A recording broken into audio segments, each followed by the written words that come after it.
Mr. Ed getting ready to come off. Mic check 1 2. I feel Check weird. check check check 1 2.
Okay.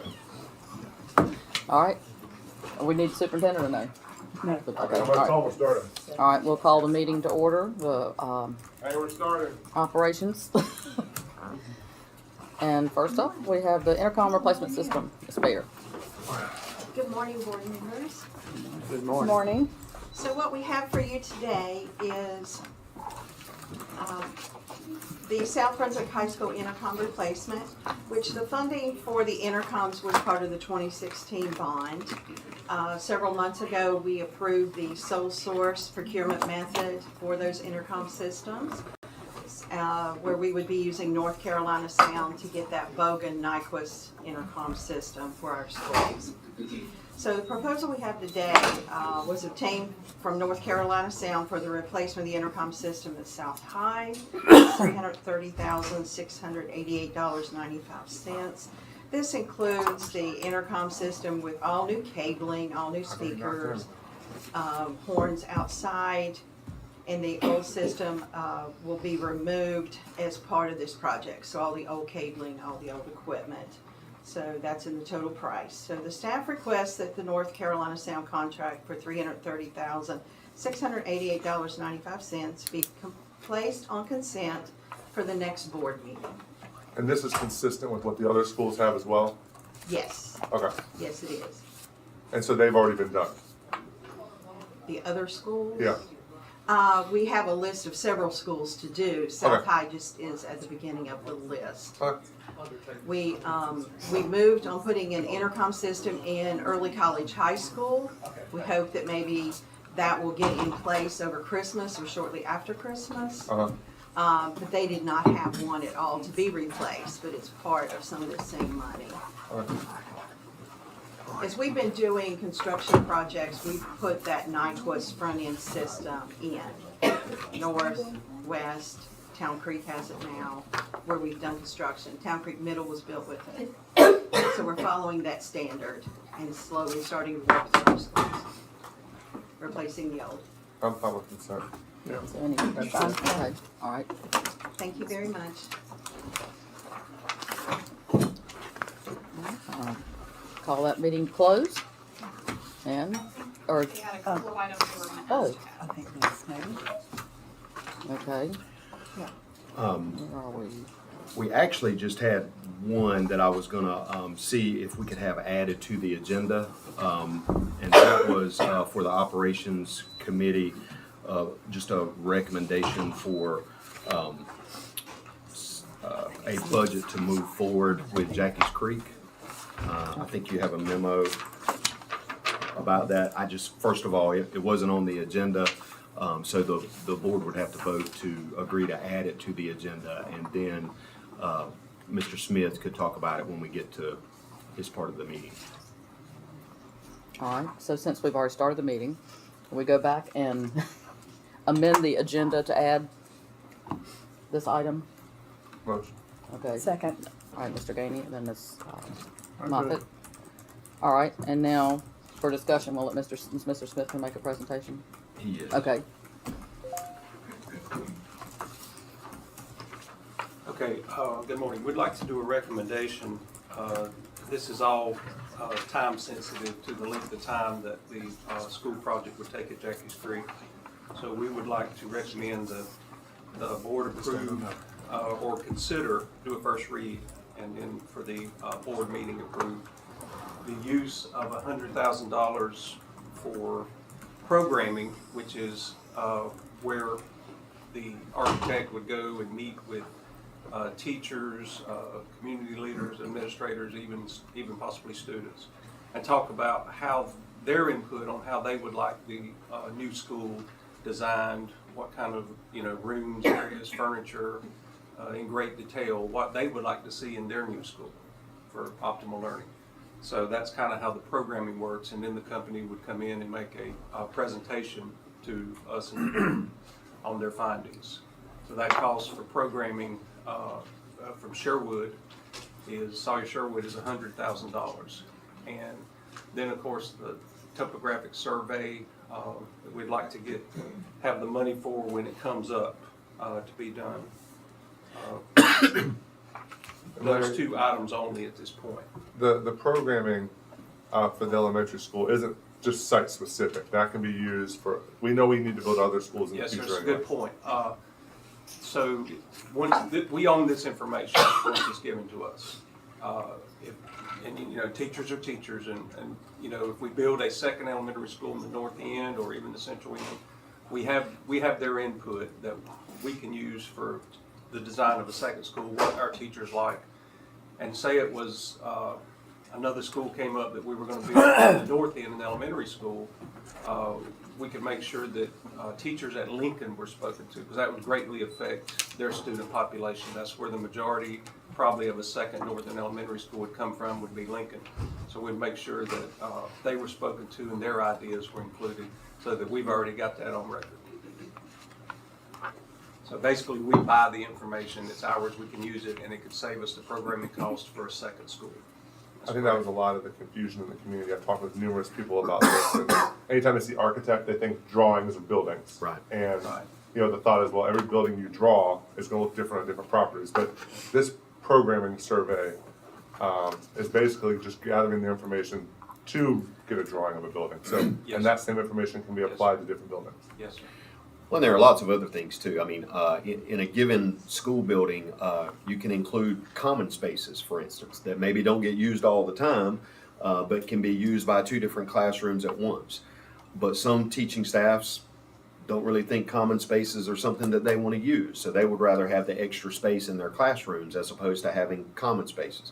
Because you have the same building envelope, but how you use that space inside the building, it can be done in a lot of different ways, and it really comes down to, at this point in time with our teachers, what kinds of spaces do they feel like would best serve student learning?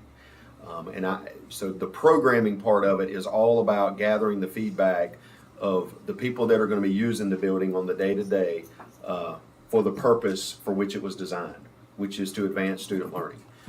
But it's also about asking community members, because obviously a school becomes a centerpiece of the community that it serves. And so you want to have community leaders to have some say in the school and its design and the way it looks from the outside. You would want to talk to parents and maybe even some of our older elementary school students about, you know, what they enjoy about their classrooms and what maybe we could improve upon. But the idea is for everyone to feel like they have a voice in the design of the school. Then you take all that information and you input that into the master planning process, which is what comes next. I'm just curious what an elementary students, how do they know what they want in a school? I'm sorry, I just, Well, you I would be mean, surprised. You would be I mean, I surprised. guess And they these got would be opinions, but still, Probably older elementary, still, like yeah. 4th, 5th graders, I'm sure. would I be guess, I mostly mean- the older ones included. And as You a know, parent, I what would, kind of yeah. technology setup and needs do they So, have? so what I they'll guess. do, they'll bring in pictures of classrooms other places. of or- other places that Yeah. they've designed or that other people have designed that use the space in different ways.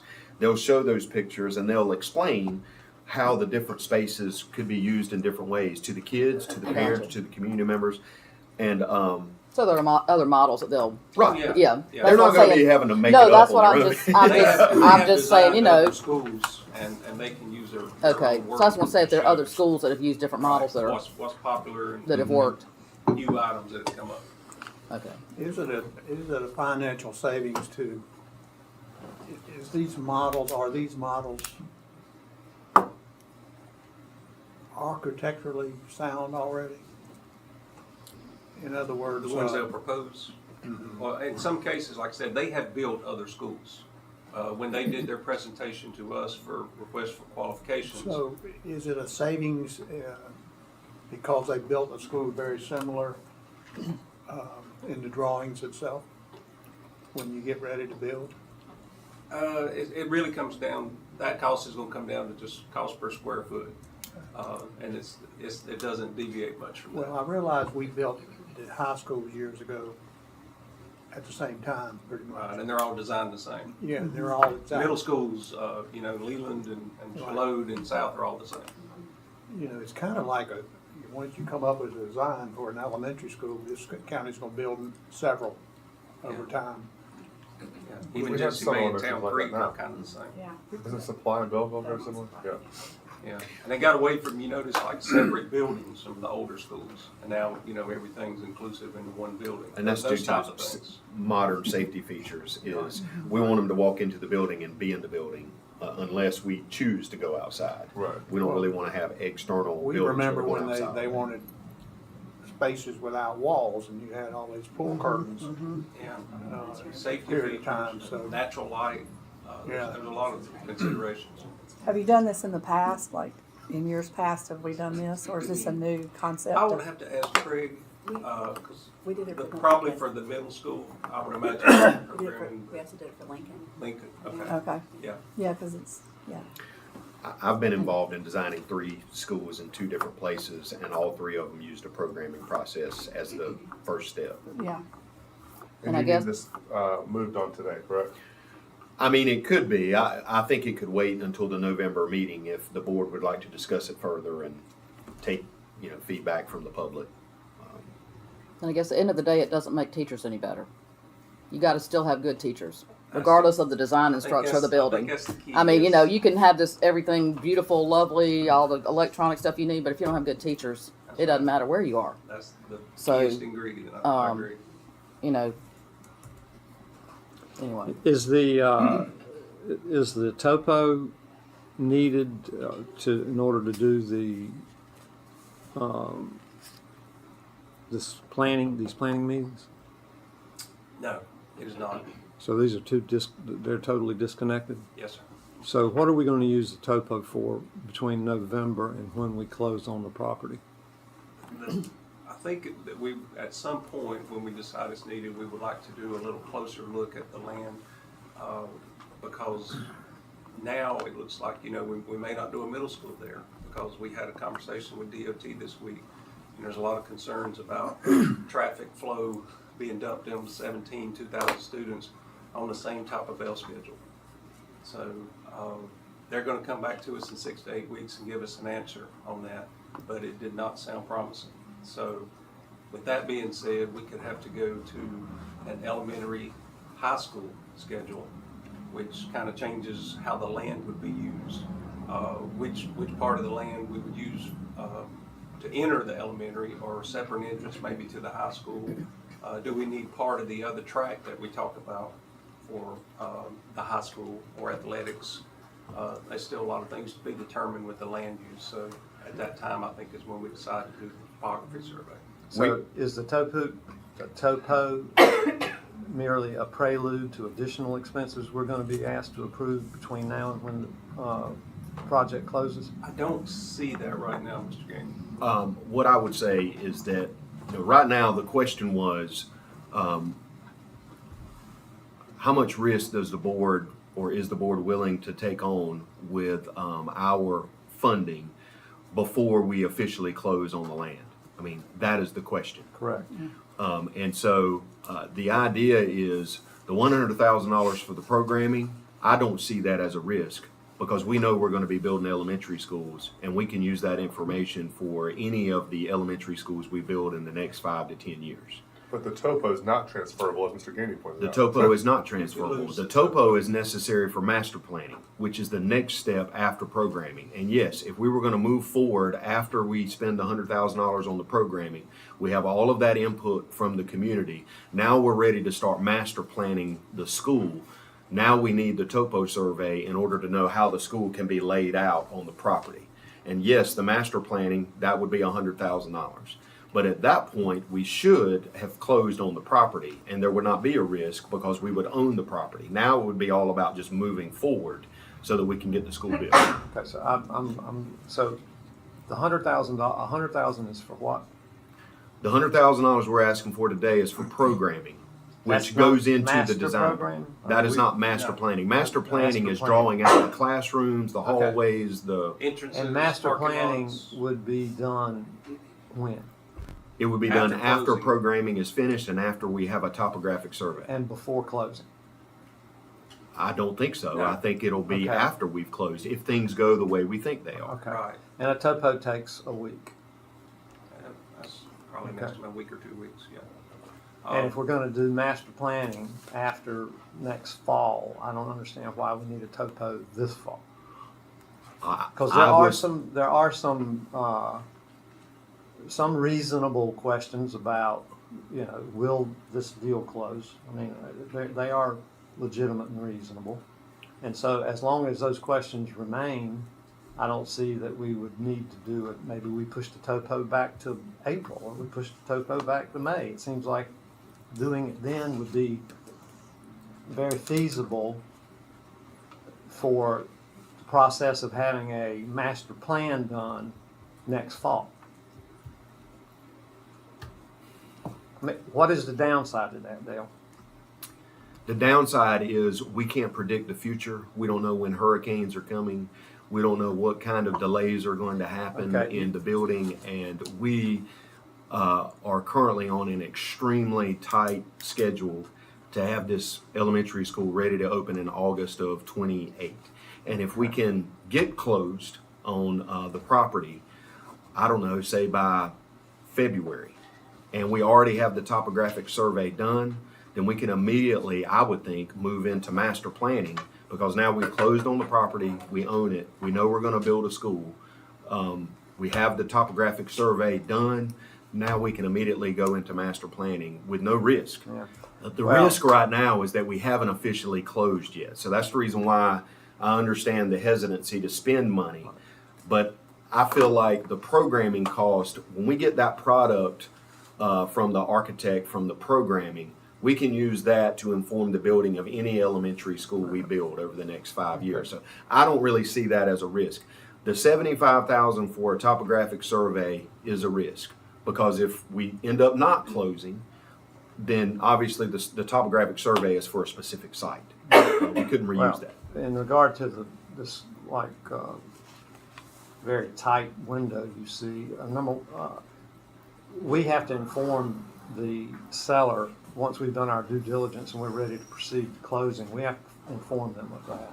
Mm-hmm. And then they have a certain amount of time to respond and to get everything on their side ready to close. So we will certainly be ready to close in February. Right. I don't see the seller as being ready to close in February, but I think there will be more than adequate time between when the agreement, a closed date is actually established, mm-hmm. and when the closed date occurs for mm-hmm. us to have a topo done.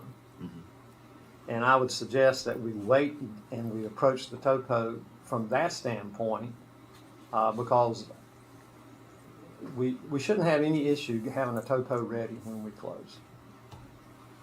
I'm just asking that the board consider these, and certainly the board can choose to fund one and not the other. That's up to the board.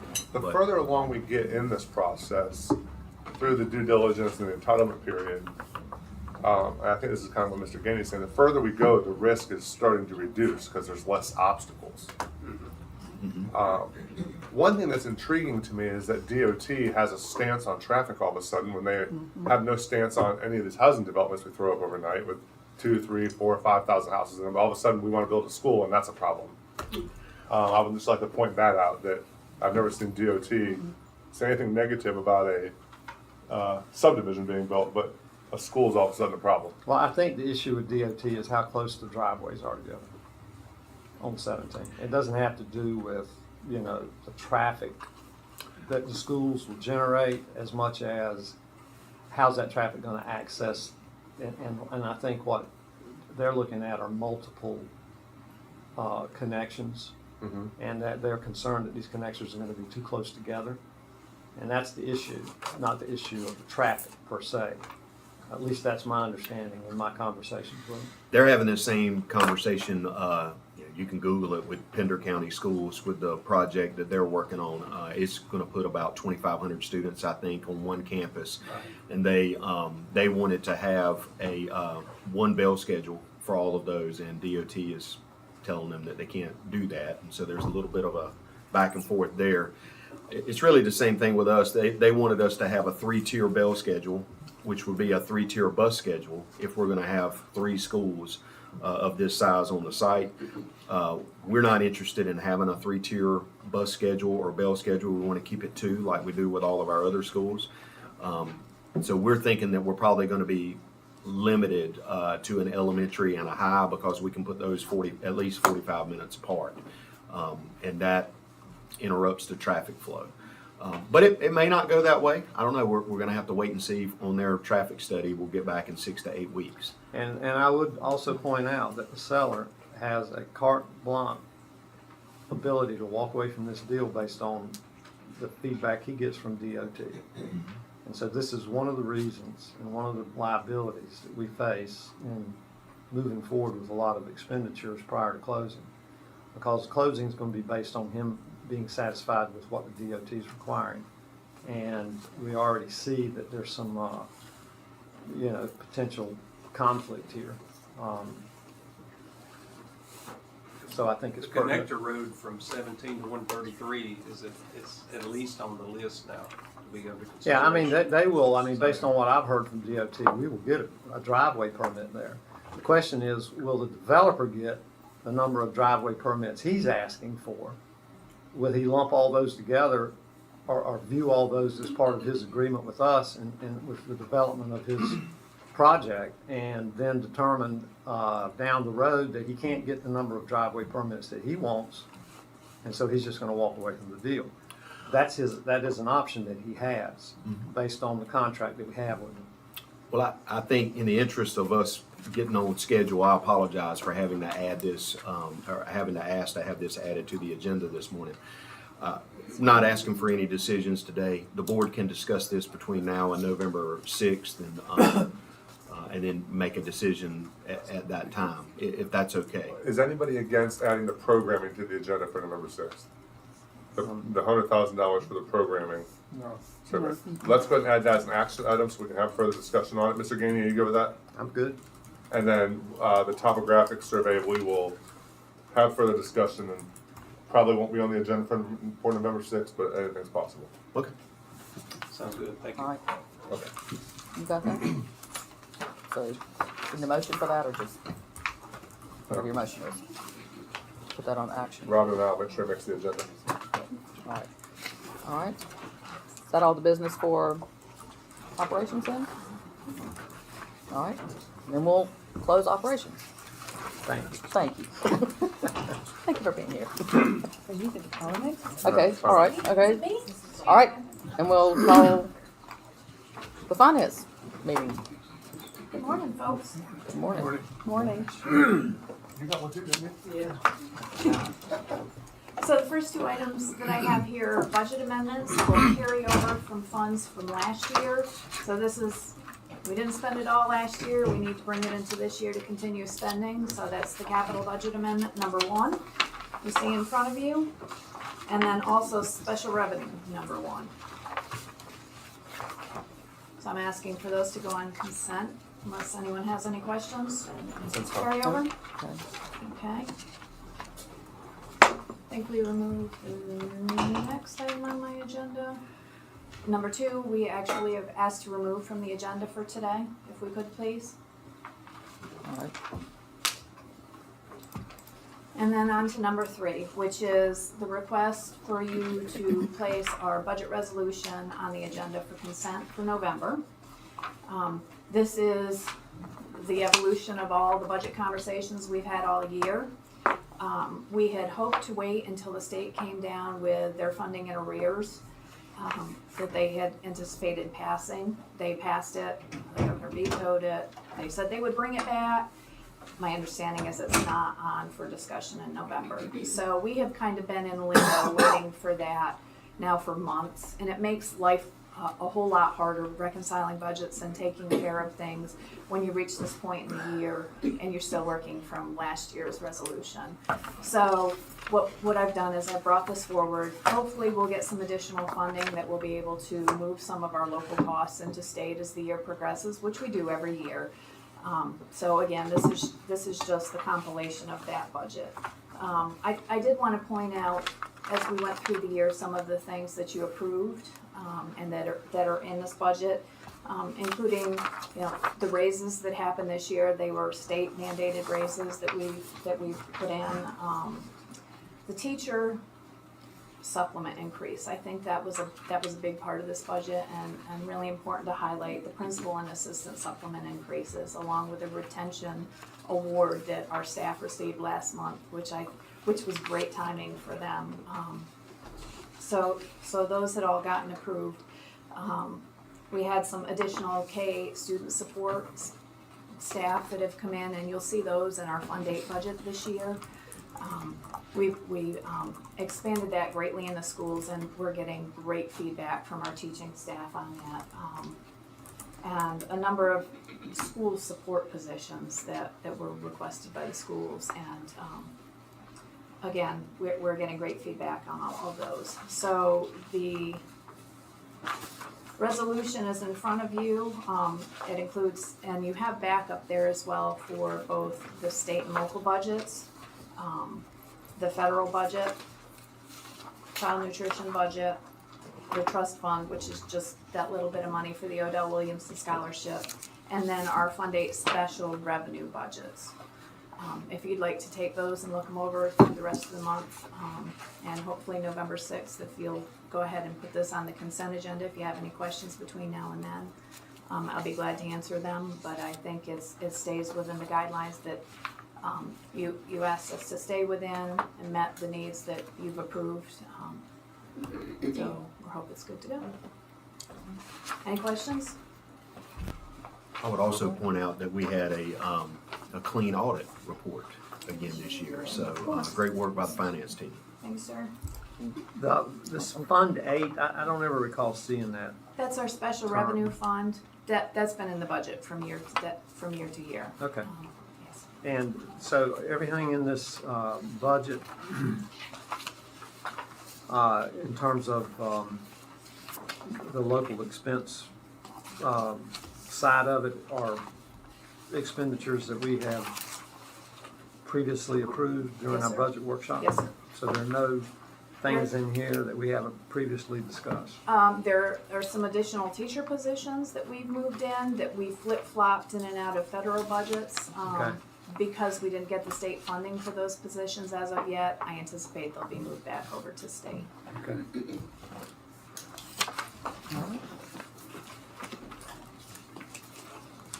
Okay. Can we add Good that with to the consent? consent agenda? Is that okay? Consent's Okay. fine, yeah. Okay.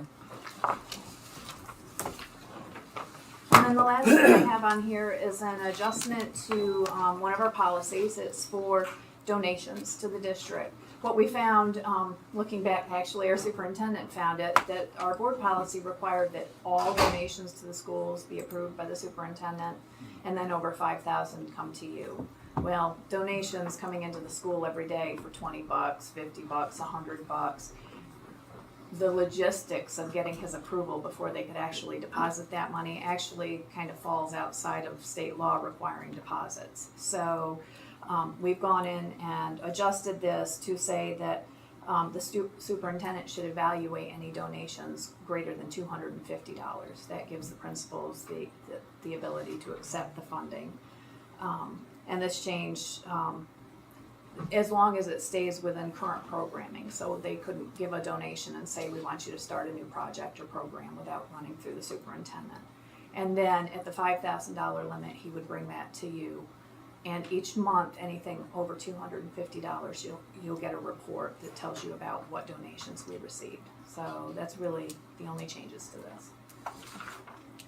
So we're asking you to go ahead and put that on consent as well. Is $250 a standard? I mean, It's, It seemed to be a reasonable amount. You just never know from one day to the next. People show up at the school. because I mean, I'm wondering if it's even higher. I mean, if it was $500, because I mean, even $250 is, I mean, some things it's, you know, you take 10 backpacks for $20. You know, Well, I mean, just saying. Based on I'm just wondering if that's high enough. Based on an analysis of the donations that we've gotten in the last year, $250 was like a good Okay. point. If that were to change over time, we could Can come come back back and and adjust it. ask to adjust it to $500. But right now, it looked like $250 would be a good point. And the reason why the board has to vote on accepting or rejecting donations of $5,000 or more is that sometimes people want to donate a large sum of money to start something new that the board may not be interested in. So sometimes that happens, and that's the reason why you have that as part of the policy as well. Okay. All right. That's Everybody, fine. consent, is that okay? Right, All thank you, right, folks. thank you. I can take the next one, Ms. Cook, if you want. Okay. All right. Board members, before you, we have Mr. Gainey's nomination to the North Carolina School Boards Association Board of Directors. Mr. Cole and I have already sent our letters up there nominating him for this, but it requires a board vote to approve the nomination. So I'm just going to ask for an official vote that we take action on that today. So if I can have a motion to So moved. nominate Mr. Gainey. Second. Second. All right, motion by Mr. Lemon, I think motion by Ms. Cook first. Ms. Moffett. Or Ms. Moffett, okay, Ms. Moffett first, and then all in favor say aye. Aye. Aye. Aye. Okay, None opposed. Yep. All right. So we'll close On the the first one. Finance and HR meeting. I'll open the Curriculum and Policy Committee. And just for informational purposes, we're gonna do the school improvement plan presentations, and we'll have each principal come up and do that. And we've kind of got time increments, we're a little bit behind, but we'll try to stay on task. And first up, we have Roman Kelly from Waccamaw School. Good morning. Mr. Kelly loves talking in front of the board, so I'm sure he's gonna be long-winded. I was gonna say, if I had to pick a person that I felt like would get us 3 minutes back on schedule, it would Yeah. probably be Mr. Kelly. No pressure. Short, sweet, and succinct. I think, so we'll set an alarm will go off at 10 minutes, which gives 5 minutes for questions, and then another one will go off at 4 minutes. Does that work? All right. Thank you guys for giving me the opportunity to come speak with you this morning about the wonderful things that are happening at Waccamaw School. I'm a very proud principal because I'm fortunate enough to work with a great, wonderful, loving staff and get to serve a community that I've been a part of now for almost a decade and a half. So we're really excited about the direction in which Waccamaw is headed. With that being said, I'd like to start with reflecting a little bit about last year's results. Last year's results came with good news and came with bad news. Of our 3 goals last year, we didn't meet 2 of them. We met the 3rd one. And not meeting those 2 goals caused us to go from a B school down to a C school by 1 point. And that was obviously disheartening for our staff. But it's also a motivator for our staff moving into this school year. Good news is our growth index in EVOS increased to 3.5, and that put us in the top 20% of the state of North Carolina, and allow us to exceed academic growth for the 3rd consecutive year. And that's a feat that we're extremely proud of. It's a feat that it's difficult to do, and it takes a lot of hard work. And like I said, I'm very proud of what we've been able to achieve at Waccamaw. Our first goal from last year is one, like I said, that we did not meet, and that was to raise our proficiency in reading scores by 5%. We did see some bright spots throughout the school, 2 of which were in 6th and 8th grade.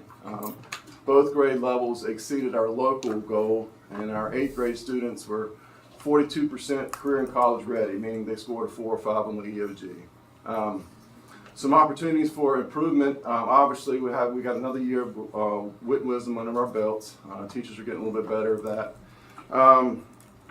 And having a full-time intervention teacher, something we didn't have last year. We kind of pieced it together throughout the year, but having a strong person in place in that role is really going to be beneficial to us. And you'll hear me mention about that more in the presentation. Our second goal, again, was we didn't meet, and that was to increase our proficiency in math. Again, like in reading, we saw a lot of bright spots throughout the school.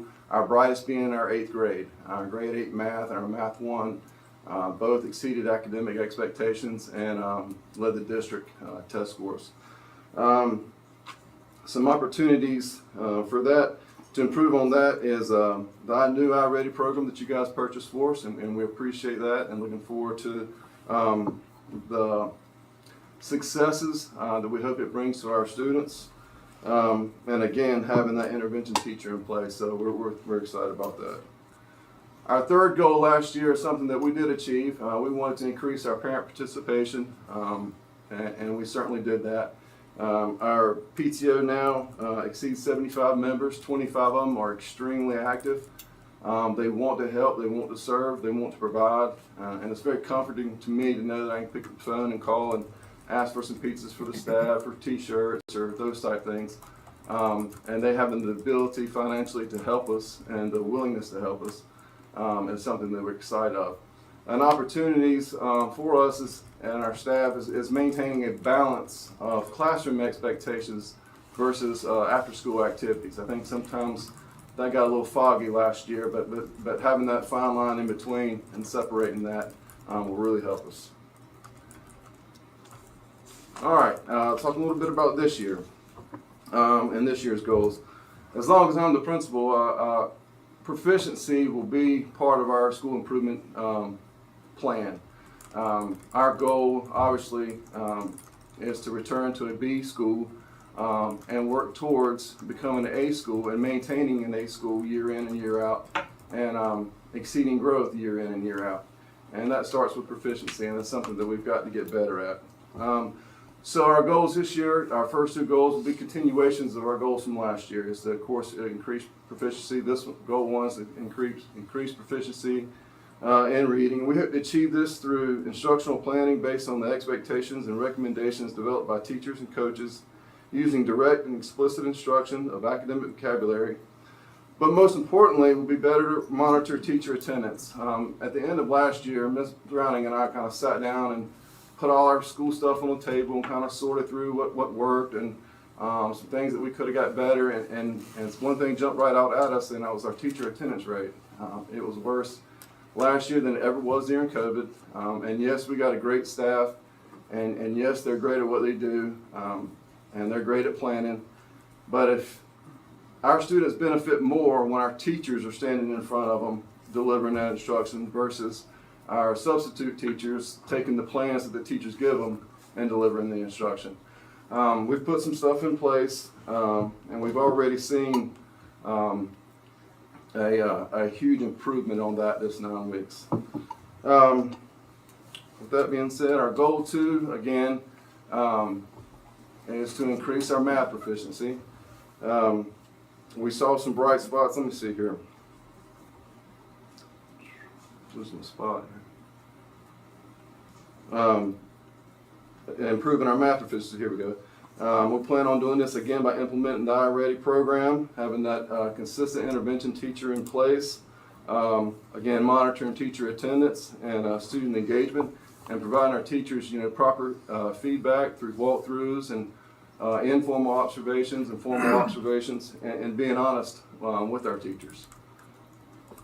Our third goal stems from our teaching working condition survey. We discovered that our teachers didn't feel they had a lot of input on what professional development sessions they were forced to attend, and they were flat honest. They said they didn't give as much effort as they could have if they were attending something that they thought was beneficial to them. Some action steps that we put in place. Well, our goal there is to improve the satisfaction rate to 80% by the next time we take the TWC. Some action steps we have put in place in that, we addressed it in our teachers' PDPs.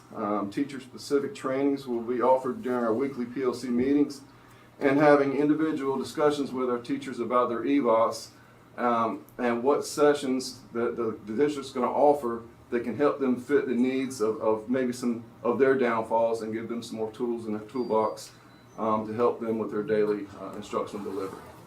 So that's where we are. Like I said, I'm very proud to be the principal of Waccamaw School. I'm very proud of what we've been able to accomplish, and I'm very excited about what the future has for us. That's all I got. Hope I'm in within my time, and I'll try to answer any and all questions you guys have. I think your assessment of your teacher attendance is honest and probably valid. And say more about how you're approaching improving that. Mr. Lemon, to be honest with you, I'd like to keep some of that in-house. We've got, like I said, I've got a pretty good plan in place, and I just ask for your trust in that. Like I said, we've seen a drastic improvement this 9 weeks, and I think we've gotten to the root cause of the issue, and like I said, I just ask for your trust in that. Do you think it's fair to say that you're monitoring it closely, and when you see an issue come up, you're addressing it with that specific teacher? Yes, sir, immediately. Yes, Yeah. sir. So the timeliness and the specificity of the action taken is different than what it was maybe last year. Last year and years past, yes, sir. Okay. Is there anything the board needs to do in terms of attendance policy for teachers that would help in this area? No, sir, I think the policy's fine as written. So is the policy not being followed?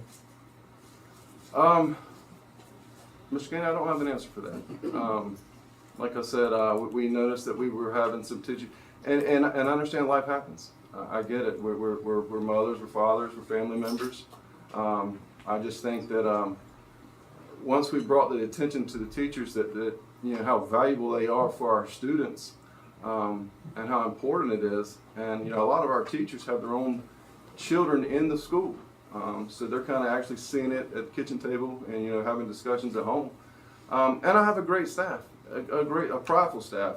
And you know, and I was talking to Mr. Cole and Ms. White about it, I told them, I said, once I bring this to their attention, they're going to see it. Once I put it in black and white and put it up on the screen and, like I said, and called the teachers that needed to be called in and talked to those, they understood it. They understood it. And they've showed it this first quarter of the year that the improvement. So as a side note, do you think the attendance is going to help with the scores? Do you think there's any correlation between? Absolutely. Okay. Absolutely. Like I said, we have a great staff and great teachers. They do a fantastic job. And when they're in front of the kids, I wouldn't trade my staff for any other staff in the state. Let me ask you this, because life does happen, like you said, and we have a lot of staff who have young children, whether in our system or another system. Could we do a better job of training our substitutes so there's not that big of a gap? You know, if a teacher misses a day because they have a sick child at home or they're sick themselves or whatever. Because I believe in, you know, family has to come first. I tell my guys that in my job, I'm sure you tell your staff that. If your family is not well, you're not going to perform well at work, even if you're there. Can we do a better job of training our substitutes and improving our sub cash so that there's not as big of a gap when the teacher's missing? Mr. Powell, I believe we could all get better. Everybody could use a little extra training. I think we went through a period of time where it was so hard to get subs in that we were kind of just taking, you know, who would answer the phone, who would actually come in. Sure, you asked me a yes or no question, the answer to that would be yes. Substitutes could definitely benefit from having additional training. Because one thing I want to get from this today, Mr. Cole, is, you know, we don't get the opportunity to talk to Mr. Kelly and all the principals every single day. But is what can we do to help each of these schools, you know, through you obviously, but Yeah, well, I would say specific to this one of the things that the board does is they approve us funding building subs that are consistently in each of the schools. Because one of the biggest difference, and that's not the only difference between a sub and a certified teacher, but a big difference is the relationships that teacher has with their students. if they're in the building every day, they have some sort of And so when you have a building sub that the students are familiar with, you know, they have a relationship, hopefully, with that building sub as well. But a big difference is relationship building. And especially in a small school like Waccamaw, one teacher being out, and you're right, I mean, life happens. Teacher gets pregnant, goes out on FMLA when they have a child, but at a small school, that might be your whole 8th grade math, you know, that's out for a couple of months. And I mean, it has a much larger impact in a smaller school maybe than it does in a larger school. There are a lot of great things about working in a smaller school, but there are some negative impacts as well when it comes to staff being absent. I'll also like to bring up another point as our instructional coaches. They do a fantastic job. They work tirelessly to help provide that instruction for the substitutes and help them get logged in and help them get the Chromebooks out or whatever. So like I said, the building sub has been wonderful. Ours is Brenda Stanley, who's a retired Waccamaw teacher. She's fantastic. She's a godsend. And we have one of the best instructional coaches in the state. We have great staff, and guys, we've performed well, and I don't see us changing. I think we're on the right trajectory, and I think Waccamaw will be just fine. Thank you. Thank you, good job, Mr. Thank you. Dell. Thank you. Okay, up next we have Joshua Trail from Virginia Williamson. A brand new one to the school. All right, I'll let it get loaded up. Good morning, Brunswick County School Board. Good morning. Mr. Cole. Thank you all for inviting me here this morning to speak on behalf of our school improvement plan here at Virginia Williamson. My name is Joshua Futrell, the proud principal of Virginia Williamson Elementary School. And I'd like to start by saying that this year we have changed our motto to Raise Up. And Raise Up stands for something very specific because we are the Stingrays of Virginia Williamson, but it stands for reaching achievements, yielding success, and unlimited possibilities, which is something we truly want our students and staff to embody each and every day they arrive at campus. So without further ado, I'd like to start with some of the areas and reflecting last year for our successes and opportunities. Our first goal last year was, that's me, sorry. Our first goal last year was to increase overall reading proficiency by 10%. Looking at the year prior, 22-23 reading proficiency, we were at 51.5%. And so the goal was to get to 61.5%. So we did have a few successes. I won't say they were great successes, but you know, we all about raising up so that 1% better every day. Our third grade reading end of grade scores increased by 2.4%. That success did not meet our goal. However, all students, K2 students, did meet or exceed growth on the DIBELS 8 data. So our areas of opportunity, of course, we did not meet our goal. Actually, we went in a opposite direction last year, according to the reading end of grade assessment at 43.9%. And then our fourth and fifth grade specifically were at 37.6%. Our second goal last year was that 10% increase on the end of grade assessment for math. That year prior, 22-23 school year data was at 56.3%. And one thing we wanted to do was look at getting that percentage to 10% higher at 66.3%. And overall, we were right there at it at 63.6%. I know I'm shooting a lot of numbers at you right now. However, a huge success of ours was our third grade math proficiency at 83%. So we were super proud of our third grade students last year and our teachers and staff. Our fifth grade math proficiency did increase, but unfortunately by 5.4%, and our fourth grade proficiency improved by 4% as well. Again, really looking at fourth and fifth grade specifically, of course, we knew we had huge success and huge gains in third grade math. The opportunities were in our fourth and fifth grade at 54.35%. Looking at our science end of grade, which is our third goal, our science end of grade assessment for our fifth grade students was to also increase by 10%. We had in 22-23, 62% of our fifth grade students were proficient on the science end of grade assessment. We didn't have many successes, unfortunately. Science at Virginia Williamson Elementary School has been a huge opportunity, a huge area with a historical decline in previous years. Looking back the last 5 years, our science in fifth grade has historically declined. And last year we declined by 11%. So again, raise up. And so I want to continue to reiterate that. As we introduced this year, we did a lot of strategic planning over the summer and throughout the year through needs assessments and analysis. And I want to go through our goals this year, and I want to be really specific on some areas that will definitely improve and get us to our goal. So when we talk about raising up, 10% we felt is just not going to do it. We know that 43% of our students can't, or more than those can be proficient on the end of grade assessment. And so we decided to alter our goal to reach for a higher goal of 16.1% as measured by the third through fifth grade end of grade assessment. That adds that additional layer of we got to do this thing. We are going to do this thing. And here's how we're going to do it. And then our DIBELS 8, because we did have such great proficiency and we did overall meet our goal last year for DIBELS 8, however, we wanted to still increase that by 10%. Adjustments from last year, so based on the reflection and the needs analysis, our primary instructional focus is on visible learning, and that's through the deliberation and strategic teaching of literacy.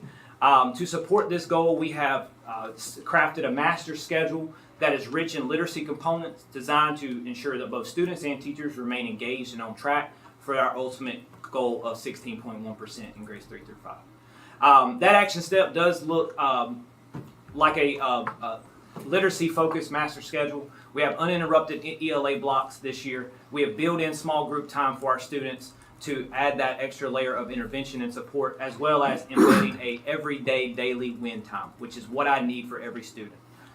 So that is a new goal this year, or a new plan this year, action step that we put in place for our reading goal. Our second goal is to increase the overall proficiency by 10% in math. Math, reflecting on last year's data, we do believe that 10% is attainable and realistic within the first year of adopting a new iReady math curriculum for our district. Our commitment to our teachers and our staff is to enhancing the math instruction by all math teachers implementing iReady math curriculum with fidelity across all grade levels, K-5. This will include the use of the iReady Teacher Toolbox and online resources, adherence to the iReady Pacing Guide, and the incorporation of fact fluency or fluency flight for that bolstering of the fact fluency in math. Our third goal will be to increase our fifth grade proficiency in math. Of course, I mentioned the historical decline we have seen over the last 5 years in science integrated assessment for our fifth grade students. We would like to see that be 10% this year. And by doing that, we do feel that that is realistic and attainable. By raising up, we have implemented an instructional resource of iExcel and a benchmark that directly links to the new North Carolina science standards. And lastly, we did add a goal this year. We feel as community support and community buy-in from our parents and our staff are very beneficial to the success of our students and the growth and the raising up of the growth that they do every day. So we are, the fourth goal we have implemented is to increase that parental involvement by 20% this school year, leading to improved student outcomes by partnering and strengthening the partnership between home and school. Based on last year's data, there was a correlation of the amount of parents that were in our building versus our student outcomes, our student achievement scores. So we wanted to play into that this year and have our parents buy into the system of raising up with us this year.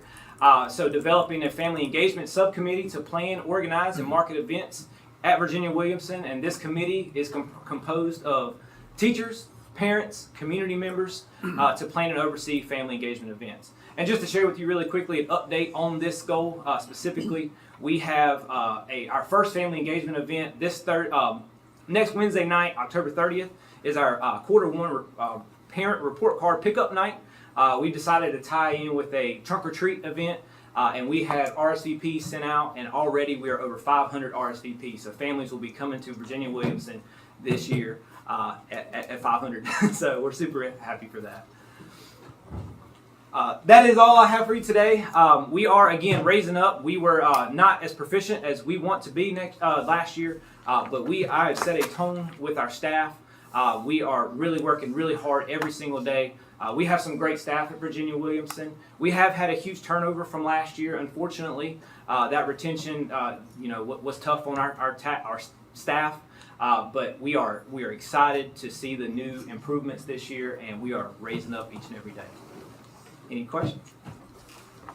I have a comment. Yes, sir. I'd like to thank you for taking ownership Yes, sir. of what happened last year, because you weren't the principal there last year. Yes, sir.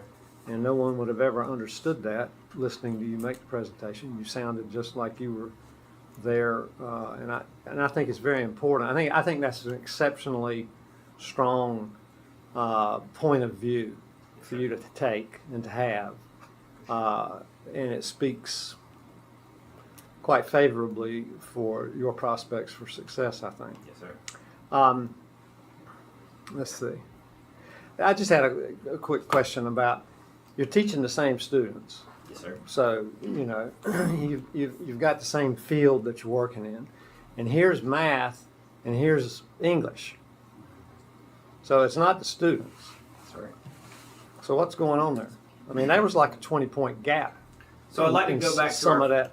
Our first action step of implementing the literacy-focused master schedule. When over the summer, when I became principal, July 1, I looked at the master schedule. That's where I started. I met with every staff member. I met with over 48 certified staff, one-on-one, and asked their input on our master schedule. And our master schedule clearly lacked the focus on literacy. we had to add more time to literacy. We had interrupted times of literacy in some grade levels, and we knew that that is not an option. Our students need a true opportunity to get at least 90 minutes a day in something we lack. So that was our first start. We also implemented win time every day, which is the intervention block that students get. But most grade levels, 45 up to 60 minutes of intervention every day. And we've really focused on literacy. That is a big component. If we can't read, we can't do math, we can't do science. And so has been a big focus of ours. And we're doing that through visible learning. Our kids have to be hands-on with learning. They have to be seeing it. They have to collaborate with each other. So we've restructured the way we teach literacy each and every day. And we bought more time in our master schedule for that. Thanks. So, That was one of my questions. We always talk about that K-3 reading, learning to read. By third grade, if you can't read, you can't even do the math because they're all word problems at that point and all that kind of stuff. Do you think the reading was part of your issue with your downward decline with science over the last 5+ years? I do. Yes, sir. I think that plays a huge role in our science scores the past 5 years. If we look historically, we've been right on the C mark as a school report card grade, and last year we dumped into the low performing status in the D range. And that is something that we don't take lightly. I'm taking ownership of that here at Virginia Williamson, and I think that plays a huge factor in our science scores over the past 5 years. So we have built a science block within our master schedule for not just 5th grade, but for 3rd, 4th, and 5th grade. We have standards. We need to teach those standards. We're not going to, and we do a lot of work with integrating science and social studies within our literacy blocks so that they can tie together. And we're going to utilize our curriculum of wit and wisdom. We understand that it was a new curriculum last year, but we have a pacing guide, and our instructional coaches, as Mr. Kelly said earlier, they do a great job, and they work really hard over the summer to provide a pacing guide to stay focused and stay on track with the provided curriculums that we have in place. And so that is my focus, is to make sure that when I'm in classrooms that I'm seeing just that. I'm seeing wit and wisdom, and I'm seeing integration of science. Did you implement the daily win? Yes, ma'am. Okay, because that was one of my questions, and then you hit on it. So Yes, ma'am. We do win every day, and I'll just to kind of quickly explain how our win or intervention works. We have a rotation of our students who do not have the same win every day. It's priority, what that student specifically needs. So we give that. If they need a math skill, if they need a reading skill, whatever skill they need, they are receiving every single day in order to meet proficiency on that standard that's being taught. excellent. Okay. Thank you. Thank you. Thank y'all. Raise up. Okay, Mr. Sam Jennings from Union Elementary. Mr. Jennings, that's a tough act to follow, I'm just going to say. Well, I know, right? I texted Vicky when I walked in the door and I said, I wish my brothers would have let me know they were wearing a 2-piece, 3-piece suit. So I apologize for not wearing a suit, but I did wear a tie today. So at Union, I echo what Mr. Kelly mentioned. We had some really great successes. We saw some backward trends in some areas as we went through. As I reflect on last year's results, we did increase our growth score by a full point. We went from not a full point, sorry, about a half a point. We went from a 4.2 to roughly a 4.5. I think it's 4.46. So we made an increase in our growth score as we move forward. We did take a dip back into a B. Like Roman said, they took a dip from a B to a C. We took a dip 1 point into a B. It hurts. You heard Roman say, when your staff sees that 1 point away from that next level, it hurts. When you've seen success, but it puts lights of fire under you. And so my staff has a fire under them. We could already tell from some of the preliminary results in June when we met for our school improvement and we're going through our goals that we were going to probably take a little bit of a backslide. So we did some preparation for that. So as we reflect on last year's goals, a lot of our goals, 2 of our goals were based on ELA because ELA was a weakness the previous years. And then the last goal was an attendance goal for students.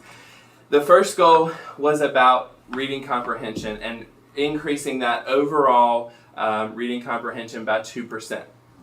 We did not meet that as a school, but specific grade levels did meet that increase. So if you look at cohorts, our fourth grade kiddos coming from third grade increased by a 10% gap. They went from 66% proficient to 76% proficient. So they made a huge jump in that comprehension. From fourth to fifth, our cohort went from 79% proficient to 82% proficient. So they made a jump. Our third graders coming from second grade, that's kind of our opportunity. They made a dive. They were 64% proficient, and that's low, and that was very concerning for us. So we have put some things into place as we are looking at that second to third grade transition, because we see that as a huge issue when kids go from learning to read in that K2 area, moving into that 3-5 area where they're expected to read to learn. It's a huge jump. And so we're seeing that, and so we're trying to put some things in place, and I'll talk about kind of what we're doing this year to do that. We also noticed that vocabulary was a big issue, so we made a goal for vocabulary. Some things we did for that were we did the One School, One Book initiative and got families involved in the vocab piece of it. We enhanced our morning announcements in different ways with doing a vocab word of the week, vocab word of the day, trying to get kids thinking about vocabulary, specifically science vocabulary. As Mr. Futrell mentioned, it's intensive vocab, especially those fifth grade students. So building it as they go so that when they get to fifth grade, they have that knowledge. Some opportunities we have and what we're continuing to work on are continuing to find ways to expose kids to different types of text. That tends to be the hardest problem, is that you have no clue what kind of passage they're going to get on an end of grade assessment. So you try to expose them to as much as possible and as many different types of text and as many different topics. Because if a kid doesn't have schema for a passage that they're going to read, some of the vocab in there, if they can decode the word or not, is not going to make sense to them. So trying to provide them with that schema that as much as possible. And then our third goal was attendance. We maintained here. We did not decrease that as much as we would like to have, but we did maintain with student attendance. This actually came out of our Parent Advisory Council. When I showed them attendance numbers, they were astonished at student attendance. So this goal last year came from them. We put some better school procedures in place to identify and target students. Our student services team was meeting regularly once a week to pinpoint some of those issues. Thank you for a policy now that has some teeth in it that we are already noticing this year, that we are gaining some traction with some families. So thank you for that, because we actually have something that we can utilize. But one opportunity we talked about a lot was that elementary students specifically are not in control of their attendance. It's a lot about their parents and how do we engage those parents. So as we reflected on last year's goals in June and we're moving forward, we decided to take a different approach. A lot of times we've had very academic oriented goals. But we noticed as we did a strengths and weakness activity in June that there were 3 things that we needed to focus on. We needed to focus on students and educating their whole self and not just the academic piece. And you'll notice that'll be our goal 1. Our goal 2 is education at the home and educating parents and how to educate their kids at home and how to help their kids be successful from the home. And giving them those resources. And then the third thing was educating our teachers, because if we invest in educating and PD and our teachers, then our scores will grow. So our first goal that we created this year was to decrease discipline referrals by 10%. We saw a massive spike in those. Part of that was staff not knowing how to have some classroom management for some of our younger teachers that we have. But part of that is students knowing how to be a citizen and know how to have life skills. So some of the things that we have implemented, we've fully implemented this year the RCA house system. We started in January of last year and kind of got a soft launch last year. We are full force into it this year with that house system. We are seeing great gains, great student bonds being met, K-5 and teachers to students. We started something called the Union 10, which is based off of Ron Clark's Essential 55, but we boiled it down to 10 things that we felt like our students needed.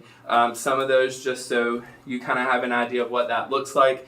Number one on that list is whole body ready. And every kid in the building knows that if any teacher or any adult says, "Are you whole body ready?" What does that mean? In the hallway, that means I'm standing ready to go, ready to walk down the hallway.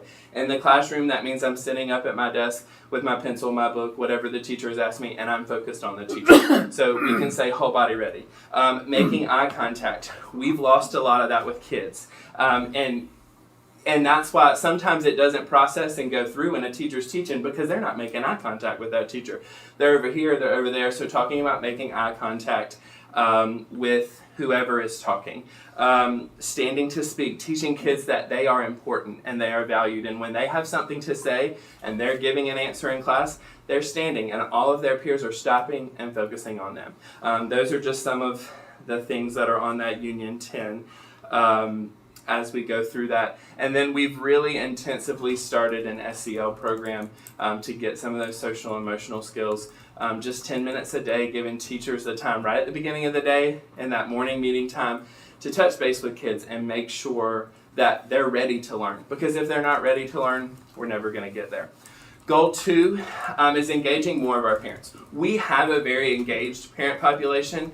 I would say, I'd hold my parents and my PTO up to anybody, but we want to see more. We've got roughly 40 to 50% of our parents engaged from an analysis we did. We want to get to 75% or more, because the more we engage, the more we get people in our building and get those parents in their building and tell them and show them what we need from them, the better off we are. So we have scheduled some targeted parent events this school year, the first of which is tomorrow. It is our Donuts for Dudes. It is going to be our Watchdog initiative to start our Watchdogs program back up and get that going, getting those male figures in our building, but also letting them see what instruction looks like in our building is huge. So those men do car riders, but they also come in and they help in the classroom. We have my parent facilitator was talking to me on the way over here, and she said, "I don't know what to do. I need more donuts." She has roughly 700 folks registered between kids and dads coming tomorrow, and that's incredible. So we're going to take that. That's definitely over our 75% mark. We're also going to do our One School, One Book again, which really involved all of the families in our school and putting a book in their hand and teaching them how to read with their child. And then we're in the process of developing a parent resource hub where each grade level will put something on it once a month that says, in first grade, we need you to learn how to read to your child. Giving them that opportunity. The last one is just engaging our staff, and it's increasing our test scores, getting back to that A status, and that's going to be investing in the PD of our teachers. So we've got some things in place for that. Sorry, I'm a talker. What kind of questions do you have? One question. For me? What is the RCA house system? Okay, so it's based out of the Ron Clark Academy, Okay. and it is students are sorted into houses where they take ownership of their house. You just had that activity. Yes, okay, we which just I had was not sorting able to day. attend. Okay, yeah. Mr. Cole got to experience it. It was when I said I was putting all 660 of my fun kiddos in the gym. He said, "You're putting them all in here." I said, "I am." And it was fun times, and we got through it. It was great. But so it gives a students a place to belong if they don't have a place to belong. We are doing monthly house meetings, so they take a 30-minute chunk of time once a month, and they go to their house meeting. We had it last Wednesday on Unity Day because one of our houses is on Raqqa, and it's the House of Unity. So we celebrated the House of on Raqqa, and we celebrated Unity. They did team building activities within their house. They talked about what unity meant, and then they set a goal for the next month. We only want to have 10 discipline referrals in our whole house of 100 kids, or so they set goals or attendance goals. We want our house to be 85% here on campus most of the day. So they set a goal and track that as a house. So you just have one teacher or several people? So that are several in charge teachers, of the staff are equally distributed amongst the 6 houses. Okay. We have Okay. 6. All right. And last time I was there with Mr. Jennings, it was cute because we were standing up inside the front doors there where they have the monitor with the score for the teams. And when a student would walk by, I think I was there early in the morning, so maybe a couple of them were late or something. They would walk by and like they knew that them being late was affecting the score of their house. Okay. And every student looked at it. Yep. And And now we've added their faces, so it's even more. So when a student gets to point their faces on the screen Yeah. for a second, so it's really exciting for them in the cafeteria. Look, my face is on the screen. I So got his it's point, yeah. that camaraderie piece of it. Yeah. What's the one book this year? We have narrowed it down to 3. I cannot remember. Ulysses and Fiona is one of the 3 I know. I think that's the one we're going to go with. But we've narrowed it down to 3, and we plan to start in January. And Bright Ideas and St. James Foundation have given us a grant this year, so we're not actually going to have to spend any school money on that. So 2 community organizations have fully funded that, which is awesome. thank you. You mentioned something about the kids aren't equipped to be good citizens, so to speak. They haven't developed their social emotional skills. I've been recently reading a book about the importance of unstructured free play for children in the area of developing those very kind of skills, because they sort of have to work it out on their own, you know. And do kids in elementary schools have opportunities daily for unstructured free play? So they have opportunity K-5 at recess. That recess is probably the biggest unstructured time, and I say very unstructured. We do have staff monitoring, but it is very unstructured. That is their recess time. They get 25 minutes a day. Our kindergarten team also has ways to incorporate some of that into their time. They don't do it daily, but they try to at least once a week, maybe on Fridays for like a fun Friday type deal where they work in 25 minutes at the end of the day for them to have some of that free play, you know, interacting with blocks and house center and things like that. They do that once a week to really try to encourage that.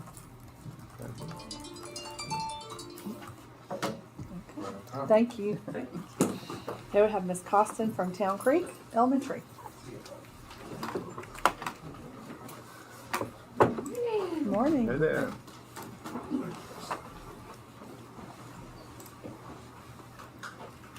All right, so I am one of the wonderful leaders that I represent.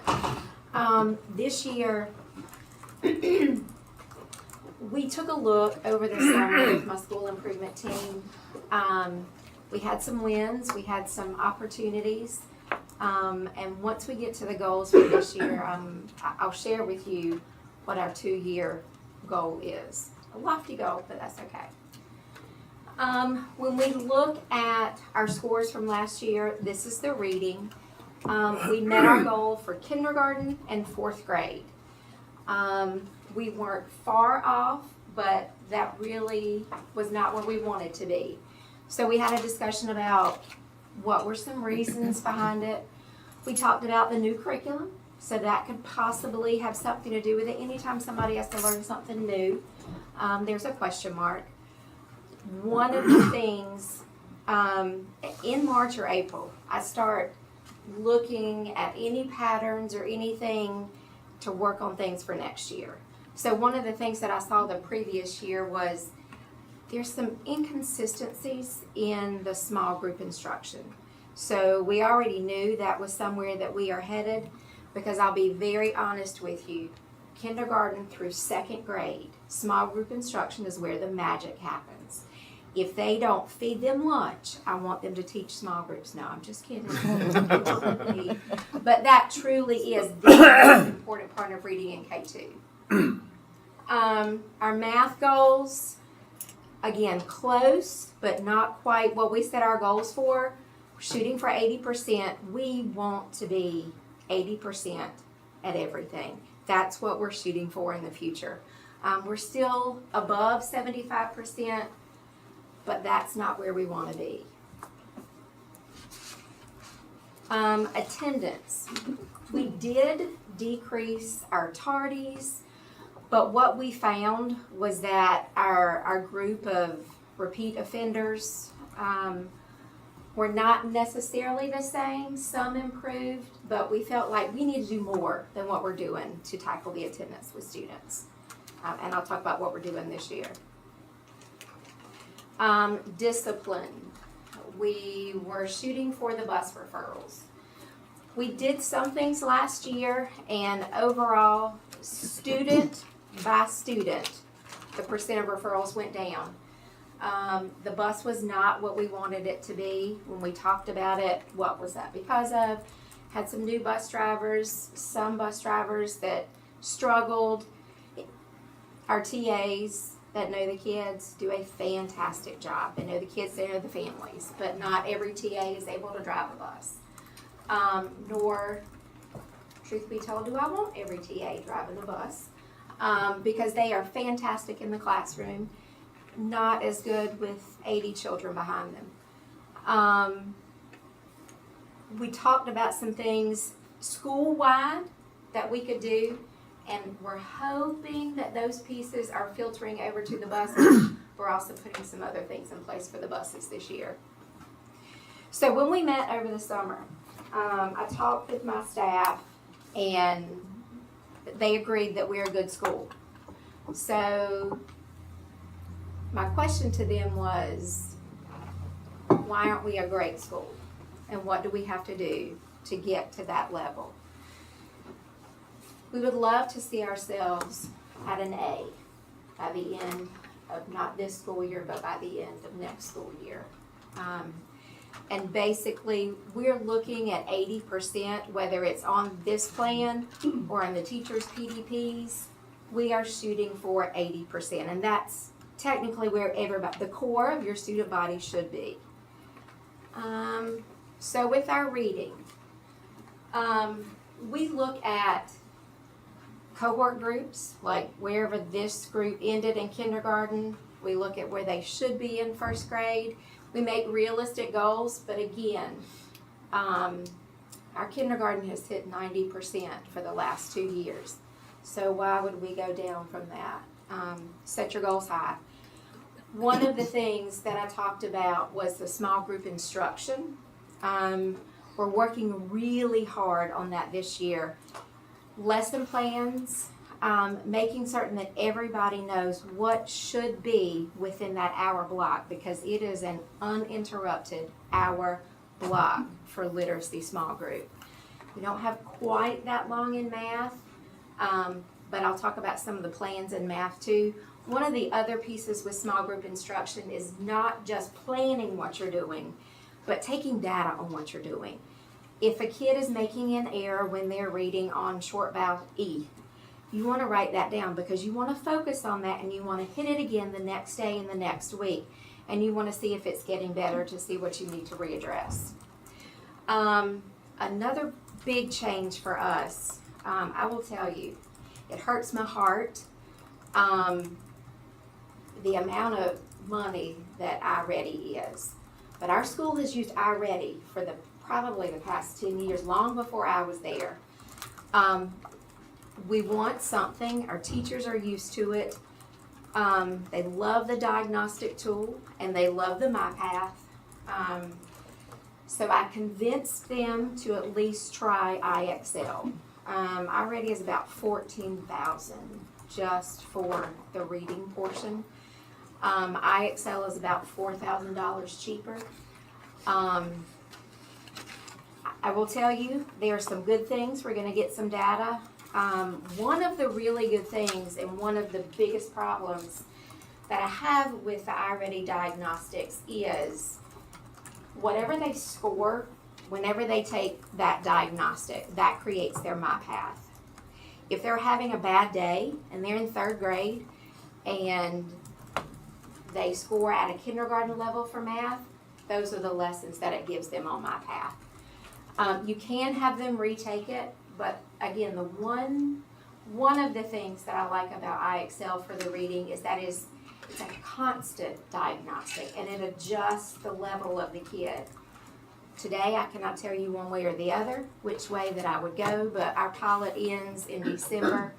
So we will either continue with IXL for reading or go back to iReady for reading.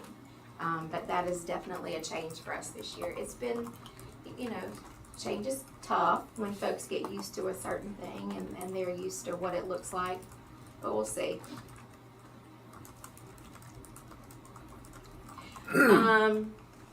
Our second goal on here is to reduce school-wide referrals. One of the things that our PBS team implemented, we had Palms a couple years back, but we have Gator Bucks. I wish I had one with me. They have a Gator store, and they just started going to that this week. But they can buy ice cream in the cafeteria. They can use it in their dojo points, and they can have a day without shoes in the classroom. I mean, they can purchase all kinds of things. But going to the store, I think they're pretty excited about. We have recently also talked some more folks into doing some monitoring on the buses to give an hour to be on there, and it makes a huge difference when adults are on the bus with them, especially adults that they know. Again, Gator Bucks are going well. Discipline, I don't know that I've seen, well, we haven't ended October yet. September doesn't always tell the story. It'll be interesting to see where we fall with the buses in October. Looking at our math, again, you'll see that number up there a whole lot, the number 80. We want to shoot for the proficiency in 3rd and 4th grade at 80. We want to shoot for 80% of our kids meeting their target growth in iReady. 80 is the magic number, and that's what we're looking at. So on their PDP goals, their goal is also going to be made at 80%. So 80% growth or 80% proficiency. Let's see. For the small group instruction for math, again, it's not quite as long as our literacy time is, but it is still just as precious. A lot of our kids have interventions that have to be put in place because they're on an at-risk or ISD plan. But instead of just willy-nilly pulling a group in the back, which is not what my teachers do, but sometimes when you present it like that, they understand it a little bit better. Planned instruction with those small groups. And if you're teaching a particular standard this week, we can pull some things. We may not know exactly who is going to get it at the end of that day, but we can already be planned with what we're going to teach them. And 4, so for our attendance, couple things that we're doing this year. One of the things is instead of just looking at the data and maybe talking with the teacher, we have a check-in system in place for any of those kids that are consistently absent or consistently tardy. There's an adult that is assigned to them, and they may check in daily, they may check in weekly, they may have a lunch with them to set a goal, something so that there is that one more person in their life that hopefully makes a difference for them and makes them want to come to school. Or if there's something going on at home that they can share with that person, then we can get whatever help they need. I think that's it. I just want to say, since I've come on the board, you've done a great job at Town Creek. I think that should be applauded. You guys have each year met your goals or gotten very close to them. You've grown every year, and you've done a great job for that. So I want to start by just saying thank you. Because every year this is now my 4th time seeing you do this, and your goals are, you say lofty sometimes, but you're consistently working towards them, and I think that's important. Talking about your bus referrals, our rural bus routes seem to have some of the most issues. I'm assuming that's because they're on the bus for a long time. I'm wondering if we need to make sure, as we're doing the bus monitor thing, these longer routes, making sure they have a monitor as opposed to some of our more urban routes, as they call Brunswick County urban, but our shorter bus routes. Because when these kids are on a bus for a longer period of time, again, your school services Winnebago. And I know Bolivia has an issue with this sometimes too. Making sure those buses, we make a very good effort getting monitors on those buses because those kids are on there for such a long period of time. True, our Mako Road bus is one of the longer ones. And some of the referrals. I agree. I think you could use that as a guide early on in the year, but I think after the first quarter, you have discipline data that you can look at. Right. And a lot of times, even if it's a short route that goes, into town, a lot of it is about the kids on the bus and the driver of the bus and their experience level, how good they are at managing the students. So I think in the absence of data, you're probably right. But after the first quarter, I think you, as a principal, you look at, if you only have so many bus monitors, you look at your discipline referrals and you figure out which buses your referrals are coming from and you put the monitors on those buses. So for the IXL, will you let Mr. Cole know what you're going to do? I mean, I'm curious to see Sure. versus iReady, like what the data ends up being. I mean, I just let him know because I'm curious to see which way you Well, go. and it's kind of a science experiment for us this year. We're Yeah. trying it out and finding out as much as we can find out with it. You said December, right? That's your first little. That's when we have Update. to make a decision. Yeah. And this is Either- in reading? And this is either we finish with iReady, with IXL for the rest of the year, or we go back to iReady. So I noticed you were using iReady diagnostics in math. Is that because we use the iReady math curriculum? We've Yes. Yeah, we've had iReady, again, Town Creek has had iReady reading and math for a very long time. Well, it can get a little confusing. Okay, there's iReady diagnostic, Right. the test that happens 3 times a year that then informs the learning path online. And that is a digital program that happens, the kids can access it any time of day, but it's not the curriculum. Right. Okay, then they have a curriculum that's the day-to-day. They didn't used to call it iReady. They called it Ready Reading and Ready Math. Now they call it iReady, so it gets even more confusing. And then you have the iReady program itself, which again is a digital. So there are like 3 different parts. We are adopting the full curriculum and all of the pieces, the diagnostic and the MyPath for math in K-8 this year. In the past, it's just been the diagnostic and the digital iReady tool. Now we're doing the curriculum in math. Right. And in the past, at least at Town Creek, they've been using iReady diagnostic and MyPath for reading, but that wasn't their curriculum. It was It just used the to be a digital. pathway for 3rd grade too. So the limitations that you've seen with iReady diagnostics in reading don't apply to math, or they do?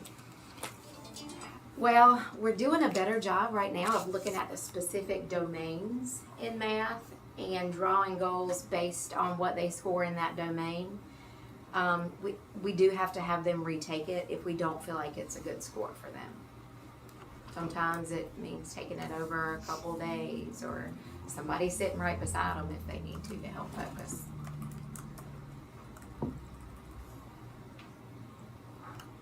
You look like you have a question. No, I don't. Okay. I always look like that. Just going back, was there another principal that mentioned IXL as well when they were? Not yet. No. Okay. I don't know why I thought. Okay. Well, I haven't been around as long as Mr. Barger, but I can obviously see from the results this year that you're doing a great job. And I was curious since I haven't been, don't have as much experience and time to draw upon. How long have you been at Town Creek Elementary as principal? Fourth year, 5th year, they all start to run together. Yeah. So do you recall sort of where you were proficiency wise when you took over there? We were a C when I started, And you're now a B. but we're going to an A. Okay. Well, I believe it. When did you become a B? Not this past year, we kept the B, but the year before that. Okay. So it took you 2 years to move from a C. Was it like a high C, mid C? Do you recall? It was a COVID C. A COVID C. Yeah. So that's C for COVID. That was capital C. Yeah, capital C. Okay. Well, I mean, it sounds like you're doing a great job. I mean, that seems like a pretty quick move to move a school, you know, in 2 years, to move them a letter grade up. So anyway, I commend you on that. I think it's worth pointing it out to anyone who's listening to the program, what a good job you're doing. It is not me, it is myself. Well, okay, I agree with that, but it's also, Well, I concur with what Mr. Barber said. I think the potential at Town Creek's been there the whole time. You're the catalyst that moved it. So, Yeah, we're knocking on Union's door. Oh, Bring it. you heard that, Sam, right? Healthy competition. Raise up. It takes a great team to grow like that, but I've never seen a school grow like that in 2 years with poor leadership. no. So it takes both. Thank you. Bravo. Okay, up next we have Miss Bridgers with Supply Elementary. Good morning. Good morning. Morning. Forward, back, reverse, make sure all the buttons are there. When we get started, you're gonna hear me say a few words several times. You're gonna hear me talk about our core instruction, and you're gonna hear me say the phrase PLC a lot. So let's jump right in. Did I do the right button? Nope. You might have to hold it up. Did I do it? I'm trying it. Okay.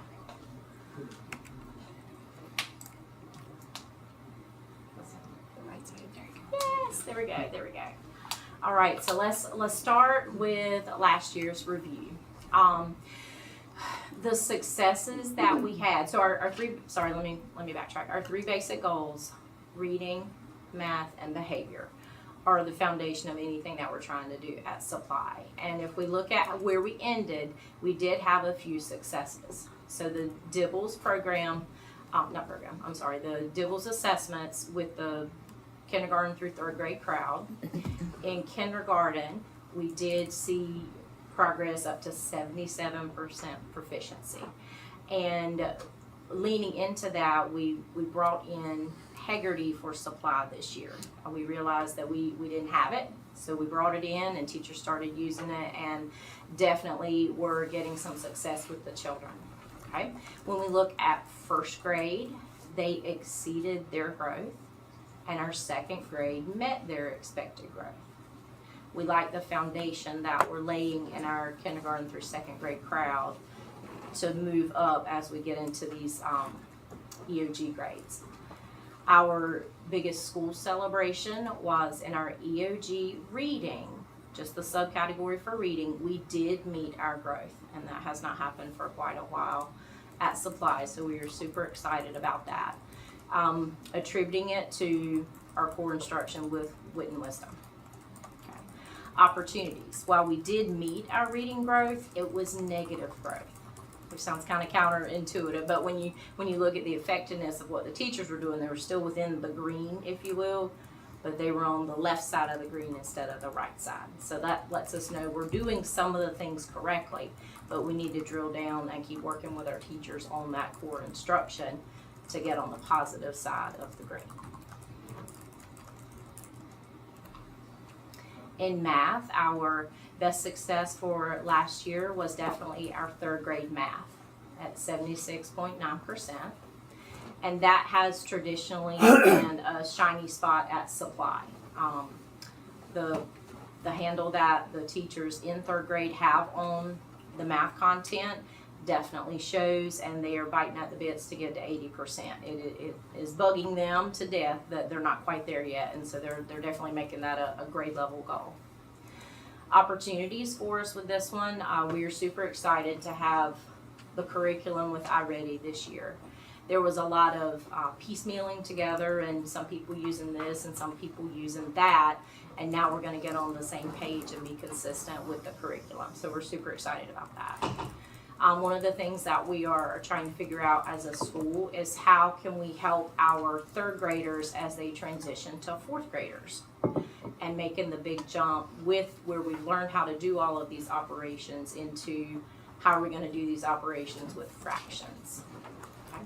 And then leaning into our PLCs and those small group teacher discussions. Can I ask a question at that point? Yes, sir.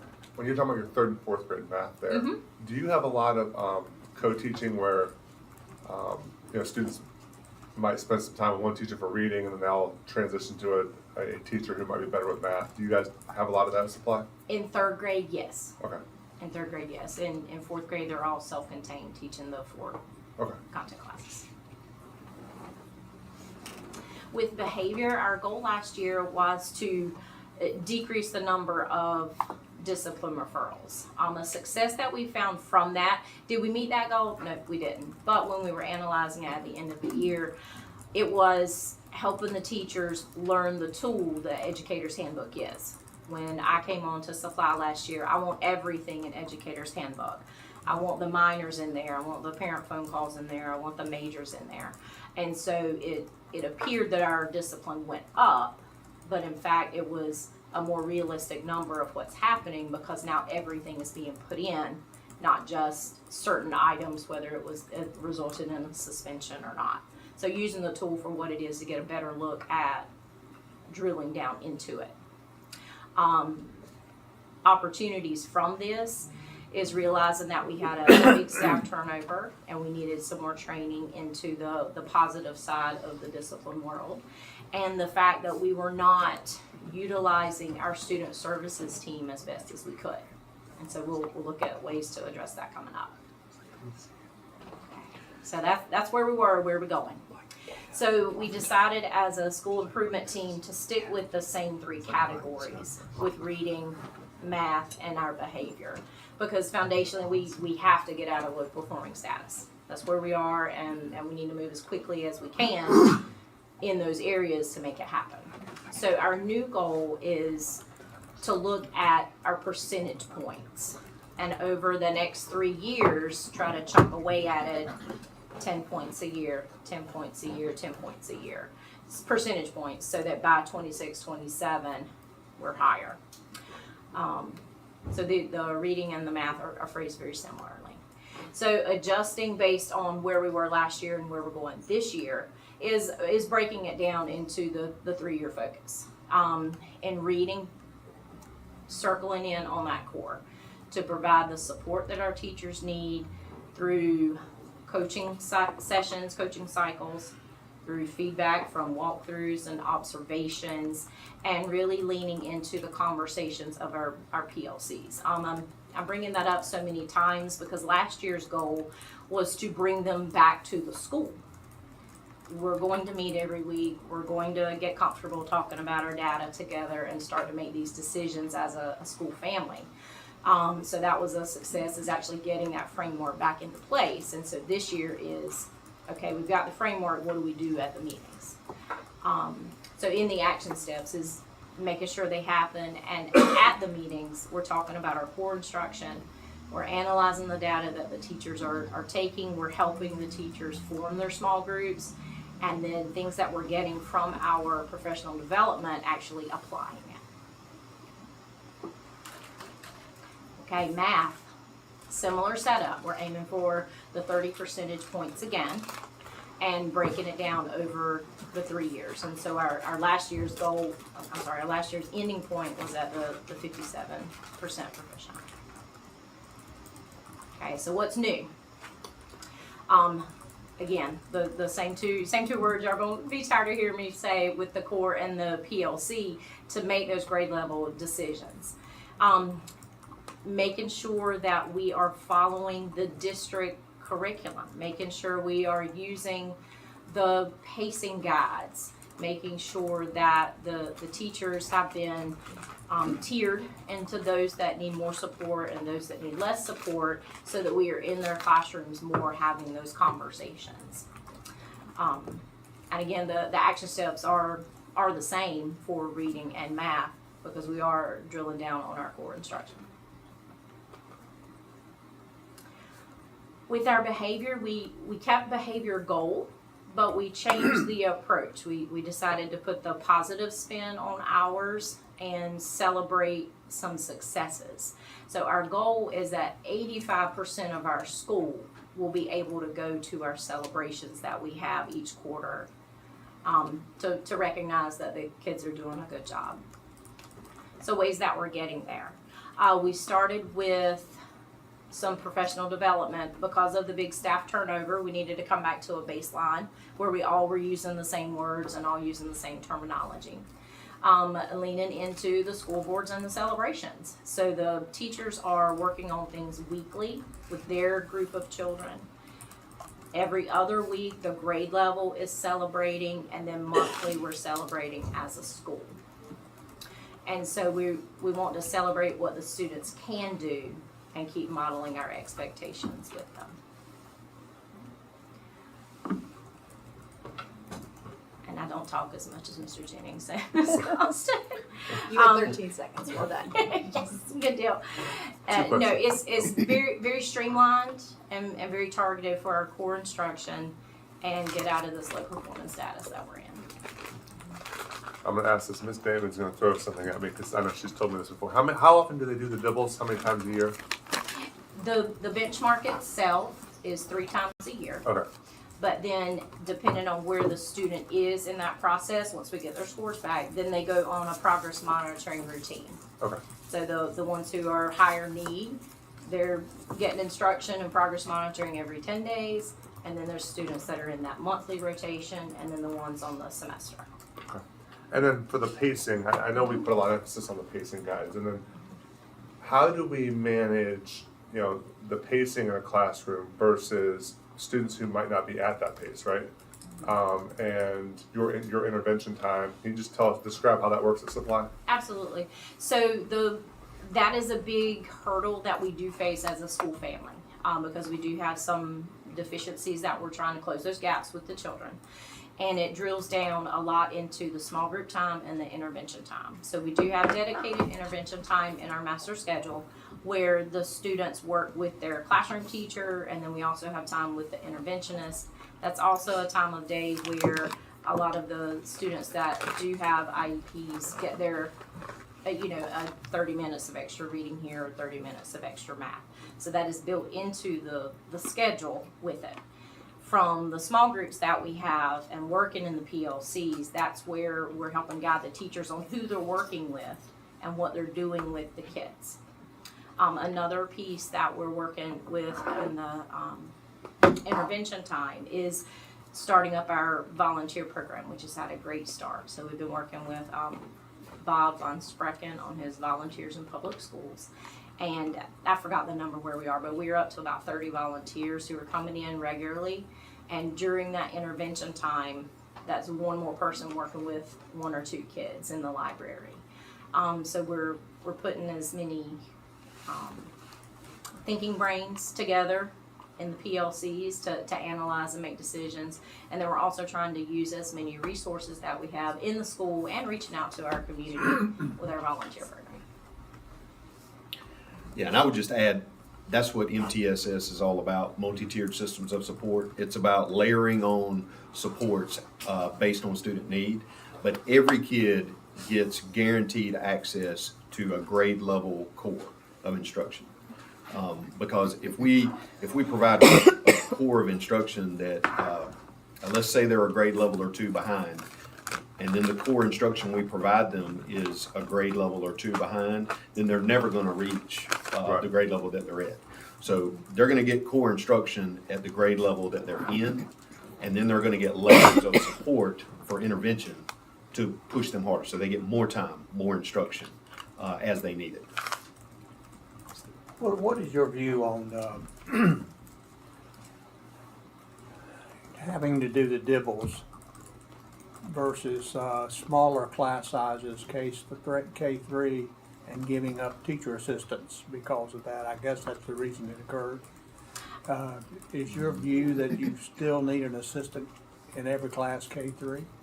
I'm going to address it in 3 separate parts. I view it as different issues. So with the Dibbles assessments, I love it. I need it.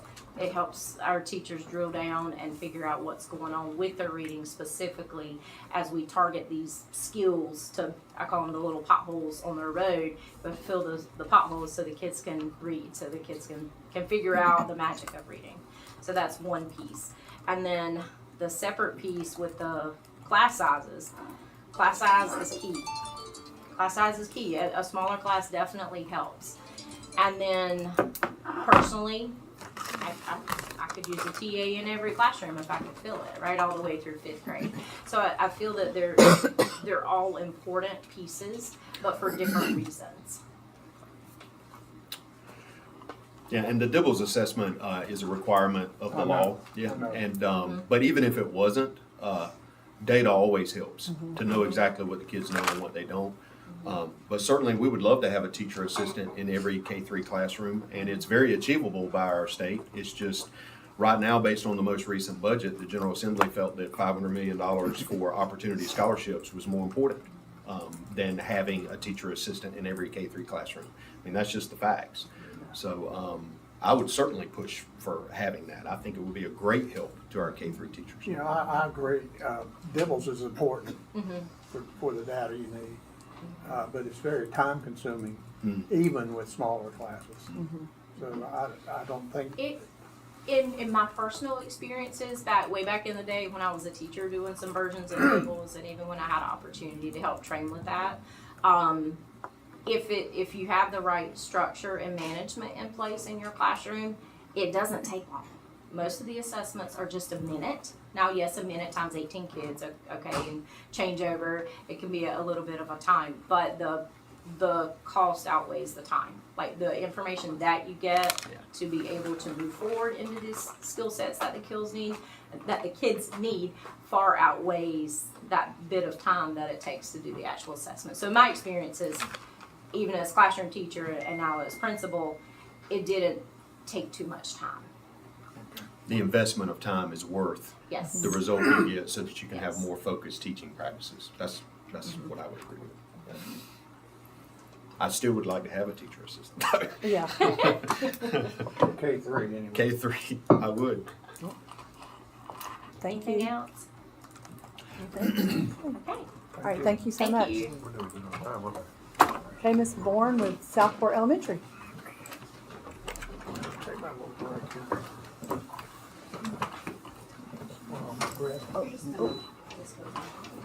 Good morning.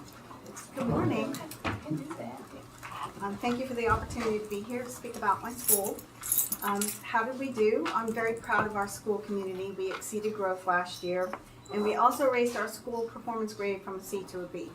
So that took everybody contributing to that success, working hard, our students, our community involvement, and most importantly, our entire staff. So our first goal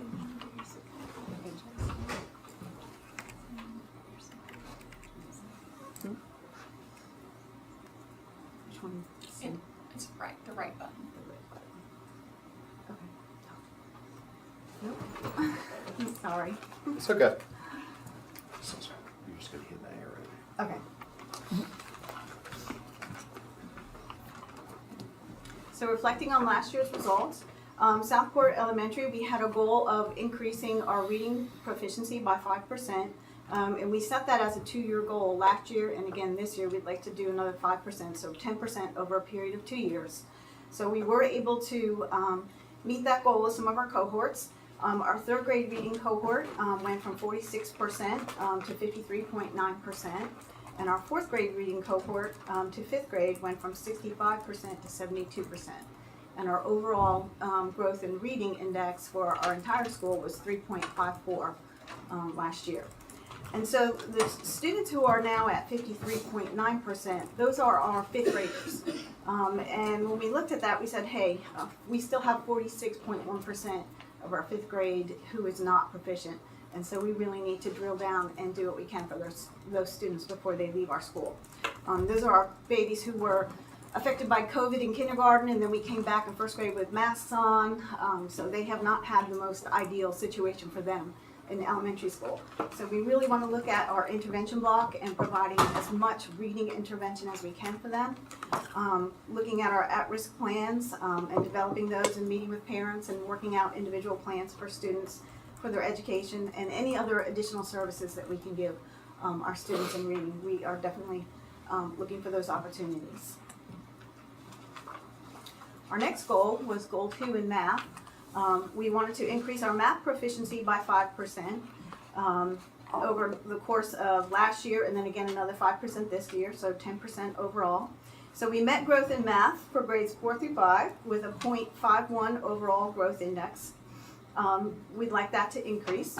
School proficiency in math currently is at a 68.7% according to grade level proficiency on the end of grade tests. And the school performance grade went from a C to a B in math as well. Third grade math cohort to fourth grade, they went from 58.9% to 63.2%.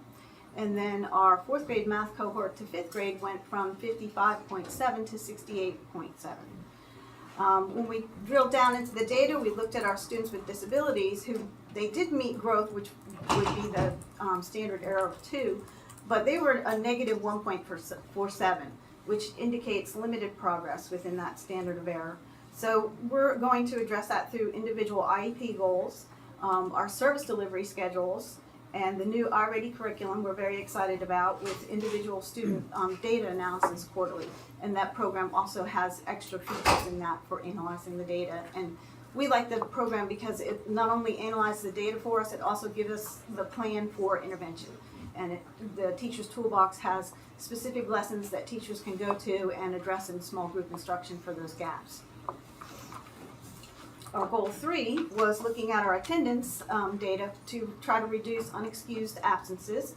And we did not meet this goal. We were on track through the third quarter, but then somehow in the fourth quarter, we looked at the data and it was actually slightly higher, still within the 18% of unexcused absences for the total school year. But something in the fourth quarter we need to be more vigilant about next year. Or this year, this coming school year. Looking at our vacations that we're taking or getting our notes back in when we're out sick at the doctors and so forth.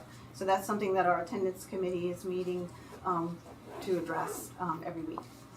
So Southport Elementary will utilize the attendance committee to communicate the new attendance policy to parents and to decrease the percentage of students with 10 or more unexcused absences this year. So introducing this year's goals, adjustments that we've made. And looking at our action steps, we'd like to again do 5% in reading to increase the proficiency. So we're working through our PLCs. They're very important for moving schools and working with teachers and looking at our data. So our agendas and minutes are created to reflect the PLC direction and our school-wide goals. We always meet with an agenda, and we have facilitators who help keep us on track. We work very closely with our instructional coach and the admin team as well. We all meet together with teachers, and we do this every week. Our data spreadsheets, our test score results, and our student at-risk plans are created by teachers and team members, and we talk about those things in our PLCs. And then our interventionists also analyzes quarterly results with grade level teams to determine interventions and student group planning. We just try to overall just prioritize good instruction for our students. Our goal 2, again in math, we'd like to do the same thing. We'd like to increase another 5%.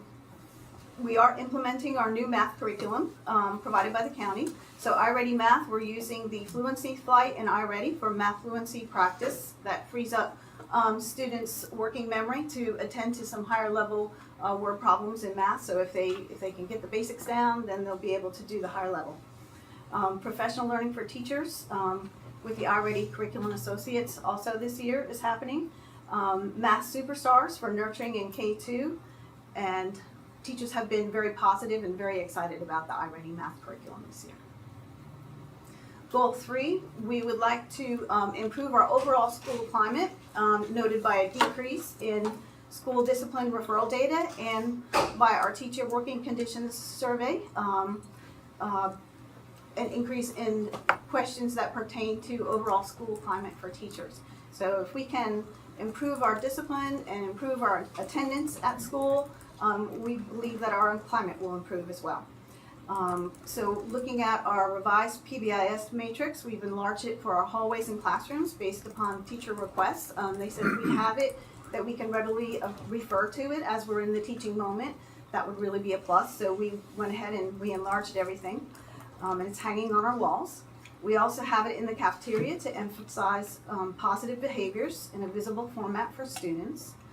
We've included our celebrations and recognitions for students quarterly, including our terrific kids. our bus rider of the month, and our character trait students of the month. We have our attendance committee meetings bi-weekly. We also are utilizing our PBIS folder to teach lessons for students and we also revisit this strategically throughout the year, especially with our restart after the storm. One of the things that teachers kind of talked about was we're gonna have to kind of review our routines and procedures and our rules again for our students. Not as in-depth as the beginning of the year, but we had to go through a refresher with everybody. Continue our mentoring programs with community partnerships such as the Kiwanis Club Royal Readers, and continuing with tutoring. Southport is very blessed to have a lot of community members who come in and they tutor our students. And also to utilize specific behavior reteaching opportunities, whether it's during lunchtime or finding times during the school day in which we can reteach behaviors as a learning process for students. And that's it. Thank you. Questions? Excellent. I'll move in from a C to a B. Thank you. Yes, great job. Entire staff. And I'm very happy y'all are back in school full time. Yes, we are too. That was a celebration for us on Monday. Absolutely. No one liked the situation we were in, but every school year brings challenges and opportunities. So. But I appreciate the flexibility that your staff showed in being willing to work with us on opening the school for a half a day, because that's what we could do. You know, I know it wasn't ideal for the community or parents, but it was what we could do at the time.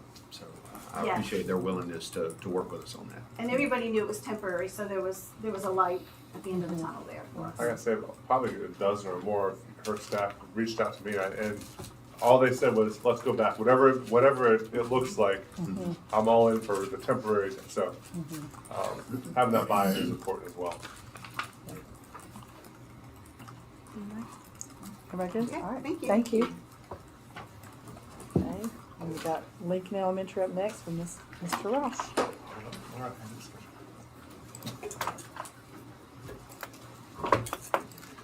Good morning. Good morning.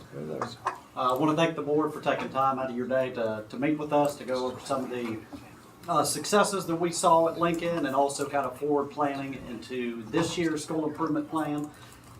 So taking a look back at last year's results, our first goal was we would increase the number of K-5 students on grade level in reading, and we would measure that by our M-class composite score from the BOY to the EOY for K2, and then our EOG for grades 3 through 5, and we put a goal of that at 5%. Some of the successes that we had, 73% of our kindergartners were at or above grade level. So we are hoping and planning for a very strong first grade class as they roll up into the next grade. 60% of our first graders were at or above grade level, and then 55% of our second graders were at or above grade level. One thing we want to make sure we focus on this year is grades 3 through 5, focusing on that core instruction with the wit and wisdom, now our iReady math, and we feel like if we focus on that core instruction, we'll be able to make gains to our proficiency and growth. We will participate in our professional development, targeted walkthroughs to ensure the teachers have that support and structure for both the iReady math as well as reading. By May of 2024, we were wanting to increase family involvement by hosting 2 family curriculum nights, one during the fall, one during the spring. We wanted to put a focus around curriculum information, but also hold on, I'm sorry. I had the wrong page here. MTSS Power School usage. We held our bingo night, which we had close to 300 participants show up. It was all free. We funded everything, had everything donated for door prizes. The one that we had in the fall, our STEM night, fly-up night, was a huge success. We also tried doing a night where we did focus around Power School, grandparents as guardians, internet safety. We're trying to focus more on that. We have a lot of guardians that are grandparents, single mothers, so we are putting a focus on educating and providing the support. And then this year, one of the things we are doing, we're implementing watchdogs at Lincoln Elementary. We're holding our night November 7th from 5:30 to 7:30, and so far we have been returned. We have, I think, 80 RSVPs for that. And the goal, they say, is right around 10% of your student population, and we're right around 75 or 750 students. So that'll put us right around that 10% range. And again, putting that outreach support night out there again this year on a variety of topics that we feel like our parents and guardians truly need to help support the child at the house. Goal number 3 from last year, we will decrease the number of office referrals measured by Educator's Handbook from 10%, from 476 to no more than 428. That goal we did not necessarily hit. We had a larger population than what we anticipated, students, so it kind of skewed the numbers. But one thing we were proud of, we focused heavily on providing support and behavior interventions for our bus drivers, and we were able to almost cut that in half based on the 2022-2023 to the 23-24. And now that we have 3 administrators on campus, principal and 2 APs, we are able to react and intervene quicker to office referrals, which in hope we hope to see a decrease in the behaviors by responding to those. Goal number 4. At Lincoln Elementary, we will increase the number of K-5 students on grade level in math measured by iReady, the BOY to EOY for kindergarten through 3rd grade, and for EOG, grades 4 and 5 by 5%. Successes we saw there, again, 63% of our kindergartners made typical growth, 43% of our 1st graders made typical growth, 50% of 2nd graders made typical growth. And in our EOG data, 60% of our 3rd graders scored a 3, 4, or a 5. That is a 10% gain from the prior year. 44.2% of our 4th graders scored a 3, 4, or 5. And in our 5th grade, really performed 73.4% of our 5th graders scored a 3, 4, or 5, and that was a 12% increase as well. We did at Lincoln meet expected growth across all grade levels in math. And we had a positive growth index of 1.35 for Lincoln Elementary. We are focusing on 1st and 4th grades for continuous growth, and we're going to do that by supporting and have targeted conversations in our PLCs, walkthroughs, and coaching. Looking at this year's goals, we will increase the growth of proficiency by 5% in reading as measured by M-Class composite score for K2 and EOG for 3-5 by following the cohort of students. We decided to track the cohorts instead of just grade levels because that way we can compare grade level to grade level as the students are growing versus, our kindergarten class this year is completely different from last year. So we're tracking by the cohort. Our K-5 students met growth in reading last year. We'll continue to grow our students by increasing the number of proficient students by 5%. We're making sure that each grade level has a built-in block of 45 to 50 minutes of intervention time to work with those students. And again, continued professional development opportunities for wit and wisdom on there. We also have a student support specialist, which we are very thankful to have on board at Lincoln. So that person will be able to get in there, help identify kids, provide tiered instruction and support for those students as well. Goal number 2 for this year, we will increase family involvement by hosting 2 family curriculum nights during the year, focusing on curriculum information, MTSS, Power School, with an average of 200 participants at each event. Our school improvement team met in June and evaluated last year's attendance for family curriculum nights, and we really need to continue to increase attendance at our parent and community engagement nights. Our bingo and Title I night will be on November 21st. We're going to do that for 2 hours. We have a very strong PTO this year. They have been phenomenal. We actually have 8 school sponsors already at Lincoln, which that money is used. So we have everything from pizza to if you need an airplane wash, school sponsor. So it's great to see the banners out front, taking that pride back in the community and the community investing back into us. And we're going to continue to run a community engagement committee.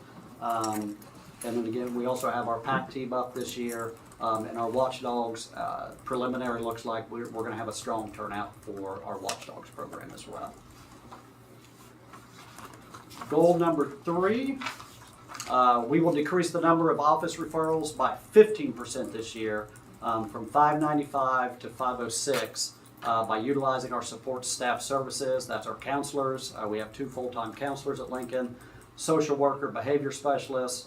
We follow our PBIS matrix and implement that, incentivize the students' positive behavior, and then also school-wide incentive programs, whether that be Student of the Month, where you get to come eat pizza and ice cream with the admin down in the cafeteria.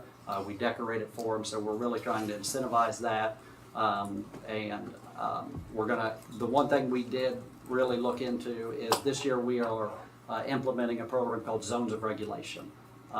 That program, the teachers build that into their day, usually in the morning session. It takes about 10 minutes each morning, and they cover 1 lesson for the whole week.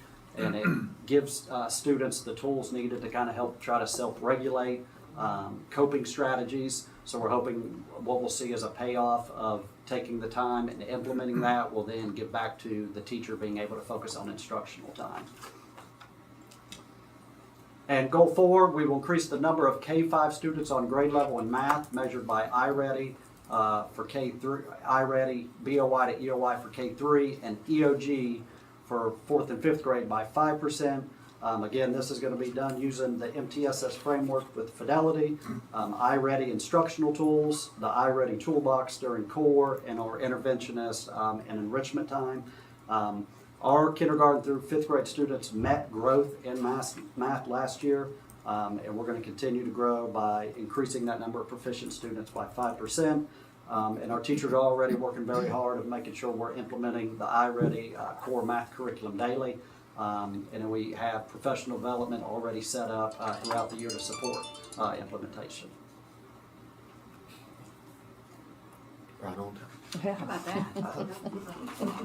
Tell me what Fly Up Night is. So Fly Up Night is, so our kindergarten through 4th grade students, we have a night designated for them. They come back and they get to meet their next grade level teachers. They're not assigned, but it's a chance for the parents to learn about the curriculum.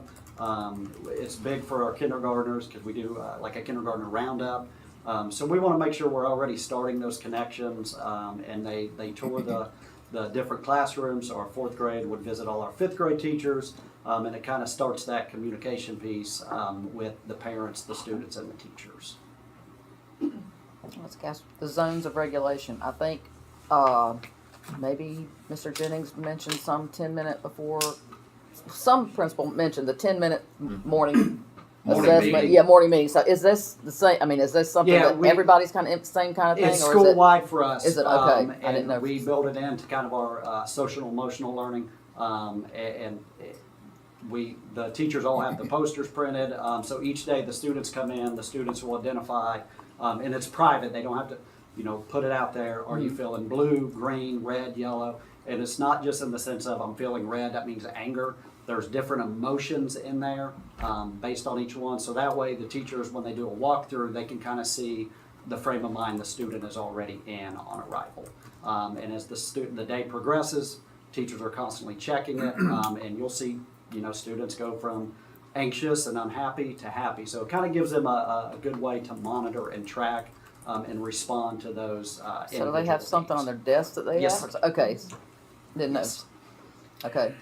It also gives our counselors and social workers more proactive Concrete. data Yes. to try to act before a student who had a problem at home, they come to school angry as a result.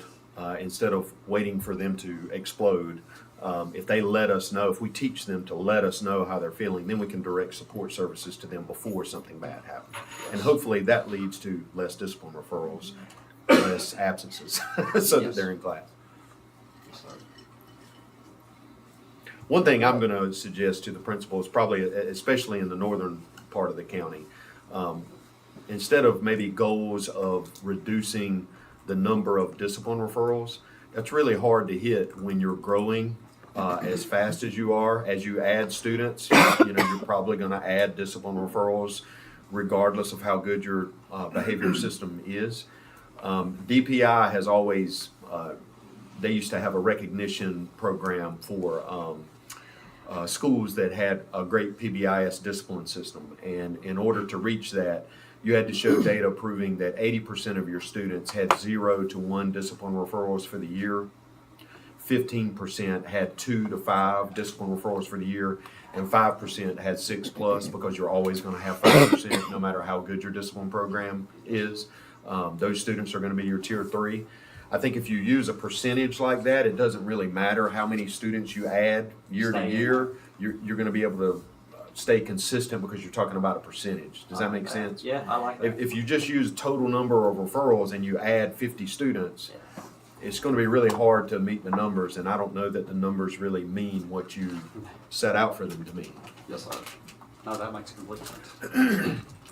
And this is probably for everybody, because going back to behavior, I understand the PBIS and rewarding kids for good behavior, but do you exempt the ones that have inappropriate behavior from the celebrations? Or because you're just saying, okay, you're going to get to go to the celebration. The kids that didn't come up to standards, what happens to them? How does that work? We use it as an incentive. Right. Obviously, we all use Class Dojo. We never take points away from that, so they can still gain those points. And then each grade level meets, and they determine the criteria. They put that out there to the parents as well, because we don't want anything to ever be a surprise. So we build that in to incentivize the positive behavior. Yes, ma'am. So those students that don't meet the expectations, no, they don't get the incentive. Now, a student that has a documented behavior disability, they would have a behavior intervention plan, and their incentives would probably be aligned to them meeting their goals in their behavior intervention plan, as opposed to the school-wide goals. Yes. Because they have a documented disability, they're gonna have a different expectation, okay? Right. Because they're not like all the other students when it comes to behavior. Does that make? Yeah, I'm just saying there may be some child that, you always hear 10 years later, you were the cut up in the class, and now they're the multimillionaire, for something. Just like every child's got something going on. Yes. And it's just, I know you're trying to reward the good behavior, but some of these kids probably never going to have good behavior. Somebody might, just because of multiple reasons. And it just seems like there's a big inequity with, just like every kid getting a reward in class for doing something. Well, not everybody earned a reward. The award ceremony has got to be, everybody gets an award. Well, award ceremony is just one that excels. Not everybody's going to excel, but it's just, I don't know, it just seems like there's a lot of inequity in some of it. And one thing that some of our classrooms do is they will put a classroom goal. And so that way, it's not just an individual sometimes being singled out. They'll make it a classroom goal, whether it's filling a jar up with M&Ms. So they still build that in, so that way the student you're referring to, isn't always left out. Right. Okay. Sometimes being left out is just part of life. That's right. But still, not everybody's gonna make the field goal, but they're still part of the team. So, if we have an incentive program to incentivize positive behavior, in order to gain the incentive, then you have to exhibit the positive behavior, unless you have a documented disability. In which case you have a behavior intervention plan. You're still going to have access to those incentive opportunities, but there are going to be different expectations for you. But everyone else, they're going to be expected, if they want the incentive, then they have to earn it. It's just unfortunate we have to spend so much time on behavior. Before we can even teach. And it's just, I don't know. It's just a thing. Yes, ma'am. It's not you, it's everybody else. So. Well, thank you all. Thank you. Okay, new to Jessie May Monroe is Miss Teresa Gallshill. First year at Jessie May. Good morning. As principal. Yes, yeah. But she's been there. As principal, yeah. She has. So, make sure I know what I'm doing here. Had to make sure my heart rate went down a little bit. So at Jessie May, our first goal last year was to increase our reading proficiency in K2 and in 3-5, and it was a 2-year goal. We had from 76% to 82% for 2005 in K2, and then from 82 to 86% in 2026. In grades 3 through 5, we were 58%, and we want to move to 70%, and then in 26, we wanted to add 10%. Some successes that we had, our kindergarten, first grade, improved their proficiency, and we use Haggerty, we use Flyleaf program, and then we have our interventionist who is doing an amazing job. And then this year we're adding our student support specialist. In 5th grade, our reading proficiency increased from 38% to 53%, and we have a teacher who moved into our school from another school district who used the Wit and Wisdom program, so she is also providing some professional development to our teachers in the other grade levels. We had a decrease in dibbles in our 2nd and 3rd grade, so that resulted in some staffing changes, but we did some other opportunities. We want to increase our proficiency in 3-5 using the district pacing and continue professional development strategies that we're learning through the Wit and Wisdom program. Our second goal is to increase our math proficiency in K5 from 53 to 80%. Some successes that we had in 4th grade, we went from 52% to 54%. In 1st grade, we increased from 61 to 67%. All of our teachers in grade 5, grade 3, 4, and 5 completed the foundations of math, professional development, and then last year we did have our EC resource teachers to complete that professional development. Some opportunities is using the iReady curriculum and the county pacing guide for our core instruction. We are implementing a data wall.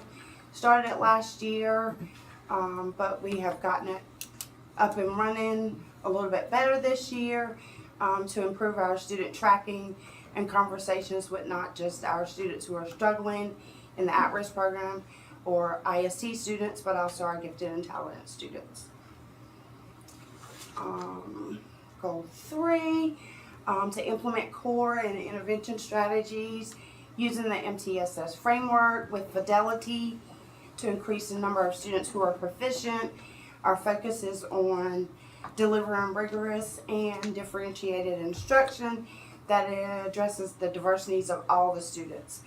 Successes, our 4th grade went from 55 to 58%, and then we increased our reading proficiency in 5th grade, and then our science proficiency was at 67%, which we attribute to our reading scores, which went up. So there was a correlation between the reading and the science. Our math proficiency increased. In order to prove our global proficiency, we're using our student support specialist, and we're so thankful to have a student support specialist. She is doing lots of professional development with the entire staff and not just our MTSS team on the structures and processes, including core instruction and tier supports for all students. And then this year's goals, the first goal is to increase from 53% of our students meeting the typical growth to 80% of students meeting their typical growth. Normally we look at the typical growth, but this year we're basing it on our stretch goals because we want to stretch those goals for all students. Just real quick, an explanation on that for the board and the public. So when we say typical growth and stretch growth, those are data measures that come from the iReady diagnostic. So when the student takes the diagnostic, it'll then set a typical growth goal for the student for the rest of the year. And we measure whether or not the student meets that typical growth goal, and it'll also give them a stretch growth goal. If they meet the stretch growth goal, that's a lot of work, but very doable for all of our students. I just wanted to be clear, when we say typical growth and stretch growth, that comes from the iReady diagnostic and digital program. Thank you. And some of our action steps is that our teachers will participate in professional development, which they are doing today with iReady and PLCs. We're using the iReady progress monitoring tools to frequently assess how we're doing in meeting our 80% growth target. We have frequent walkthroughs, and we monitor the iReady usage for all grade levels, and then we use our PLCs to discuss strategies, because one teacher may have a strategy that's better than another, so we use that time to discuss our strategies. We share best practices, and then we analyze our data during our PLC time. Goal number 2 was to increase our reading proficiency in K2 and in 3-5, and adjustments that we made.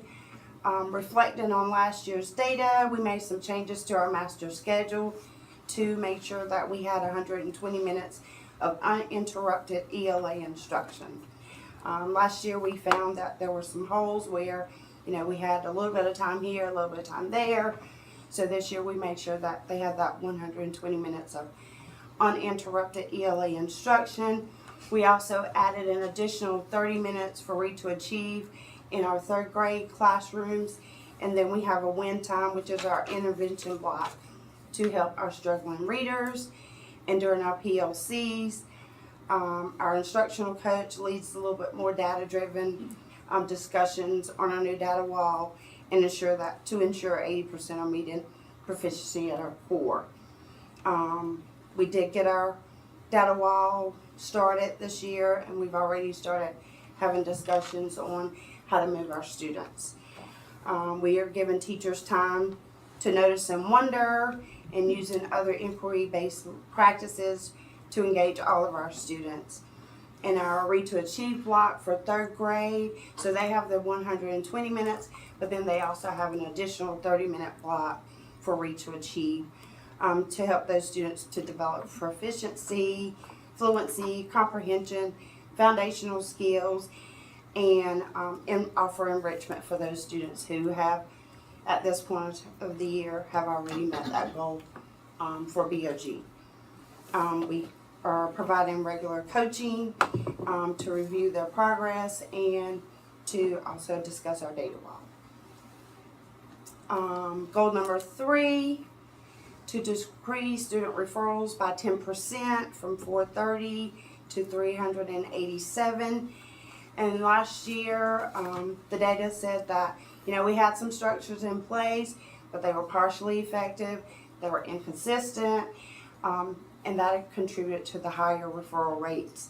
So this year, we are using whole brain teaching, and whole brain teaching, it engages our students in classroom using gestures, repetition, collaboration, and some learning techniques to maintain their focus and reduce disruptive behavior. And all of our teachers use the whole brain teaching rules in every classroom, resource teachers in the cafeteria. Everybody's using whole brain teaching. We use the harmony lessons, and on Fridays we implement enrichment clubs, and that is to cater to those student interests. So if I like music, I'm going to music club. If I like PE, I'm going to PE club. And that we noticed at the beginning of the year, students were not really ready for the enrichment clubs, but after the first one, then we saw how effective it was. So on Fridays, they go to enrichment. For those students who are not ready for the enrichment, we use our student support specialist, our interventionist, our guidance counselor, our CIS, our social worker, the psychologist, anybody, so that student can check in, and they address any kind of behavioral needs that student may need. We also do student-led announcements, PBIS shout-outs for students and staff, We also have morning music in the car and bus line, and that engages the students so they're ready to learn. They're engaged, they're ready when they get ready to come into the building. And then the last goal is to improve student attendance by decreasing the number of 10-day attendance letters. We had a little bit of inconsistent communication with our families, and that's one thing that we have targeted, even in the car rider line, talking about, making sure we're getting there on time. And if you could see this morning, I had about 5 families trying to run in the building, trying to get there before the bell rang. So I think it's working with communication with their families. And when students arrive each morning to the classrooms, they get a ticket, and that ticket is entered to a school-wide drawing. We have weekly drawings. We put their pictures up on our school monitors. We have an attendance board that recognizes the classes and the grade levels with perfect attendance.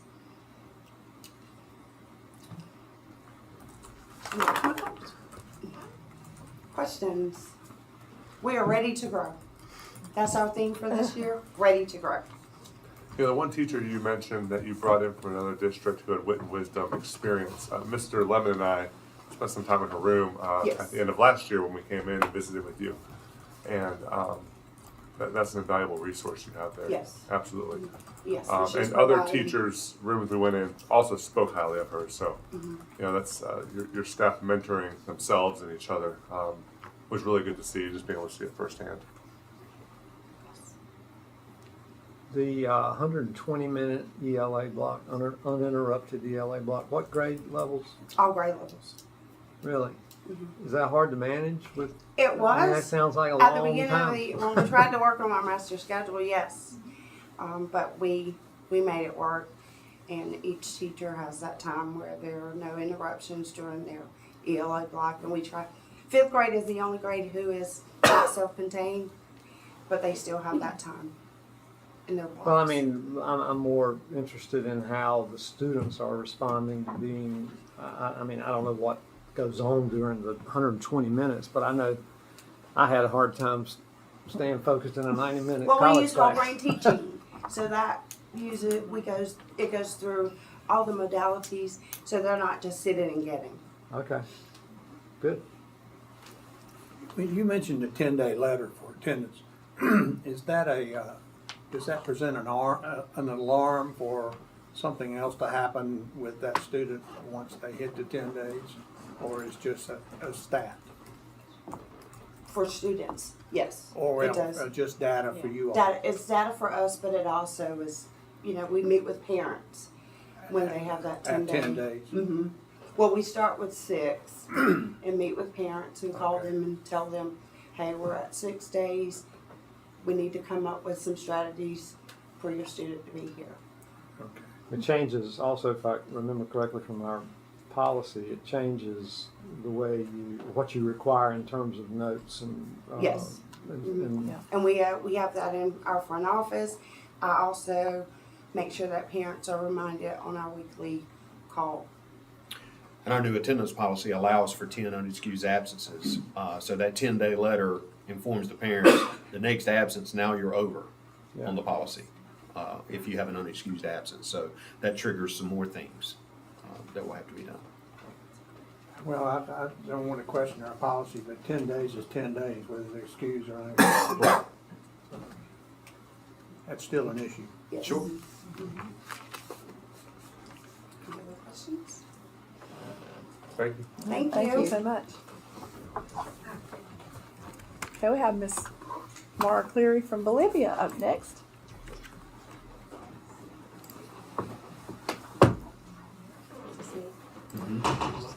She's looking forward to this. Hey guys, I'm Laura Cleary from Bolivia. Elementary, we'll start with our goals from last year. We're going to go through them. It's the right arrow. Not yet. It's like driver's training. Now Tori the right also arrow. can control it. Tori's sorry, I'm not in that. Yeah, Tori has the brake pedal on the passenger side. I appreciate that, Tori. So we'll start with our goals from last year, but quickly get into our goals for this year because we did not meet growth last year, and so we really want to focus on what we're doing now and how we're going to meet growth and how we are going to improve instruction for all of our students. So last year, our goals were a 4-year plan for all of our goals. And it started with a reading goal where we were improving our reading proficiency.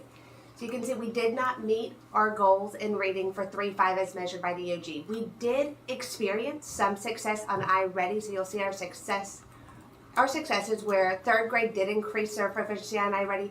Kindergarten and 1st grade were very strong in their proficiencies, both above 80%. 5th grade, their comprehension in iReady grew from 36% to 42%. So we did see some successes in reading, but overall proficiency did not grow. So that told us we needed to have more specific time spent on the skills our students were meeting, which led us to creating a very purposeful and data-driven intervention program that is now school-wide. So our students, every student receives at least 45 minutes of skill-specific intervention or enrichment daily in reading. Our next goal was a 4-year goal that focused on math. We were much closer to meeting our proficiency goals in math, but we did not meet them.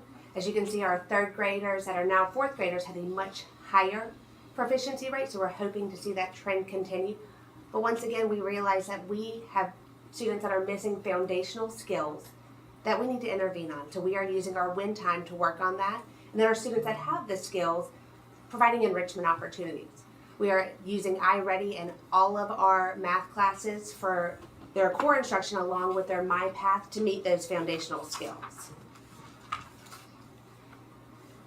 And then last year, our 3rd goal was focusing on science. Our goal was 65%, and we only had 50% of our students proficient on science. One big change we made in 5th grade science is we have departmentalized. Our teacher now gets to focus just on teaching the new science skills. She's going to many different professional developments just for the new science standards to help her hone in on that craft on teaching the science to our 5th graders. And last year we had a 4th goal that focused on increasing community involvement and building a stronger relationships. Last year they had a very successful bingo night at school. And we saw parents want to be involved. We have a community where parents, guardians, and community members want to be involved. So this year we have planned many engagement activities. We have a STEM night, a Polar Express literacy night, a literacy bingo night, kindergarten roundup. We're copying from Lincoln, doing a fly-up night for our 1st through 5th graders. We're going to continue building our relationships with the Kiwanis Club. We have 30 different volunteers from Kiwanis every week coming in to either do royal readers with the 1st graders or chess club with the 3rd, 4th, and 5th graders. Greater Assistant League is providing snacks, they're providing monetary resources, and churches are as well. We are also really excited about our Watchdog program that is just kicked off to involve parents, grandparents, any male figures that want to be part of us. And then we're involving our high school athletes as just models for our students. And now we get to the fun part. So this year, we are focusing once again, we took down our 4th goal to focus just solely on instruction this year. We want to move our kids bounds because we know they can. Our 1st goal is a reading proficiency goal, and we'll measure it by our EOGs in 3 through 5, and then iReady, or M-Class for our kindergartens, 1st and 2nd graders. We're going to do this. We're going to reach proficiency by having very purposeful PLCs. We've restructured our PLC meetings to include core time for lesson planning and lesson talks in each PLC. We're using MTSS. And win time. Our win time is sacred. We are going to have that every day for our students, and we monitor it and readjust every 6 to 8 weeks. Kindergartners, we want to see all of them at 90% at or above benchmark. Same with our 1st graders. We saw it last year with our 1st cohort. We know that that ability is there, and we want to see it. 2nd graders, 85% at or above. 3rd graders, 65%. 4th graders, 55%. And 5th graders, 55%. And those numbers came from looking at district norms, where we were traditionally and historically, and finding where our kids need to be. We want to increase proficiency everywhere, not just in one grade. Our small group interventions, especially the use of our interventionists to meet those targeted skills. Myself, our coach, and our assistant principal are doing weekly walkthroughs to ensure that we are teaching wit and wisdom with integrity, and that is being taught to its fullest in all classes. And then we've had more 3rd grade teachers departmentalized, and our 5th grade teachers are departmentalized, which will allow those teachers time to grow in their knowledge and their craft and become experts. Our schedule has allowed to have that win time for every student. We have a 90-minute uninterrupted block for all students, K-5 and ELA, to teach wit and wisdom. And then we're doing bi-weekly walkthroughs to ensure the fidelity and integrity of wit and wisdom is occurring in all of our classrooms. Our next goal focuses on math, and we are increasing our proficiency in all grades once again. We'll use iReady and the EOGs. Kindergartners, we are going to see 75% or more at proficient. 1st graders, 75% or more. 2nd graders, 58% or more. 3rd graders, 54% or more. 4th graders, 63% or more, and 5th graders, 61% or more, are going to be proficient as measured by either iReady or their EOGs.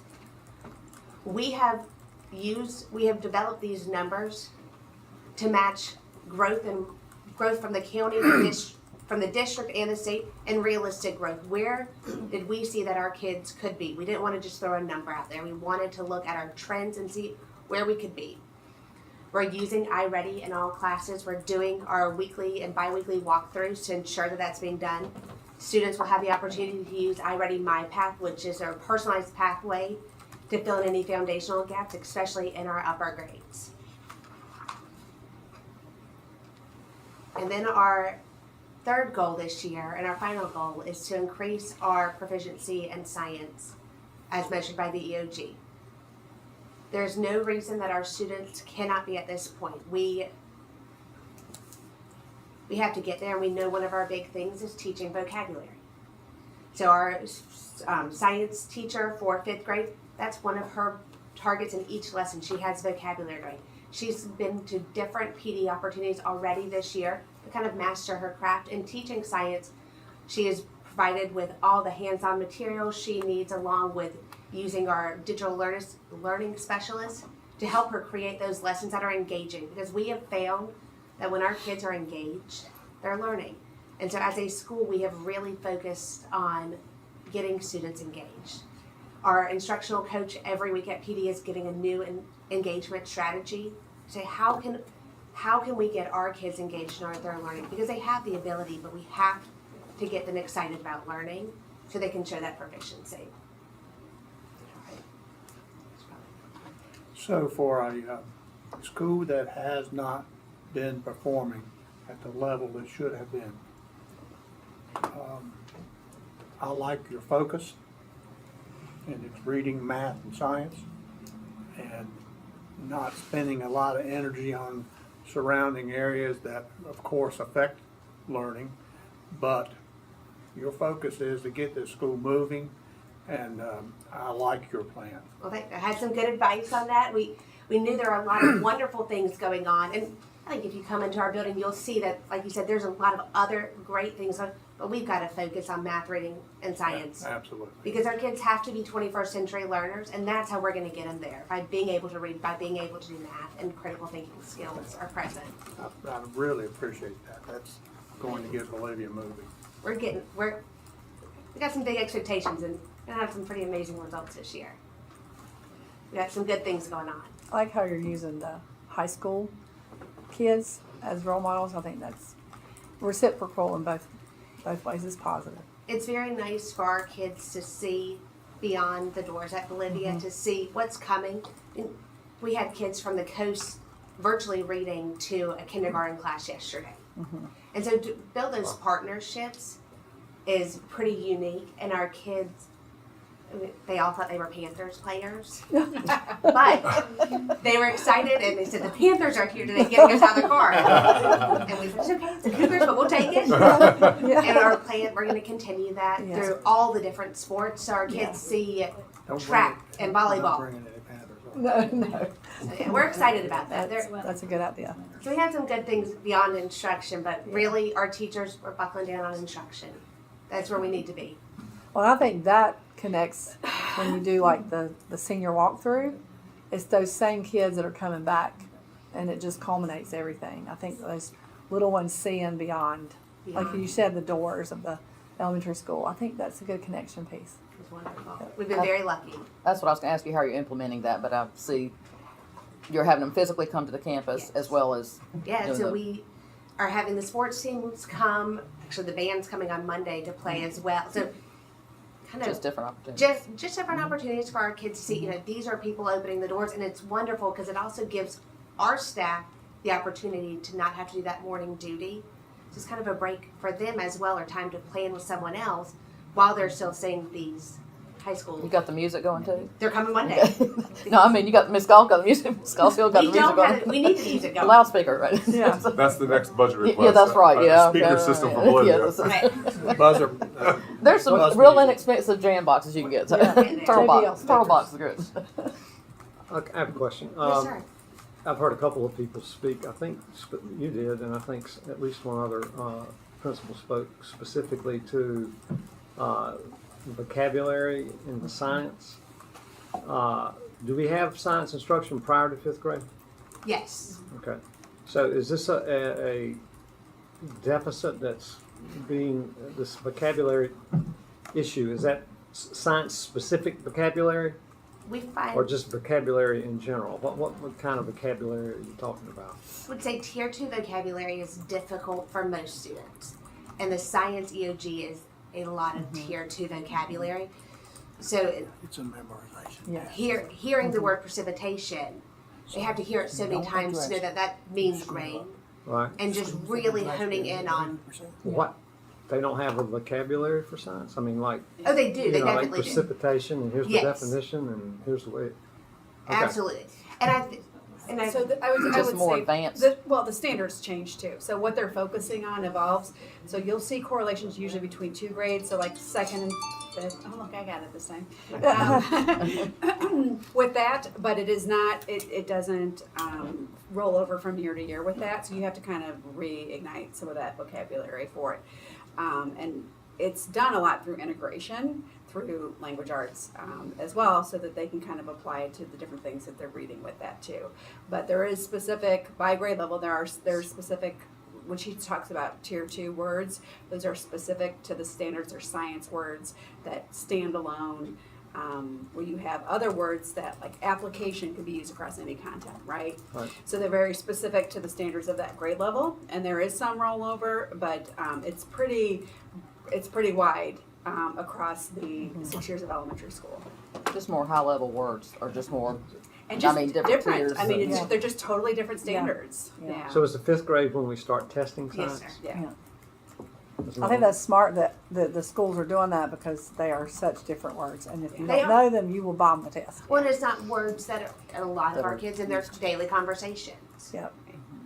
Well, and you could talk to our biology teachers who are like top 10 in the state and ask them what makes the biggest difference. And it's, you have to know the vocabulary in science. And if you don't explicitly teach it, it's just not something you use every day. You know, So is it not part of a typical science instructional plan? I mean. It is, yeah, but It it's is? very different from grade to grade. And I'll share some things with you. I made a note here that'll kind of highlight what the exchange is from year to year. There's not as many connections as you would think because there's multiple components to science. As long as you can explain the tropical cyclone number 8, not named storm. They should all know how to do that this year, right? Yeah. It's been I don't a great, even know what it's called. It's been a great and that's been a great teaching example for That's them. not as something far as normal I'm that we concerned, if a tropical cyclone can produce 20 inches of rain, who cares what the difference is? That's right. That's right. The damage is done. They're getting real experience, real life Yeah. experience. Thank you. Thank you. Ms. White, do you think across the board that K-5 that we spend enough time in science in our elementary schools? I think so. Science and social studies is through integration for the most part, and so it's hard to equate in actual minutes of time because you're looking across multiple standards. So we try to look for that balance of it to make sure that the standards are represented in the pacing through that interdisciplinary process. But it is different than when you talk about having like a 120-minute language arts block, that's going to have a lot of science and social studies integration within it between the text that they're using and the vocabulary that they're using. But is there, in a certain grade, for example, these are the terms you need to know Yes, in yes, science? absolutely. Yeah. Does everybody know those? They should, because we have pacing guides and our standard course of study, it's addressed in their unpacking, so it should be part of their planning for that. I think about like with social studies, it gets more sophisticated, right? In kindergarten, first grade, you're talking about your community, right? Because it just kind of says to me, schools that aren't doing well in science aren't getting that done. I think that in particular, They're not addressing it properly. I was just gonna say, in fifth grade specifically, we have a big gap between, we have some schools that perform very I know we high, do. and then some that And it used to don't. be, that was one of our real high areas, Right. almost in every school. Right. And it should. All at once, it's plummeted. Well, and remember, we have new standards now and a whole different application for it, so we are gonna have a That new. has something to do with it. We are gonna have a new baseline with PGs this year that we need to be, thinking about. And I'll be honest too. I mean, just from our leadership team to the principals, we're being a lot more specific about what we expect from the principals as far as what they are looking for, what we should expect to see in our classrooms. I think it's clear to me that teachers have been given a lot more leeway in the past probably than they are now, and that is, I don't doubt, causing some growing pains. But we just have to be more specific about what we expect to see in the classroom. And when you talk about science, it's vocabulary. What vocabulary are we teaching every grade level each year? And do we have evidence that that is being done in an explicit way? And if it's not, then that's going to be addressed with the teacher. And if the principal is not doing that, then it's going to be addressed with the principal. I mean, that's just the way it is. We know what we need to do well, and we need to expect it, and we need to do it. Yeah, I just think there's a problem of the integration being done enough or properly for the results we're getting. That's what's causing it. When did the science I'll change? share, yeah, as I say, I'll share that, it this year. This year? Yeah, so I'll share Standards. that with our elementary principals and the work that we do reviewing from their walkthroughs, that is lesson plan analysis is part of that, so we'll take a look at that next time we have our elementary principal meeting, because they obviously monitor lesson plans on a and systematic it basis. could be, part of the master setup for the schedule being a problem, I don't know, in certain places. Well, we review and approve master schedules in the summer. We have a process for that. So that the time is appropriately placed. It's gonna be the implementation of the master schedule that would be the next thing to look at. But we do, that's part of our summer review process, when we go meet with our school teams. We just have a much more explicit set of expectations for how you use your time, how you use your money, and how you assign your staff.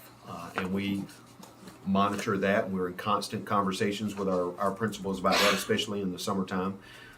We also now have a common instructional framework where we've been much more specific about high-quality instructional practices that we expect to see in the classroom, and that we expect our district office staff to provide high-quality training for all of our teachers. So when we hire new teachers, we're going to have a way to train them in the Brunswick County way. And what that is it aligns to our common instructional framework, and our walkthrough observation tool is specifically aligned to collecting data on whether those strategies are taking place in classrooms or not. So I think we're in a good spot. It's just going to take us now some time to make it happen and work through some change and growing pains that always comes with change.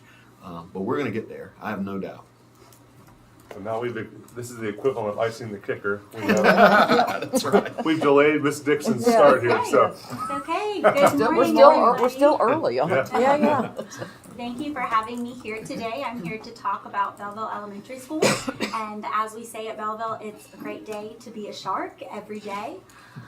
So I'll start with last year's our goals, last year's goals, and how they ended up and where we're going in the future. At Belleville last year, we really wanted to focus on our family engagement and getting families back into the building. So we decided to have two major events, one in the winter and one in the spring. They were highly attended. If you've ever been to one of our Belleville events, they're typically highly attended.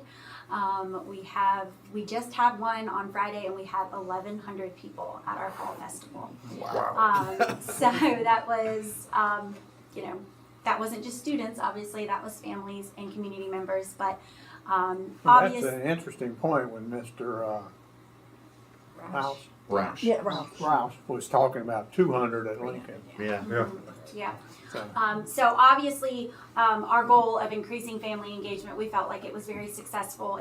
Family engagement has always been an area of success for Belleville, but it's something that we want to keep building on and growing on, and making sure that we are aligning it with what our community needs and what our families see as important and what our teachers want to do to connect with our families. So that's something that we're continuing, but that is definitely an area of success for us.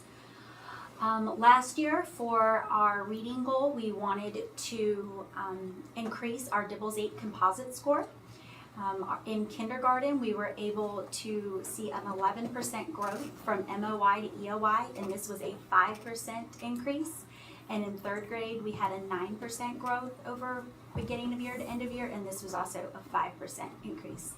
We did have some areas of opportunity in first grade and second grade where we saw slight decreases, but with the implementation of wit and wisdom, sometimes you see a little dip there, but we still felt that a 1 to 2% decrease was something that was manageable and something that our Letterland curriculum and our Haggerty curriculum still helped us maintain growth in those areas.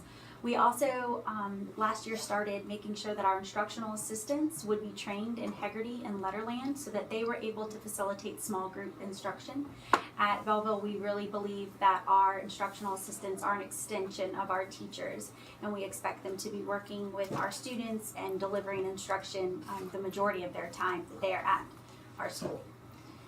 For our third goal, we wanted to focus on discipline referrals. We had a goal of reducing it by 10%. We did not reduce our overall referrals by 10%, but we did successfully reduce our bus referrals.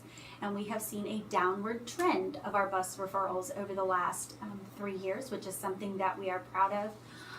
We have encouraged our staff to be bus monitors when they're able to. We also have instituted bus classes for our students, so if they get a certain number of referrals, they have to attend a bus class to learn about bus safety and bus expectations. And we're also celebrating students that are doing the right thing more than ever before. And that is something that we have continued into this year, all three of those initiatives, the staff bus monitoring, bus classes, and bus celebrations as well. Our fourth goal was in the area of math. We wanted to increase our math proficiency in grades 3 through 5. Some of our data is up there, and you can see that we were able to do that from year to year. We increased proficiency. However, we're still looking at that cohort growth. So, for example, we're looking at the third graders in 2022, 2023. We want to see them increasing in fourth grade, and they did dip in fourth grade to 69%. The content changes, we have a big jump with fractions there, so a lot of it is the curriculum and the content, but also we need to see that growth happening. So this year we want to aim to close those gaps with our cohort growth as well. But still very proud of that 81% in our third grade math proficiency. We're very proud of our third graders for that. So going into this year, we focused on 3 areas this year. Instead of 4, we have 3 goals. Our first goal is we are relying on the teacher working conditions survey now when it comes to discipline, trying to look at it through a different lens. Historically, we've said we're going to reduce it by X amount, this many number, this percent. So we wanted to try something different this year and look at the teacher working conditions survey. So our goal is that in 2 years, when we take the teacher working conditions survey again, 80% or more of our staff will report that in the teacher working conditions survey that students follow the code of conduct and school leadership routinely enforces the rules of student conduct. We want to again adjust these based on the results of last year and make sure that we were continuing the success of our bus referrals. Lots of things that we have instituted or that we are continuing. We do have a universal shark log for our students across all grade levels. This is something that teachers complete every day that goes home to parents. Another way to keep parents informed of what's going on throughout the day. And it's not just about their academics, but their conduct as well. We have a Shark Day contract, and this is something that aligns with our PBIS program. Quarterly, we have Shark Day celebrations, and if a student has a major office referral that results in a suspension, they are no longer eligible for our Shark Day. So for example, sometimes we do school-wide bingo, or we'll do, one year we made kites and we flew kites. It's a school-wide celebration, and they have to maintain those PBIS expectations in order to attend those. We have our SIT and PBIS representatives at all of our parent advisory committees meetings to make sure that we're able to address any type of concerns with our parents at those. We use Sanford Harmony daily as well. And we also updated our PBIS matrix to make sure that it was more student friendly, and we are in the works of getting it printed very large, almost as large as the screen behind you guys, to post in several different areas around the school, so our students are always reminded of our shark expectations. Our second goal is for 60% of students to meet stretch growth for iReady Math this school year. Last year's goal of increasing math proficiency was met by one of our 3 grade levels, but not in our cohort. So this year we want to look at utilizing our new math curriculum, iReady, for our core, and making sure that we are using Brunswick County's math standard treatment protocol to facilitate our MTSS process with more fidelity, ensuring that all of our students that have math concerns are being addressed. One initiative that we have really worked hard to implement this year, not only to help our students academically, but to answer the request of our teachers, which is time, more time to plan, more time to analyze data, more time to complete at-risk plans or MTSS paperwork with our student support specialists, more time to work with that new position. So we have instituted what we've called long planning days. This is where every other week your grade level gets an hour of time dedicated to planning within your workday. And the only way we're able to do this is with our instructional assistants. And again, we expect our instructional assistants to be extensions of the teacher. So when our instructional assistants are going in there, they are facilitating the lessons, they are doing small groups. It's not popping, a movie, or we're gonna draw for an hour. They are a continuation of the teacher. And that training that we have been providing them in small group instruction, letterland, Haggerty, all of that has really helped us feel confident that they're able to do that. And this is also allowing some opportunities for vertical planning as well. When we're able to, we try to mix and match some of the teams so that we're able to have more vertical planning going on, particularly at the beginning and end of the year as well. We also pride ourselves at Belleville on our at-risk checkups, which is something that we do quarterly. We've done this for several years now, where we're really looking at that tier 2 group of students, and are they progressing in tier 2 and improving where we can exit them, or do we need to bump them up to tier 3, to our IST level? And it allows us to do this routinely with a process every single quarter. And it is something that our teachers have really worked hard to perfect, and it is really a true data-driven conversation. We're very thankful to have iReady Math as our curriculum. We appreciate that investment, and our teachers have enjoyed diving into that and using that with our students, and we have no doubt that that's going to help our growth in math as well. We have a math and ELA interventionist as well that are with our students for, depending on their need, we have a 60-minute win block. So it's 30 minutes for most of our IST students in each of those areas. Finally, our reading goal is to increase our composite, our overall growth for our students for K-3. As you can see, it's broken down differently with each cohort based on data from last year. And then for 4th and 5th grade, we want to have them meet, that should say stretch growth. I'm sorry, that's a typo, stretch growth in iReady reading as well. We want to make sure that we're using last year's data, and our wit and wisdom data, our Haggerty, our letterland interventions, to make sure that we are giving every student what they need when it comes to our MTSS process, and using our interventionist and our student support specialists as well to help us guide those decisions. at Belleville, we do tiered walkthroughs. So our teachers are tiered, similar to how our students are tiered for their needs, their strengths, their areas of growth. And those tiered walkthroughs are something that allows some teachers to get more walkthroughs than others for different areas of support. And this is a conversation that we have with our teachers so they know, hey, this quarter, you're going to get a walkthrough twice a week. This is what we're looking for. This is what we're working on. And we've also, I personally did one-on-ones with every teacher before school started to find out what they were looking for feedback on, so that when I'm going in and doing these walkthroughs, whether they're on a higher level of walkthrough or a lower, I want to make sure that I'm using that as a coaching model so that when they get their feedback from me, they're getting something they've asked for, and I'm giving them something that I want them to hear as well.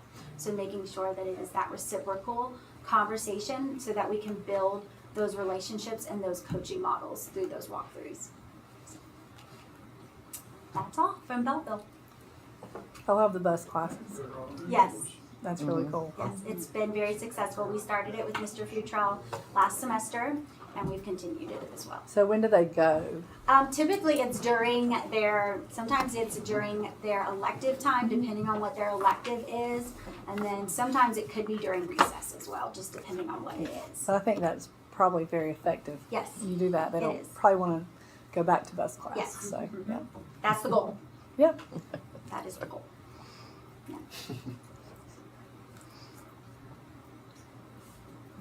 Okay. Anything else? Thank you very Anybody much. else? Thank you. Okay. Thank you so much.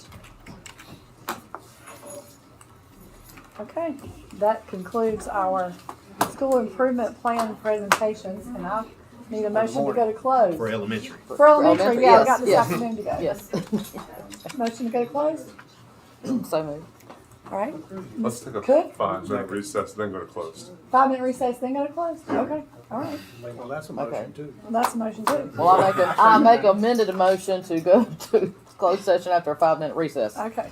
Second. Second by Mr. Lemon. All All in fair favor? side. Aye. Unofficially, just make it 11:40, it's 7 minutes. Did everybody get there? Too late. It's already in the minutes.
with the goals that we had last year. So Town Creek Middle School will increase the percentage of grade level proficient students in reading by 10% across all grade levels, including increasing the percentage of students college and career ready by 5%. So our successes in reading were the following. We increased the percentage of college and career ready students by 4%. However, areas where we would need to improve upon in our opportunities are reading, our overall reading grade level proficiency throughout the school only increased by 1%. And grade 7 is the only area in ELA that we met growth. I put a little caveat down there. Although the number of college and career ready students are increasing, our AIG students are underperforming and are not meeting or exceeding growth. Our goal 2 from last year was Town Creek Middle School will increase the percentage of grade level proficient students in math by 10% across all grade levels, including increasing the percentage of students college and career ready by 5%. The successes that we saw were increased grade level proficiency by 8.7%, so the overall proficiency increased by 8.7%. Increased our college and career ready proficiency by 8.2%. Our grade 7 and 8 in math met or exceeded growth. Our opportunities, again, are consistent with our reading. We are increasing the number of proficient students. However, we are not growing the students that are already proficient, which means although the number of college and career ready students are increasing, our AIG students are underperforming and are not meeting or exceeding growth. Our third goal last year was at Town Creek Middle School, we will reduce the amount of lost in daily instruction time by 15% from June 2023 to June of 2024. Our successes, we did decrease the loss of daily instructional time by 8.5%. We did not hit the 15%, but we were able to cut that in half. How do you tell that? Through educational ed handbook, excuse me. So I will explain that a little bit further. So you calculate the number of days a student is in out of school suspension or in school suspension, and you can clearly bring those that information up. So if you will read, the next part is the opportunities. We increased the amount of out of school suspensions by 239 days. Which means, okay, from the year of 2022-23, we had 469 days students were out of school suspension. Last year we had 707. Now, you might be like, oh my gosh, that's a drastic difference. But in 2022-23, we did not have an actual discipline matrix. It was very, we weren't consistent with our practices. We didn't have something in place. We didn't have a PBIS matrix. We didn't have a discipline matrix. And so the next year, which would have been in 23-24, when you have those things in place and you have consistency and systems in place, then, you know, when things happen, we follow those, the procedures, and our out of school suspensions increased. This year's goal. So last year's goal, Town Creek Middle School increased the percentage of grade level proficient students in reading by 10% across all grade levels, including increasing the percentage of students college and career ready by 5%. What we changed for this year is the adjustment is, this year we are focusing on both increasing proficiency and growing our students. So we are going to have two separate goals for both reading and math. Goal 1 is to increase the proficiency in all grade level students by 5%. And goal 2 is to increase the growth index by 2 in the areas of reading, math, science, and overall growth status. So that growth index is that EVAS score that you get. So the EVAS is, you know, either a positive or a negative number growth. So let's say our overall EVAS score for the whole school was, I think, negative 8.6 or something like that. So I want to increase that to negative 6 would be our limit of what we would want to increase that to. So in all areas of reading, we want to increase that score by 2, the growth index score. Okay? One of our action steps, and one of our big action steps that we're doing is the first 5, which is every classroom, the first 5 minutes will consist of an EOG style do now question for the students to complete. And we have done already a tremendous amount of professional development in that area of programs. So every single classroom, when you walk in for the first 5 minutes, they're going to be doing an EOG style question, and the students are going to be answering them. Goal 2 from last year was Town Creek Middle School will increase the percentage of grade level proficient students in math by 10% and increase the percentage of students college and career ready. Same thing that we are doing in reading, we are going to do in math. We're going to have 2 separate goals. One goal is to increase proficiency by 5%, and the other goal is going to increase the growth index by 2 in the areas of reading, math, science, and overall growth status. Action step.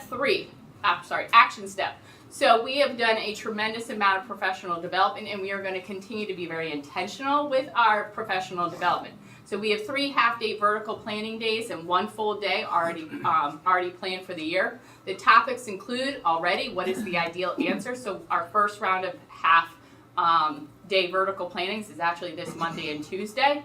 So the first one is what is the ideal answer. The second one will be productive struggle, how to plan for misconceptions. And the third one will be the 30-day plan. We have also figured out a way to have monthly 2-hour planning for our EC department. We are our first one was actually this past Monday. I took the entire EC department. I found 2 hours to have provide them some uninterrupted planning, and we're going to be very intentional with our EC population also. Our last goal is still for the loss of instructional time. We want to continue working on this. So we kept the same goal for this year because we felt that 15% was still achievable. A 30% decrease in loss of instructional time in 2 years would be a tremendous accomplishment, and we really do feel like Town Creek Middle School will be able to reduce that loss of instructional time within the 2 years by 30%. We reformatted our STEP system to include interventions with each step, so now our STEP system actually includes interventions that have to occur within the classroom and the teacher. We added a discipline committee that will review discipline data and monitor the interventions used in behavioral at-risk plans. And we moved our quarterly PBIS celebrations to having them monthly. So now students, because we felt that quarterly was a little too long for middle school, so we now moved it to month. So every month the students can start off on a fresh note.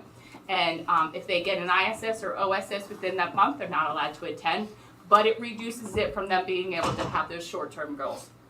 We also added quarterly academic celebrations, which we didn't have last year. And lastly, we added a family engagement committee to have a committee just focused on creating activities for the families to be involved in inside our school. That is it. Question.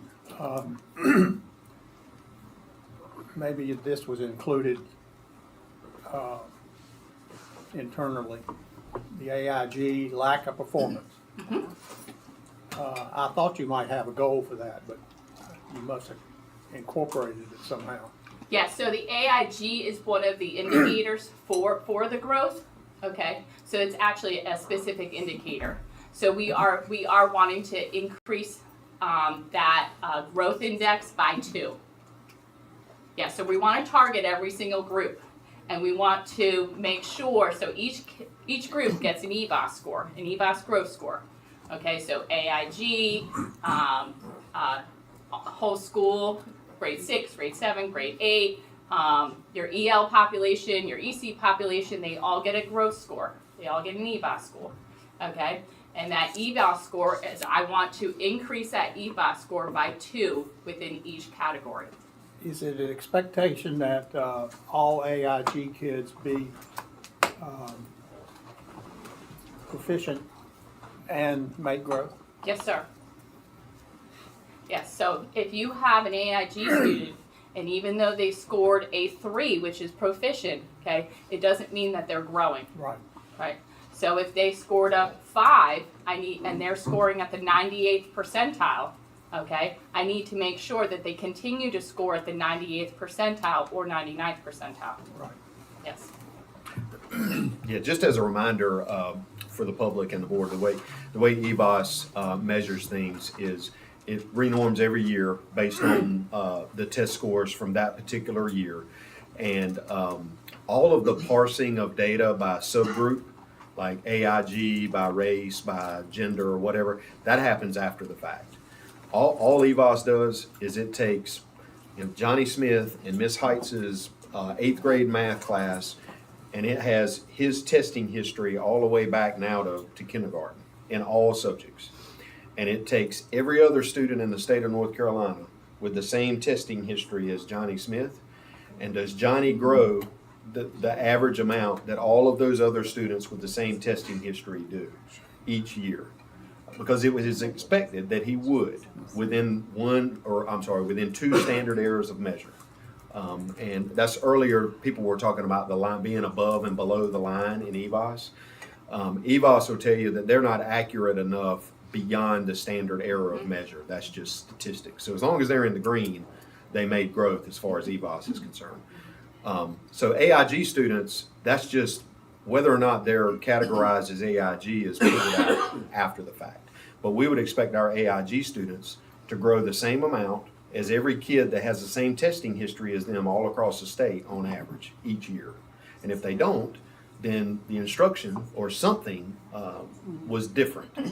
So when you're comparing Johnny Smith's results to 25,000 other students, you can get a pretty good indicator of how Johnny ought to score. Plus, they all should be proficient. But yeah, Are you that's right. pinpointing the reason you think they're not meeting or exceeding? Yes, the AIG we've identified some areas. One thing that if you did notice in our action step is the do nows, and we're using that process to help our teachers understand that even though a student might get the right answer, it's how they look and process through the thinking of how to answer that question correctly. So our thought process is, it's process, it's not product. So we want to teach our teachers how to go and through and have these huge EOG style questions, which can be very wordy, very complicated, include a lot of components. We need to teach our teachers how to go and teach our students the process for a student of how to answer them correctly. And in addition to that, it's also helping them learn how to, like, for example, on Monday, our half-day vertical planning is about writing out the ideal full answer to a problem. Okay, so when the teacher understands what the full extent of how to answer a problem completely, then they'll be able to take that knowledge and they'll be able to make sure that when they're going around the room and they are saying, well, this I know is the ideal answer, a level 4 answer, then when I go around the room and I notice that they're missing certain components, that's how you level up the students and making sure that the AIG students are completing everything.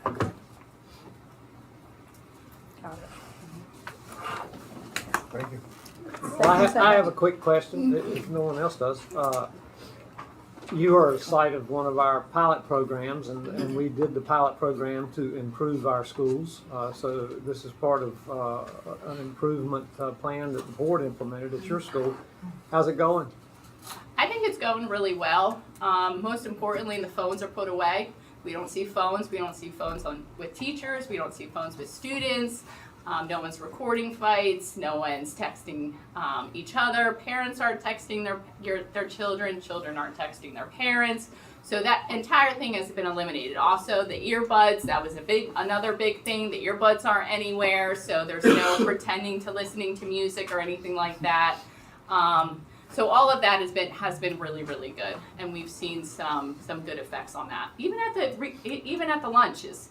Before, kids would be like sneaking in little conversations under the tables with their phones, and now you don't see any of that. They're actually conversating. I actually spoke with one of your teachers last week, and she said she absolutely loved it. She said it was the best thing that's happened because they're like talking and they're interacting, and it's just, she said it's just so nice. Yeah. It's specific to discipline. Your assistant principal volunteered to me that the first 9 weeks discipline referrals were way down compared to last year's first 9 weeks.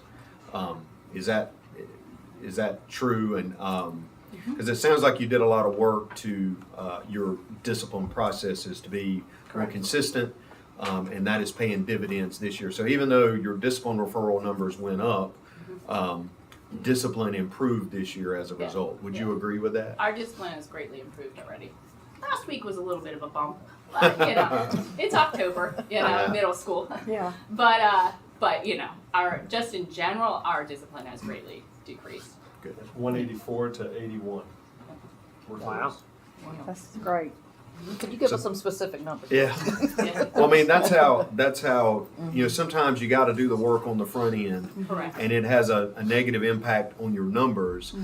But I would argue that you were having the misbehaviors anyway, you just weren't documenting it properly, That you is know, the correct. year before. So you had to correct your baseline data, and now you can take action, you can do some things, and now it makes a difference in this year's numbers. Correct. And it's a testament to the teachers. Yeah, of course. It just takes some time and some effort to do that. All right, thank you. Thank you. And thank you, Mr. Barger, for your teacher. You're welcome. I did want to share with the board I was going to come over there and get it. Thank you so much. and the public too, while our next presenter is coming up. I received a request from the superintendent of Buncombe County Schools, Dr. Rob Jackson, last week. Obviously, they're trying to prepare to try to reopen their schools as best as they can. There's been a lot of trauma in those communities in the mountains, and he put out a statewide request to all of the superintendents for us, if we were willing, to just share that if we had any counselors or social workers that were willing to drive up to the mountains to help them in the first 2 days that they open up schools, to just kind of be there for their students, to help them with any trauma that they bring to school with them, that Buncombe County Schools would pay for the accommodations. We had 4 of our staff members sign up to do that. So they're going to take a fleet vehicle. Obviously, it's not going to cost them anything. And then Buncombe County is going to pay for their accommodations. They're going to have a half a day of training and just sort of where to report, how to get there, what are the processes at those schools, and then they're going to be there for the first 2 days to help Buncombe County Schools open. I'm going to be nominating, I spoke with Meredith, and I'm going to be nominating those 4 to be recognized by the board, if y'all don't mind, in the next couple of months. I really appreciate their willingness to drive 7 hours across the state to provide that additional help to an area that really needs it. Yeah, good for Have them. you had anything from Avery County, neighboring county? No. Because I have not, there's a lot. just from Buncombe County. Okay. That's great though. Okay, up next we have Miss Jamie Rhodes from South Brunswick Middle. That's me. Hi guys, I am the principal at South Brunswick Middle School, and so we'll get started. So looking at last year, our first goal was that teachers would participate in PLCs that are intentional in the planning of standards-based, data-driven instruction, focused on student growth. And at the success is that we held weekly PLCs, and that wasn't something that I think was structured.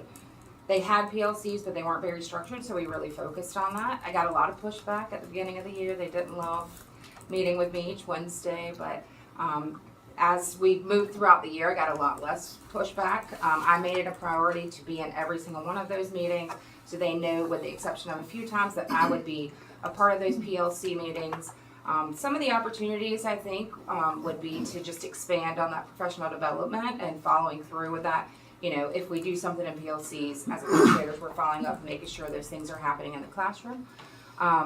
And then it just to strengthen the collaborative culture at South Middle. So they are used to that now, and they see me every Wednesday, and they know that that's time that they have dedicated to me and to the practices that we want to see in the classroom. Our second goal was to cultivate a safe, welcoming, and inclusive school community that built on existing strengths and increased social, emotional, and executive functioning skills. We did dedicate a significant amount of time, similar to Town Creek, in our PLCs to refining our discipline matrix and our PBIS matrix. We focused on specifically improving consistency for administration and for teachers, that we were all following through on both parts. And I think that resulted in those, we all have ownership of those matrix now, and it really, I'd say about, a couple months before the end of the year, we really felt really good about our matrix, and moving forward, we have used it. Last year, I think kind of similar we didn't have as big of an increase, but we did have 59. We went by referrals instead of amount of time that they were out. We had 844 discipline referrals, which was 59 more than the previous year. I think that 59 could probably be attributed to just getting used to that matrix and using it consistently. And so that's still a considerable number of referrals, so we want to, you'll see in a little bit, we're going to work on reducing that number. Our third goal was that the number of students achieving grade level proficiency in math and reading would increase by 10% in all subject areas. Our successes were that 7th grade math proficiency increased from 51.6 to 58.7. 8th grade reading proficiency increased from 48.6 to 57.7. And then our cohort proficiency for 8th grade, so their 7th grade scores compared to their 8th grade scores, went from 47.6 to 57.7, which we were really proud of. Our 8th grade ELA teachers really worked hard for that last year. So we were excited to see that.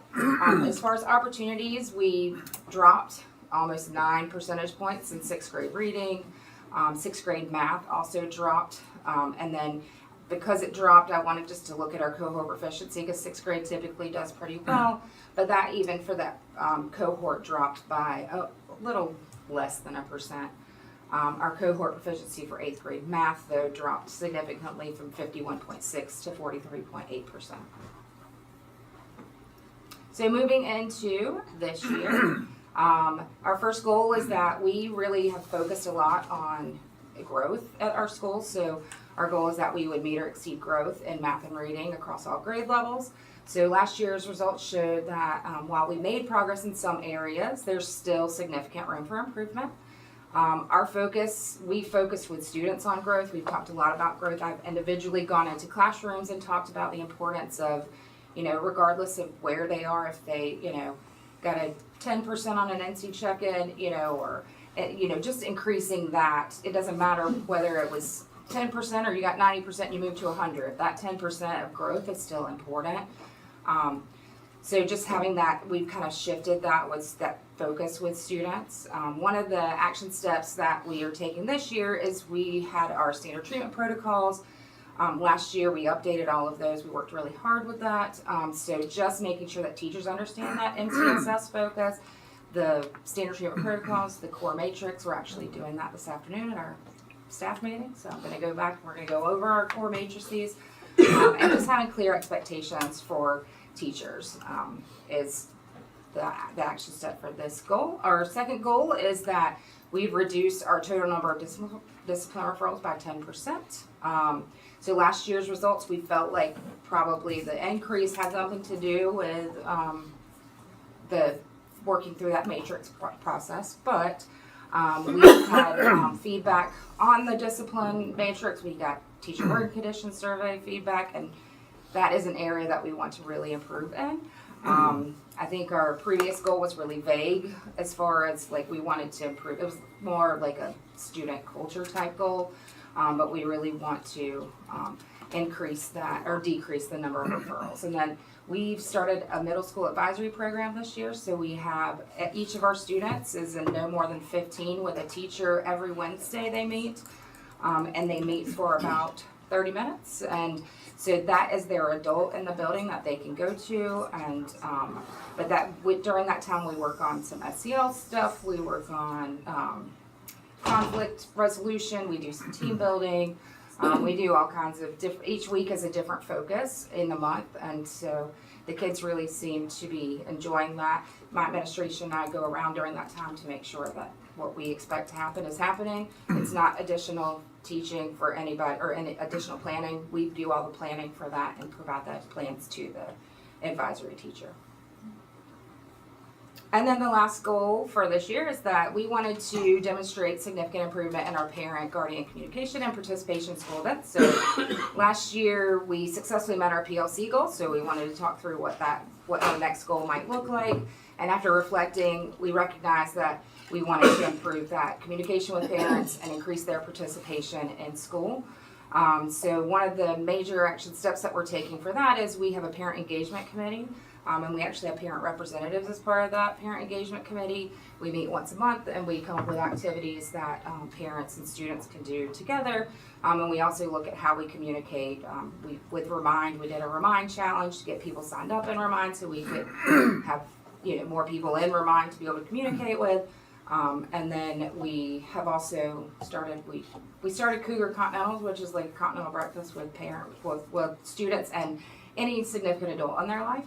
And we did that by grade level last year. We started that this year, and that's how we kind of presented our Title I information. Our last one is this Thursday with 6th grade.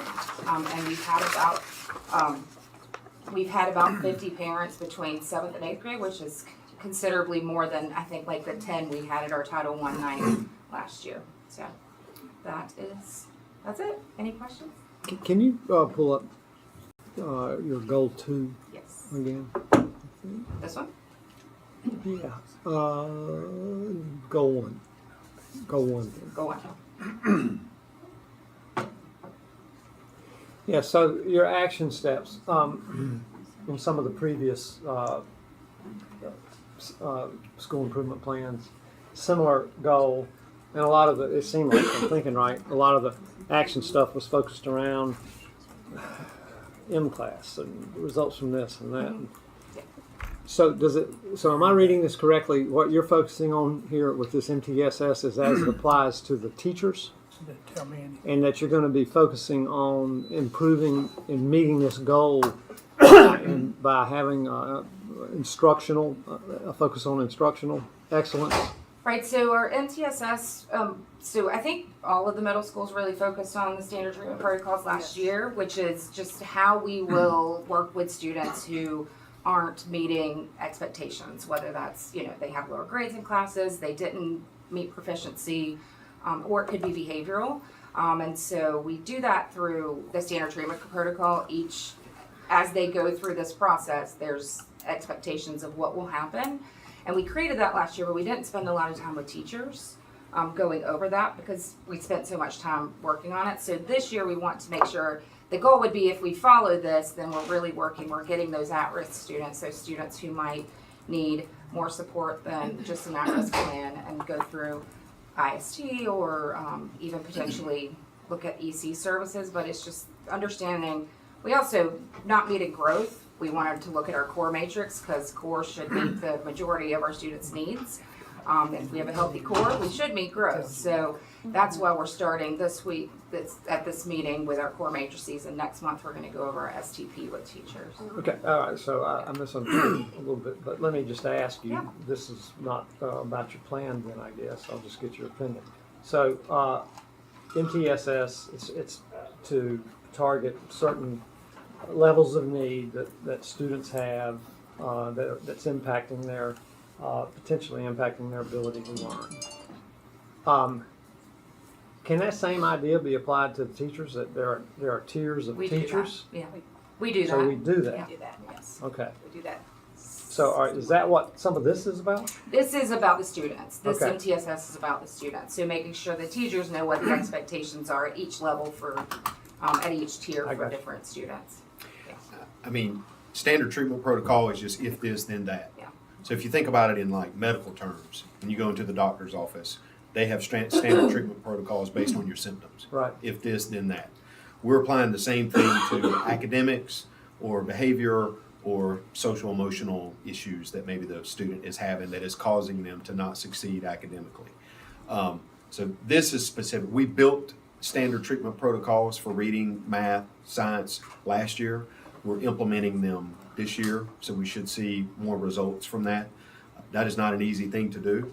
And then we're doing a lot of the same thing with staff. If a staff member is exhibiting some symptoms of struggle, they're going to be tier 2 or tier 3, depending on how serious it is. Staff members or teachers that are doing really well are going to be tier 1. They're still going to get a certain amount of supports from us that we give to everybody. Then you're going to have a group of teachers that aren't quite where we need them to be. They just need a little extra support. They're tier 2. And then we have like all of our first year teachers automatically go into tier 3 their first semester. Because we just assume that they're going to need a lot more support until they prove to us otherwise. Yeah. But come Christmas, if a BT1 is doing great, then we move them into tier 1, sort of thing. So supplying the same, MTSS is just a framework that we apply to almost everything now. Okay. And it's not in here, but we spend a lot more time in the classrooms of we have red, yellow, green, but our red teachers and our yellow teachers than we do and our green teachers. And just specific to discipline, which was goal 2, Mr. Pascal just shared with me, he took a look in the Educator's Handbook, and South Brunswick Middle School last year in quarter 1 had 160 discipline referrals, and this year in quarter 1 had 74. So about the same percentage of improvement in discipline referrals at South Brunswick as at Town Creek, which is good to hear. That means that kids are behaving better and they're in class more, which should mean that they should learn more.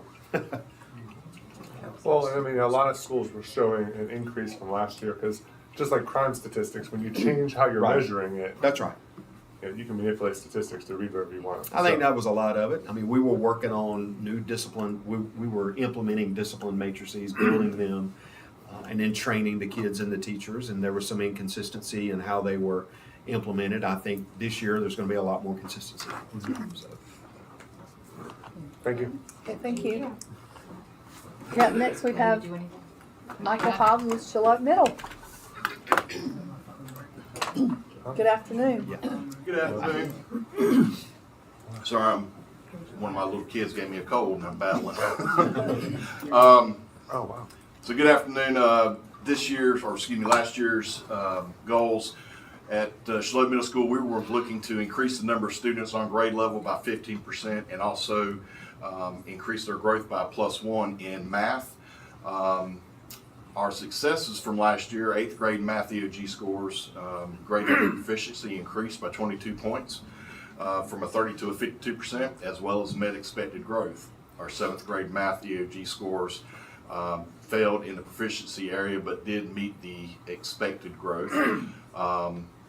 Even though this did not meet our goal for the year, it is attributed to our teacher collaboration during PLCs and our use of pre and post assessments and daily interventions within our math core. Some opportunities that we looked at with 8th grade showing improvement in proficiency and growth, and 7th grade only in growth. We were looking at targeted support this year for our 6th and 7th grade math instruction, which we are addressing through PLCs and additional resources such as the new math curriculum. Goal 2, we had a similar goal as far as meeting proficiency 15% and also a growth level of +1. EOG scores increased 8 percentage points in 8th grade from a 44 to a 52%. Our 7th grade reading EOG scores met expected growth.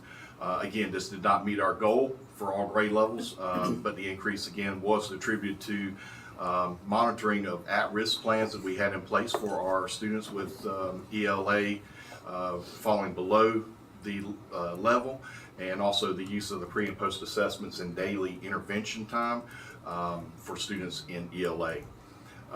Some opportunities, 8th grade showed improvement in proficiency, 7th grade showed in growth. So again, we wanted to target our 6th and 7th grade reading instruction through our PLCs and additional resources.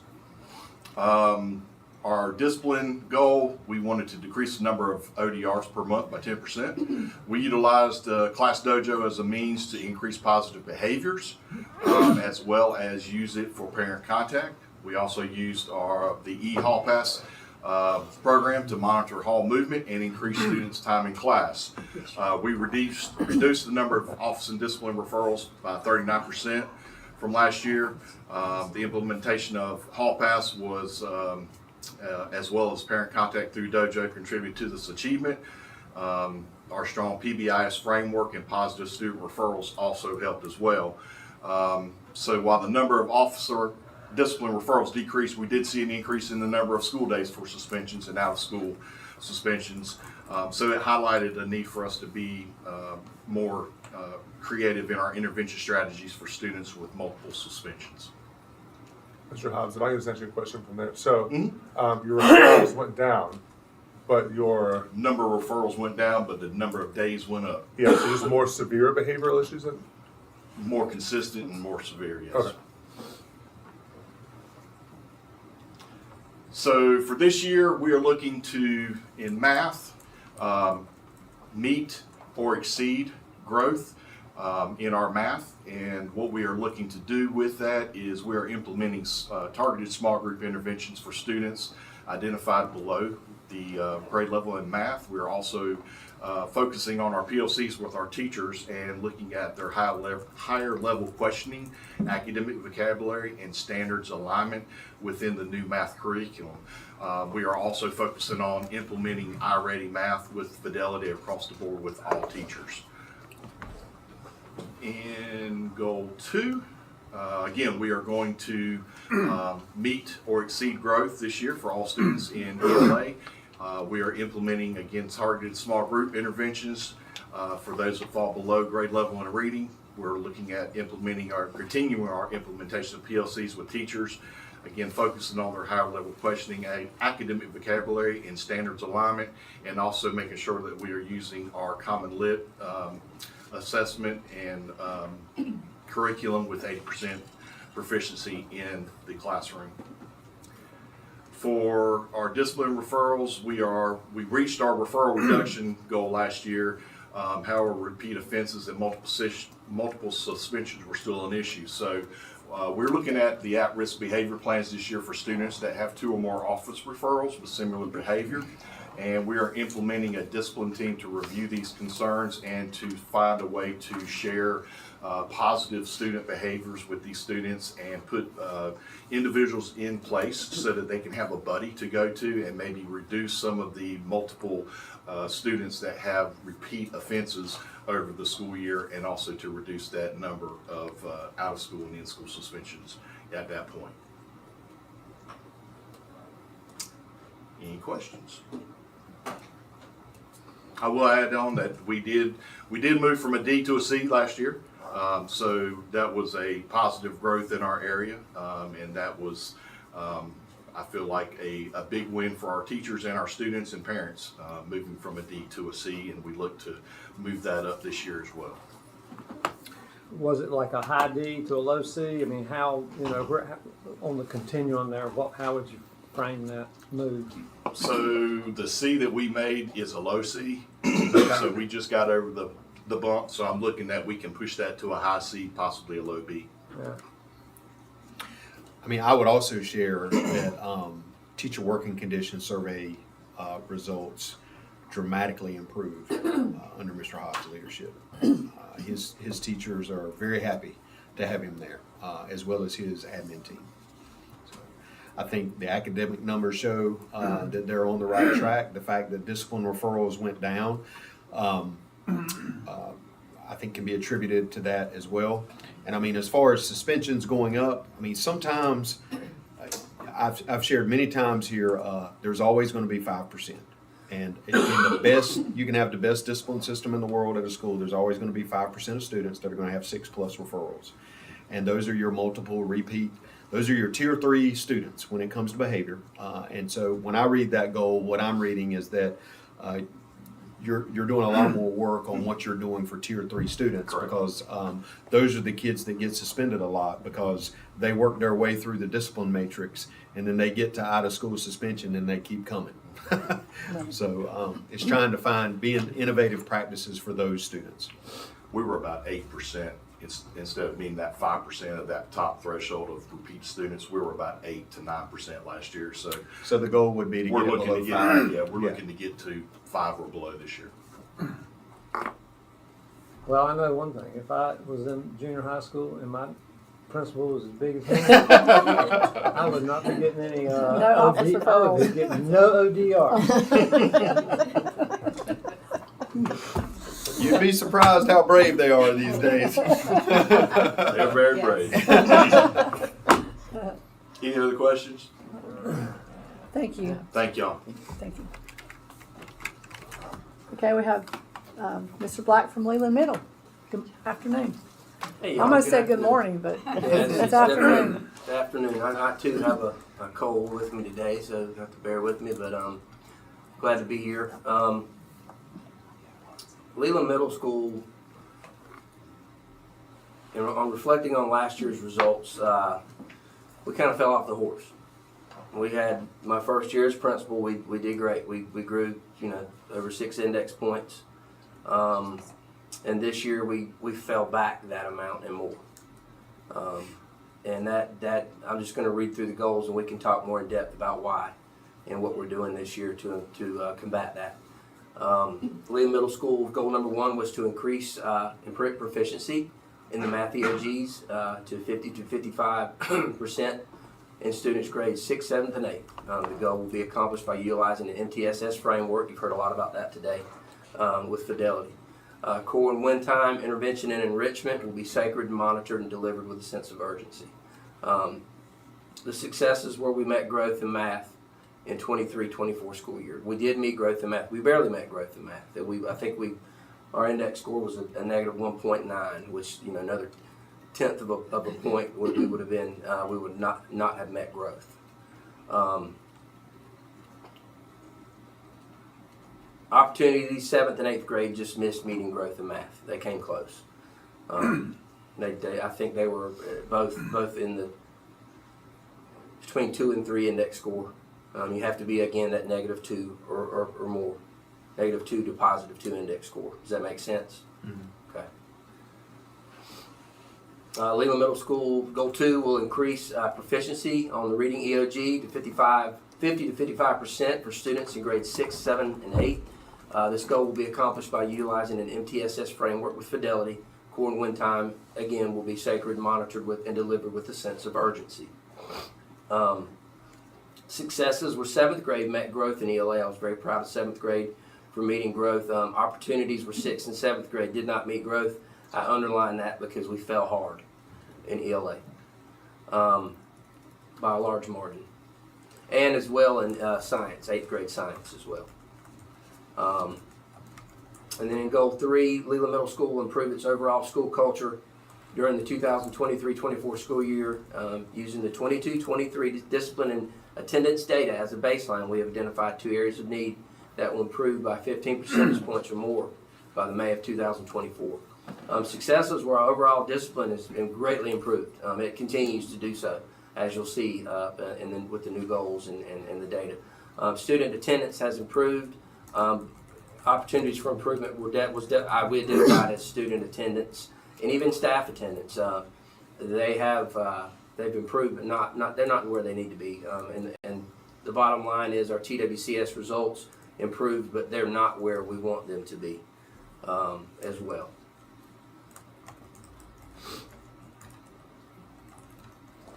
This year's current goal, goal number 1, Leland Middle School will increase proficiency. Look, the bottom line is we need to meet growth and we need to exceed growth. That needs to happen. And then if you continue to do that year to year, your proficiency will increase. This goal will be accomplished by utilizing an MTSS framework with fidelity. Core and win time will be used with consistency. And I urge consistency. Last year we lacked consistency from employment to curriculum and intervention implementation to best teaching strategies. And then obviously rigor and integrity as well. Adjustment based on last year's goals. This year LMS is focused on utilizing the BCS framework. We've been talking about that all day. What is the BCS framework? Those are the basics of teaching. Those are, we come in with a plan, and we execute that plan from beginning to end. It's progressive. So there's a warm-up, there's a activating strategy for the students, there's an I do, we do, you do for the students, and also there's an assessment of some form, whether it's informal or formal, and could be in the form of an exit ticket. So we're focusing on that particular framework. Also within that framework is the curriculum. And with us adopting these new curriculum that we have, particularly iReady this year and the next year with ELA, is getting away from the low-hanging fruit of finding things on the internet to help us teach, and using the curriculum that was bought for us to implement these teaching strategies and the curriculum itself. The action step is commitment to school-wide implementation of instructional core values. Additionally, student data is reviewed frequently in order to drive instructional decisions throughout the school year. Goal number 2, same thing, we have to meet or exceed growth, which will lead to an increase in our proficiency numbers, or proficiency scores. This year, again, we're focused on that. Same thing with math and reading. It's the instructional and curriculum framework in all classes. Also, a commitment to school-wide implementation of our Our MTSS framework is very important as well, in helping these students get to where they need to be.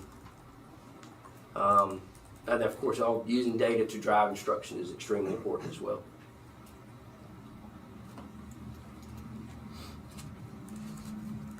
Goal 3, LMS will improve its overall school culture. We've got the school culture thing down.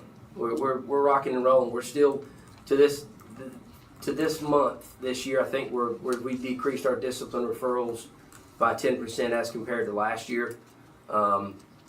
We're now sitting on about less. Last year we're sitting on 1 referral per student. Pretty close. 800 referrals in a year. We're a big middle school. We had 815 referrals last year. So we're sitting on about 1 referral per student, which is pretty good as compared to where we started when I got there. Developing a reward system for improvement for student absences and tardies is a focus this year. You got to be at school. If you're not there, you're not learning kind of concept. Decreasing discipline in the classroom is directly correlated with the increase in student engagement and learning in the classroom as well. But the reward system for our excessively absent students is in place, and we just sent some students to Chick-fil-A, students of the month, comeback kids, and some attendance students as well. Monitoring that. Any questions? So your goals are similar to the previous year, Yes, sir. and your action steps are similar to the previous year. No, Weren't not they? necessarily. I thought it was like focusing on MTSS and Well, they're similar, core yeah. and win. And all the goals are similar in regards to that. Yes, I mean we have to focus on our instructional framework. We have to get that down pat. So was that the issue then this past year? Was we weren't properly focused on in No. those areas? No, the monitoring could have been better. Got caught up in teacher resignations and managing that. It was a tough year, without a doubt. Okay. When Well, you I say appreciate it. frequently on discussing data, what's frequently mean? In PLCs, when we talk about PLCs and we talk about using the data to drive instructions and how we group students in learning groups and in tier 2 and tier 3, particularly tier 2. You mentioned the staff attendance. Have you targeted what might have been the issue, and have you been able to pinpoint and maybe correct I the have. issue? I probably was a little lenient on staff in regards to absences. Also, we've incorporated a reward system. We do Chick-fil-A for the staff if they're undefeated. We just call them the undefeated for the month. If they're there for the full month, then they get a lunch. We buy them lunch through Chick-fil-A to just kind of encourage attendance.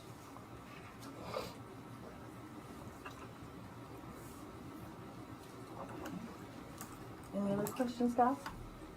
Okay. How often do you have the PLCs? If I can kind of do We everything. meet weekly, just like we. Okay, so we're, I don't know if that was a standard thing or if it's just The county's aligned with PLCs in regards to how often we meet. We're very, very strict on that, and the PLCs seem to be going fine. The curriculum piece is getting my teachers to really focus on what's provided for them and work within that framework. So the rigor's there is what we're focusing on. Anything else? Okay, well, thank you. Thanks. Did you have something? I was just going to share, so first quarter discipline referrals at Leland Middle last year, we had 121. This first quarter, we had 93. Nice. So, Nice. in that area. Yes, sir. Thank you. Thank you. Thank you, Mr. Black. Okay, and next we have Justin Hayes with Cedar Grove Middle. Really?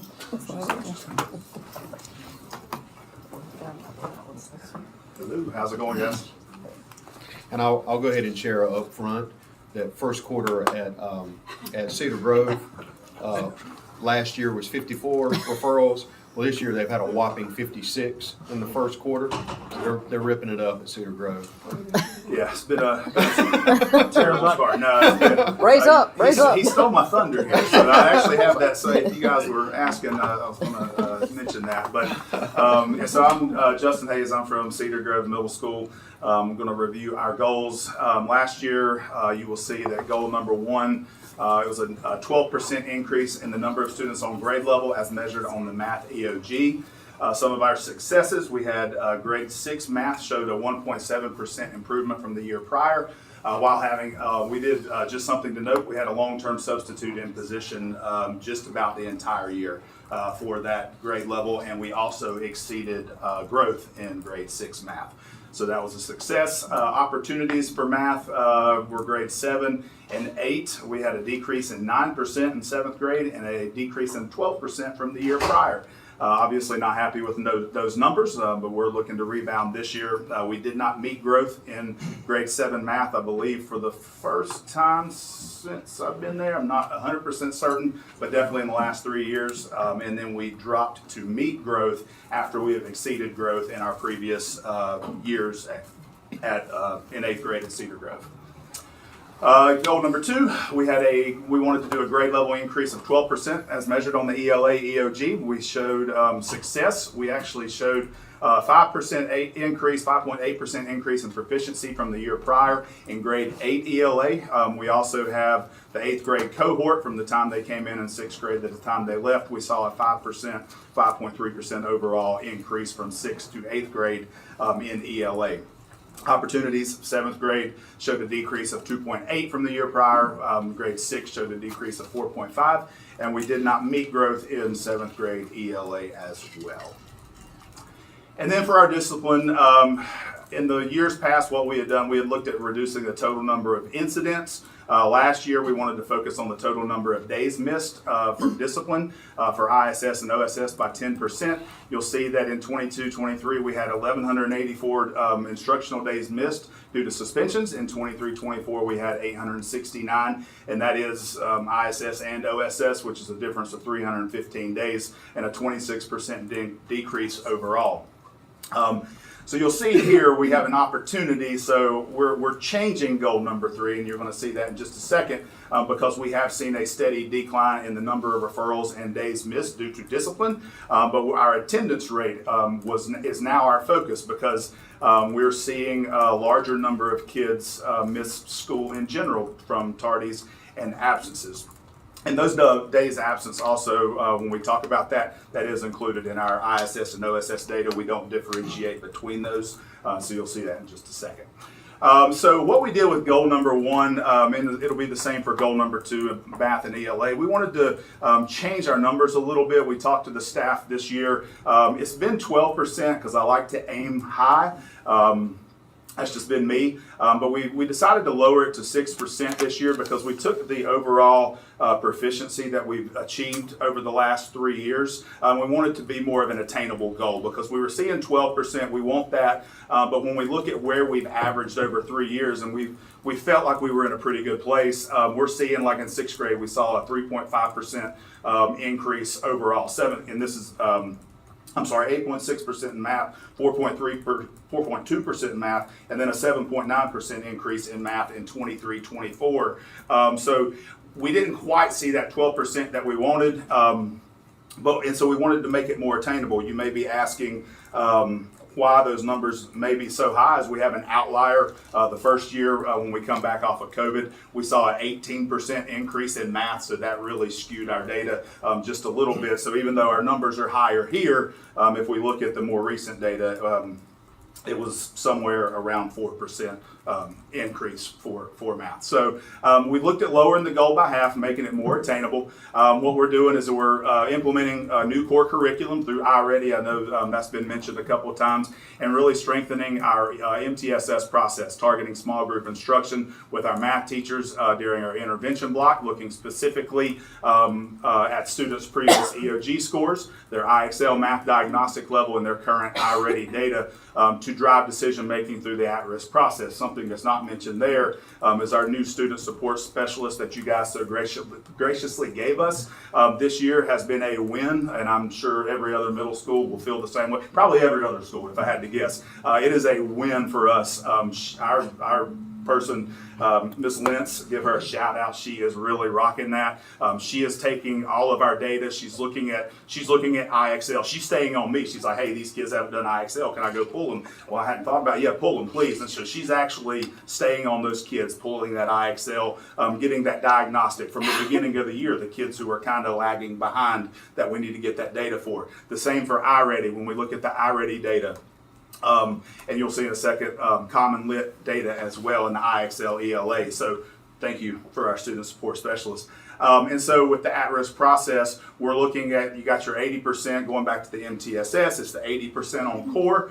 Then we look at the 15% that might just need a little bit of an extra boost. And then we have that 5% where that goes into that IST process. So you have your core, then you have what we're using, IXL and iReady data for goal time, and then we have our Math 180 specialist as well for our kids who need a more tier 3 instruction in math. So we focused, for one thing for me, is my small group instruction. We're really focusing, especially in 8th grade where we saw the largest dip in our math scores. We're really looking at improving our small group instruction during intervention. So they're using all of that data from core teachers to intervention time, and they're pulling small groups based on where the kids are.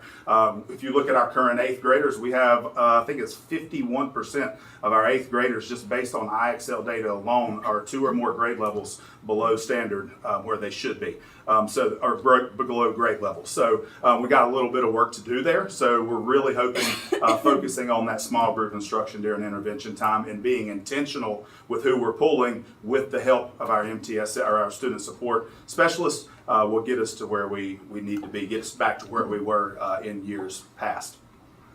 The same for ELA. We're looking at we're lowering the goal by half, making it more attainable. Again, we looked at that across the board. Over the last 3 years, it was a plus 3% increase in 6th grade, plus 2% in 7th grade, and plus 4% in 8th grade. So we wanted to make that more realistic for them, more attainable. We're hopefully aiming for that 6%, and then we're going to see some sort of jump over that, and then we'll consider even more success for this year. So we're looking again to do the more new curriculum with Common Lit.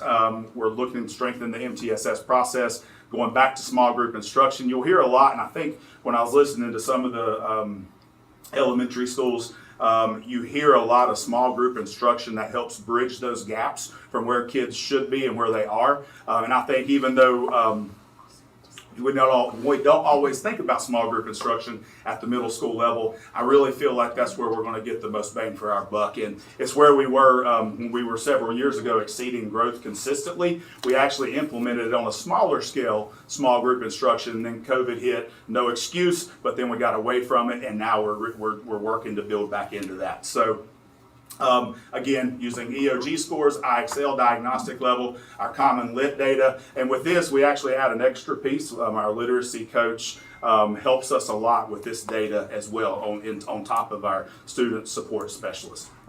And then goal number 3, so like I said, attendance rate, we're wanting to increase our healthy rate of student attendance by 25%. And so you kind of question what that is. Last year we had 189 students that missed, and I think our total population last year was like 470. So 189 of our students missed 10 or more days, typographical error there, in the 23-24 school year, which was 30% of our student population. So of those 189 students, 93 of our 6th grade and 7th grade students, that doesn't include 8th grade, since they're no longer with us, 93 of those students were not proficient in one or more of their EOGs. So that's a direct correlation there. And so some of the action steps we're taking, we're obviously increased our attendance committee has a renewed focus. We're meeting weekly. Our teachers, we're asking our teachers if they have a student,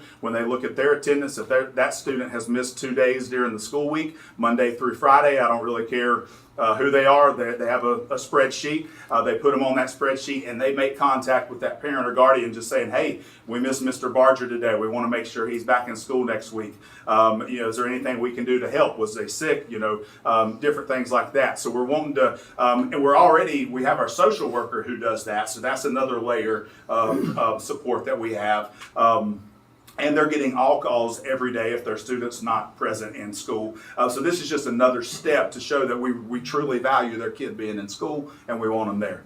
And then we have parent letters going home 3, 6, in 10 days or more. And then we're doing attendance incentives. We've struggled to get that off the ground to start the year. We're starting to get into the real thick of things with that our attendance committee is working with all of our support specialists to get that done. And then we're doing parent involvement nights. We're just in 2 weeks, pastries with VIPs. We'll do a literacy night in the spring as well. So, any questions? So I know that was a lot. Phone calls home going, and what? I've always had a hard time understanding this disconnect. Like if you call home and say, "Hey, your child's missed school this many days this week," they shouldn't be surprised.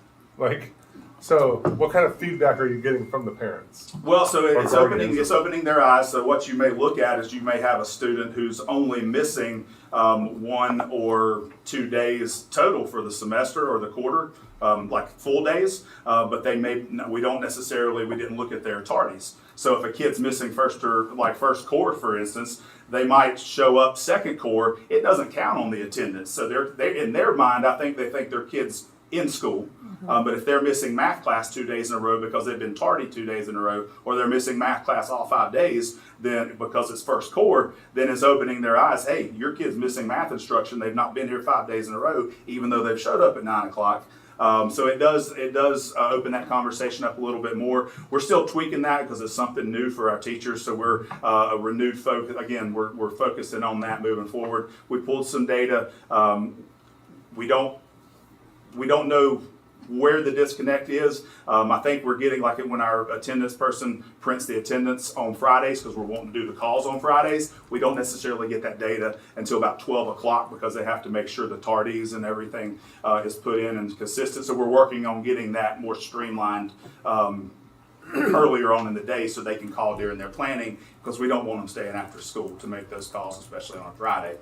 If not, they need to make them on Monday when they come in and say, hey, we missed your kid last week. Well, you just brought up a good point too, because for tardies is one thing, but if you have a student who has maybe medical problems and they're going to appointments a lot, it's important to not schedule those appointments at the same time all the time because then they're missing the same class. And so, and it's a great point. And so what we've done with my student support specialist, we met yesterday on kids who are already hit our radar, and we're breaking it down into absences. We're breaking it down into earlier or late arrivals. We're breaking it down into early dismissal. We're breaking it down into ISS or OSS. I mean, we're breaking every bit of that down so we can truly look at the kid and see what we can do to ensure that they're getting to school and that we want them there. However we can get them there. Anything Well, else? I asked Ms. Heights for an update on the Yonder pilot, and you're also conducting one on our behalf, so. Yeah, so I couldn't give you exact numbers right now, but if I had to guess on one hand, I've probably seen that many phones or less since the start of the school year. The purpose is to keep the phones up and out of sight.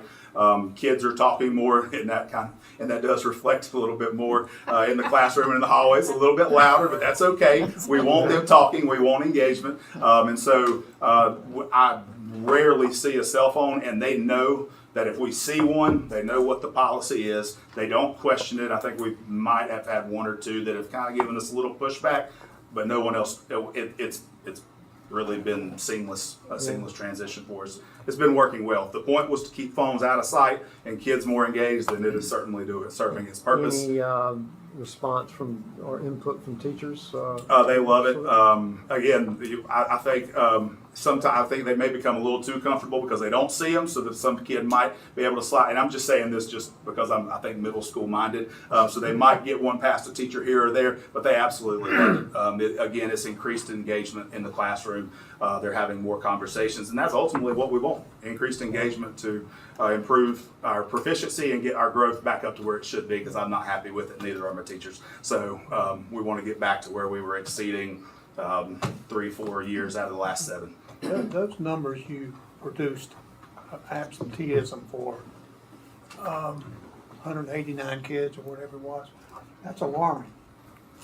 It is. Superintendent Cole, do we still have those attendance people? No. They don't So- exist anymore? Yes, Well- so we have two things. We have the graduation coaches who do some focus work on that, but our social workers, No, it was just attendance. They only dealt with attendance. I think Dr. Oates put that in. that was the graduation coaches, so Okay. we have two of them. But those were at the high Certainly. schools, not the middle schools. They worked the feeder pattern. Oh, they did. With that, but we're looking at some restructuring for that because we're not seeing the. You know, that issue there at Cedar Road needs addressing. Yes, and you. I mean, beyond what he's doing. Your social worker. Yeah, our social worker is great, and he is phenomenal, Mr. Wilson.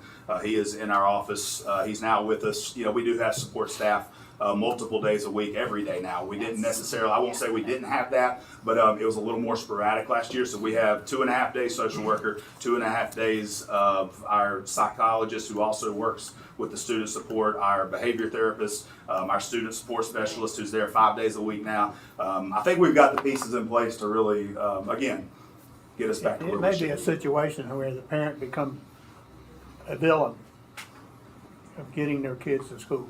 Well, we've had this. Obviously, they've got help from the parents not to be there. So I did pull some in today. We had this conversation at our principals meeting last week, I believe, about kids who are coming in late habitually. And we're going to start, and that's my time, but we're going to start to, kids who are coming in, we are going to start looking at giving them some sort of disciplinary action if they continue to do that, because they can get on the bus just as much as a parent can bring them to school. A middle school student can get on the bus. Right. I mean, they can walk in and say, So there's no my excuse mom for being and late. dad just are Had a incapable conversation of this getting me to morning. school on time. I don't want to sit in ISS. Can you please assign me to a bus and I'll be standing at the driveway? They can do that. So yeah, it definitely needs to be addressed, and part of it is now we have a policy that, an attendance policy that has some numbers in it. I think this is another situation where now we've developed a policy.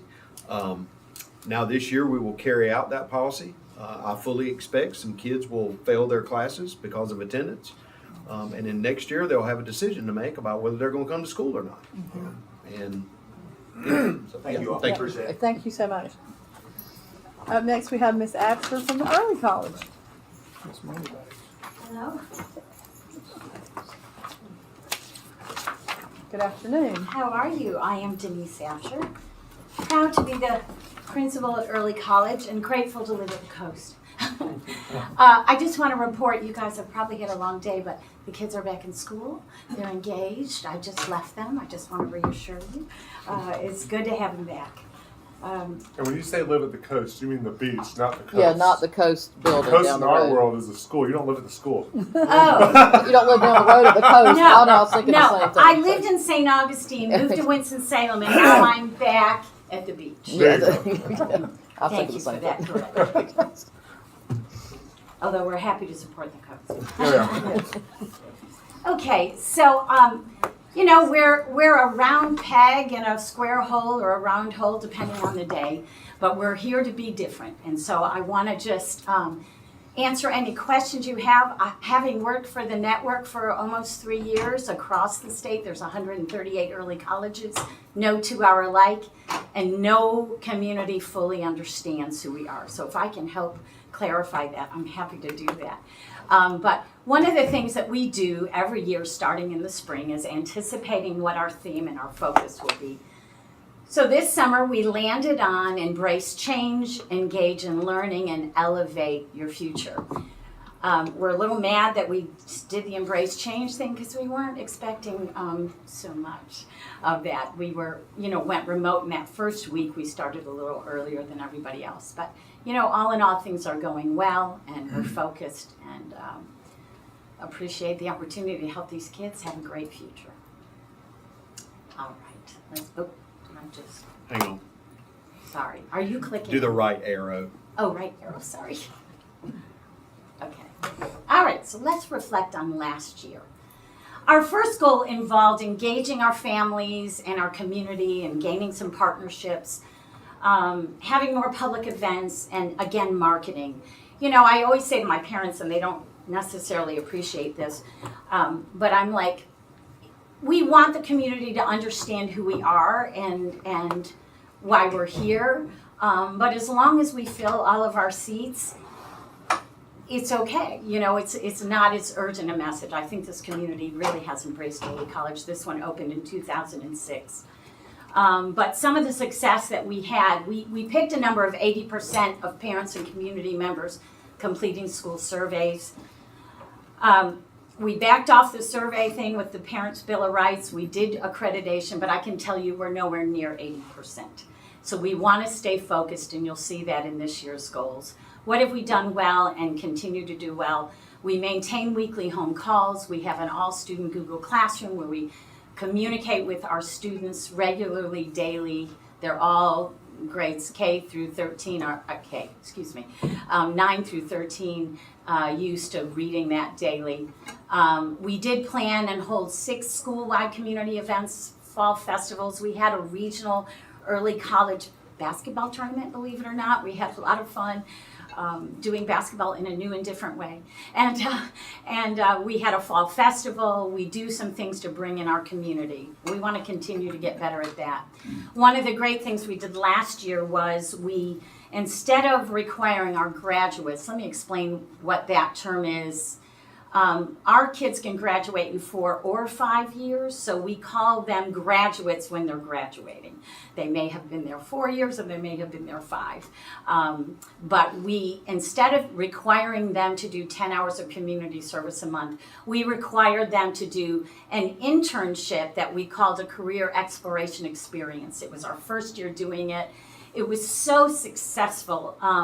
We reached out. I've listed some of the partners that our kids did internships with, but they were required to serve 100 hours of volunteering, whatever that partner needed, and also doing a summative presentation before their graduation. We had 6 graduate at mid-year and the rest in spring.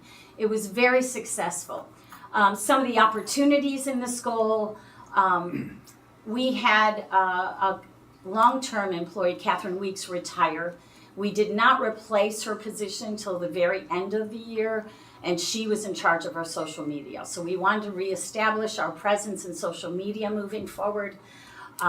We want to create a marketing video so that families moving to the community have a better idea of who we are in Brunswick County Schools. And we created an all-parent Google Classroom, just like our all-student Google Classroom. And that's going really well this year. We want to brainstorm opportunities. I do with my staff, my Parent Advisory Council, and my WINGS organization about how to get parents involved. I don't know if the challenge is because we're so spread out, because we're in the middle of the county, I'm not sure, but we're going to do all we can to get more parents involved in our school community. We want to establish and host a business advisory council.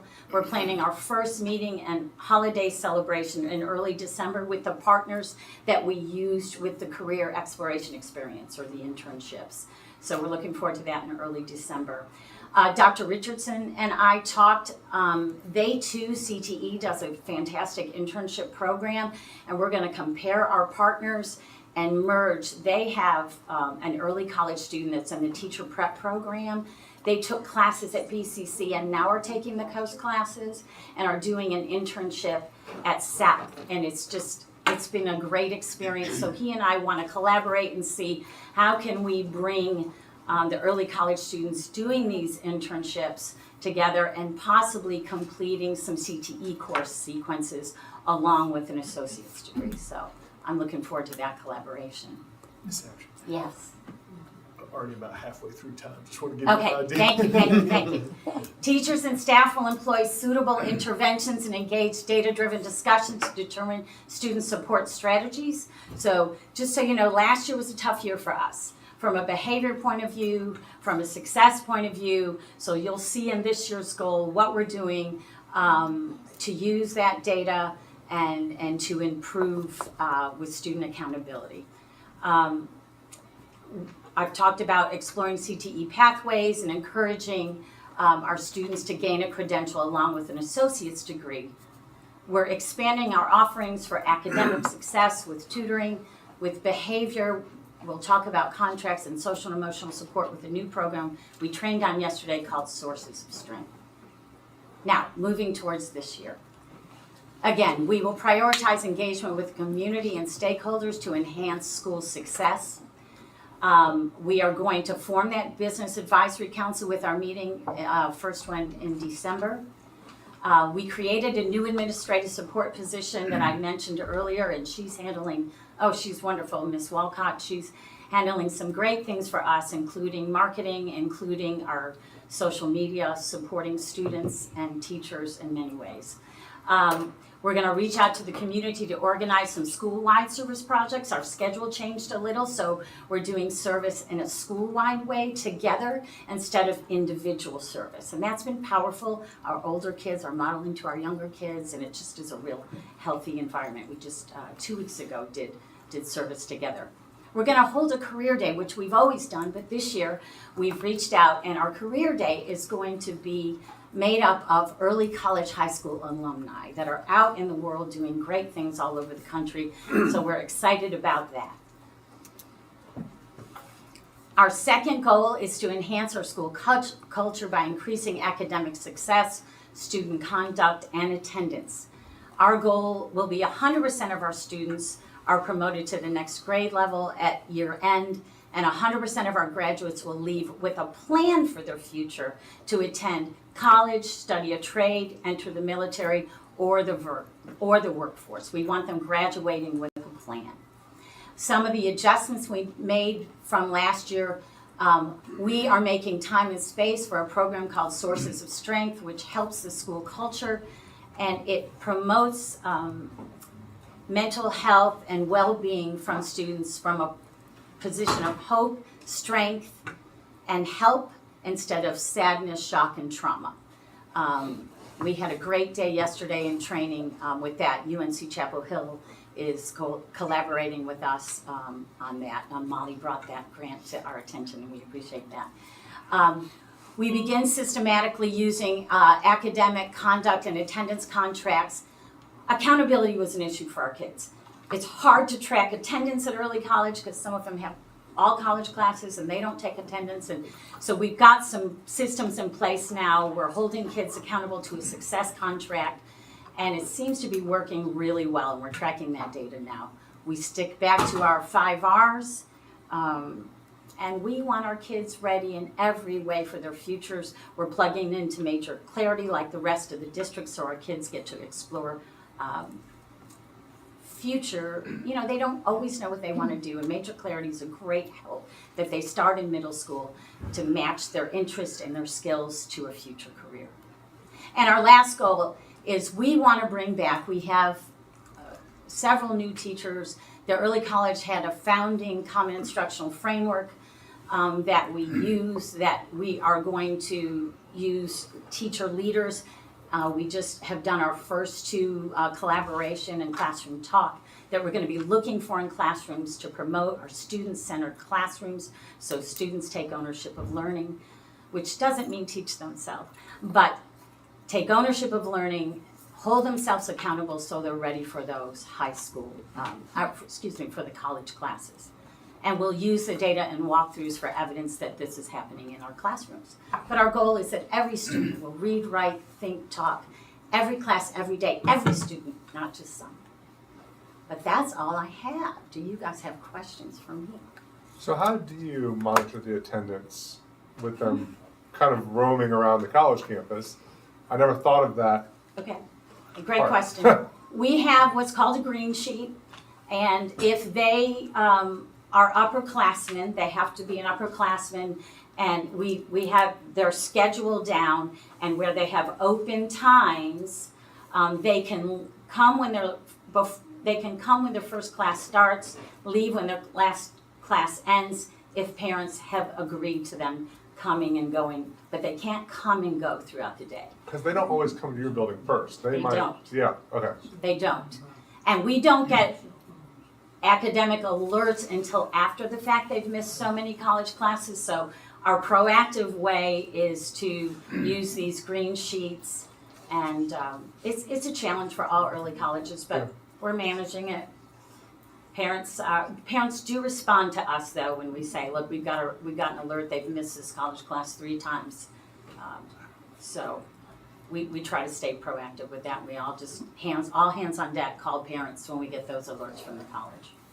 Yeah, because the college isn't as equipped to, I don't want to say hold the hand, but I mean, that's essentially what it is. Like, we're more equipped to hold their hand and monitor them more closely, where the college is not. So right. They contact you essentially. They do. They send us alerts through their system, and yeah.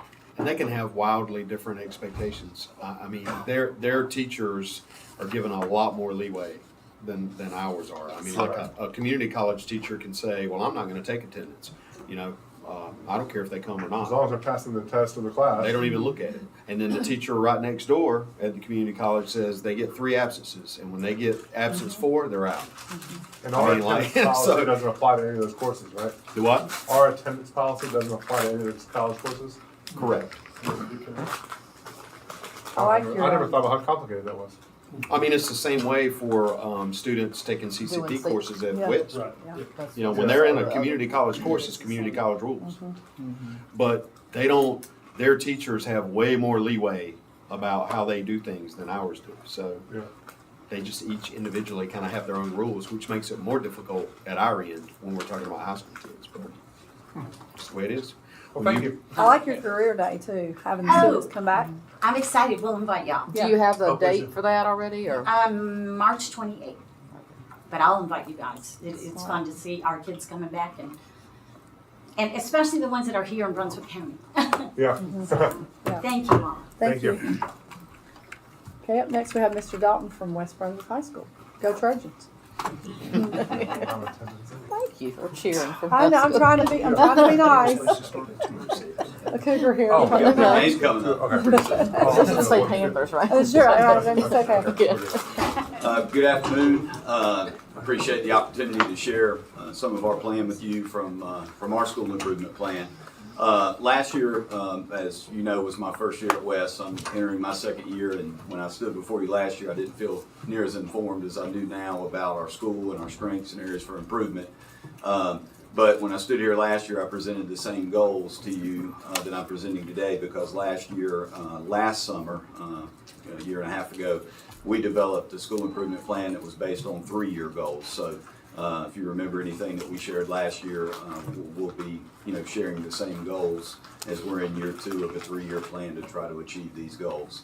The goals that we did set, we feel like are interconnected, and we feel like they either can have a major impact or reveal student achievement. So we all feel like they're connected in that way. Our first goal last year was to increase EOC proficiency levels by 10% for each tested area. We get 4 EOCs at the high school level right now, and so we wanted to see those numbers come up by 2026, and we've shared some results there as we look back. We did see increases in 3 of our 4 tested areas. Ironically, the area that we did not increase in was the area that we had the highest achievement in. They had set the bar so high the previous year there was a slight dip in Math 3, but we still had proficiency over 70%. We'd love to see it get higher, but anything over 70% is really getting it done. We did see increases in Math 1 and Biology, as reflected in the successes there of 9% and 4%. And in English 2, we had a rough year for some different reasons. We have some work to do there. We had a couple of key folks who were out and missing that lead teacher, that reg ed teacher in the classroom in some classes that were inclusion classes was difficult. But our group did a really good job under the circumstances. Our career and college ready scores increased by 4%. Which is an indication of some high achievement there, and for the most part in English 2 we broke even last year, but that's an area we really want to improve upon, as we've noted in our opportunities. In particular, we do want to really focus on English 2 while we continue to focus on the other areas. This year we've incorporated common planning into the master schedule, and what that means is all of our English 2 teachers, all of our Math 1 teachers, anyone who teaches an EOC shares the same planning period. So that provides them with roughly an hour and a half each day at the same time during the school day to collaborate, to plan, to share ideas. We have a formal PLC meeting once a week during that time. And in previous years, those meetings had happened before and after school. And while they were effective, I think this is a more effective way we can meet more consistently without, worrying about, things that outside of school that we have to take care of and may need to leave a meeting early for. So we're excited about what we're doing during that time period.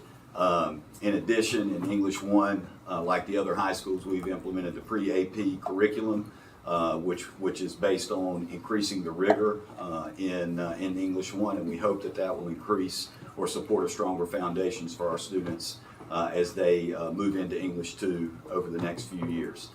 This is our first year using the Flex program that's already been implemented at North and South, and we're in week 2 of our full implementation.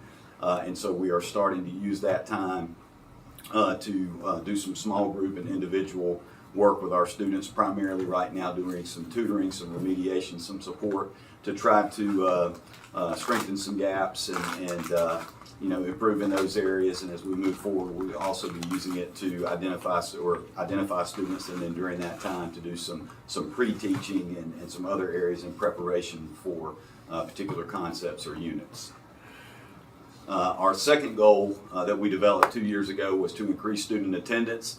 When we sat together in the summer of 2023, one of the first things our teachers told me as a new principal at West was, that student attendance was not where it needed to be, and they felt like that was really holding us back as a school and being able to promote student achievement. And I think we all know when students are in school and they're in front of our outstanding teachers, they're going to be more successful when they can benefit from that collaboration and that instruction.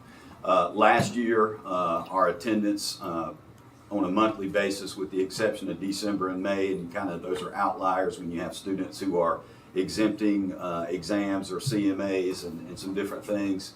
Our student attendance increased by roughly 5% a month, so we felt like we were making good progress there. I think a big thing last year was we just increased communication. I've heard several principals talk about that today through the various avenues that we have, communicating with parents, communicating with students, using our at-risk teams, our attendance team, various groups. We meet Mondays, every Monday. Even last year when we didn't have Flex, we go to an advisory period or homeroom every Monday. And one of the things that our teachers do is they do individual check-ins with students during that time. And they refer students who are at risk if they deem them to be in various categories, attendance being one, and then that triggers communication in addition to letters that are generated through Power School for your absences, again, as others have shared. So we were pleased with the increase. We still, attendance needs to continue to be improved. I think last year it was helped with the exemption opportunity that students had for CMAs and teacher-made exams. If they met certain attendance criteria and grades, they were able to exempt exams if they chose to do so.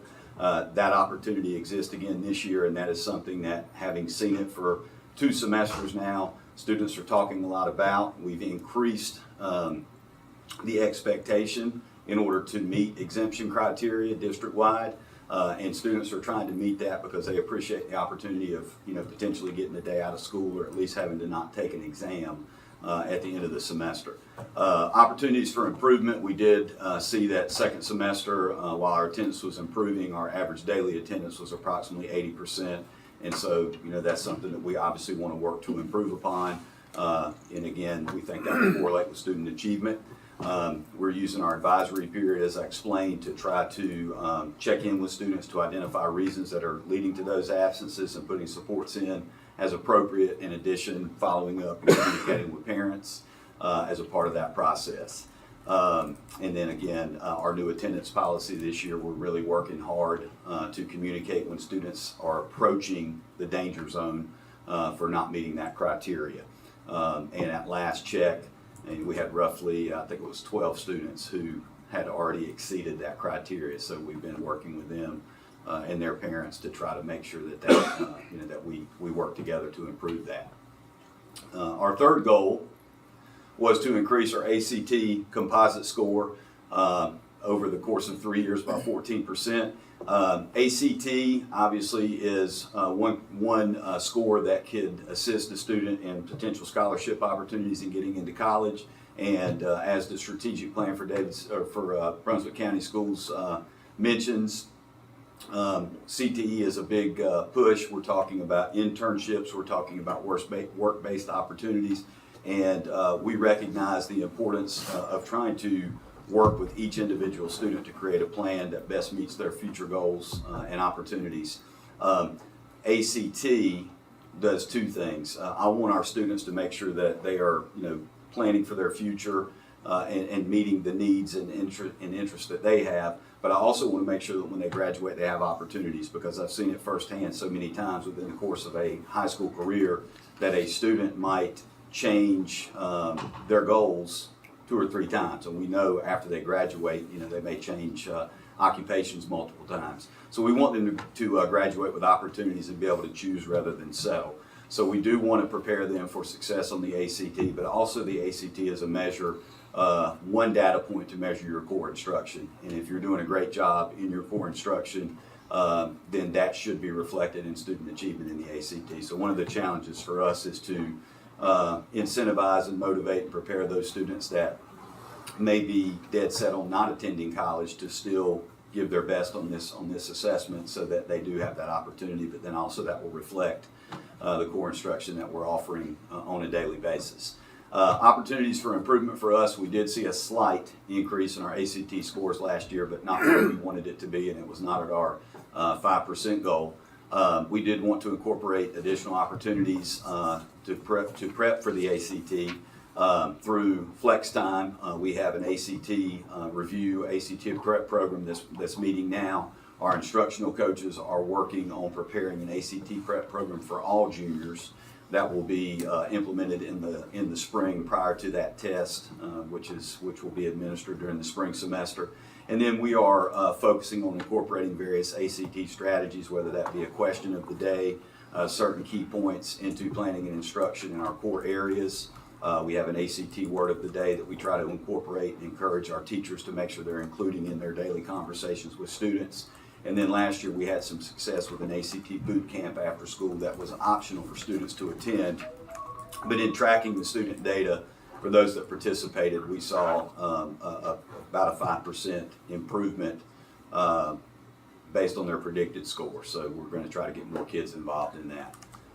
Real quick on this year's goals, we made one adjustment to goal number 1 to be more in line with the new strategic plan, and to also show the importance of CTE testing and also promoting growth, because sometimes growth may be a bigger representation of what you've done as compared to proficiency. So we added in that goal to increase our proficiency levels in not just EOC, but in our CTE tested areas, and to meet or exceed growth in each of those areas. That's something that we're working towards.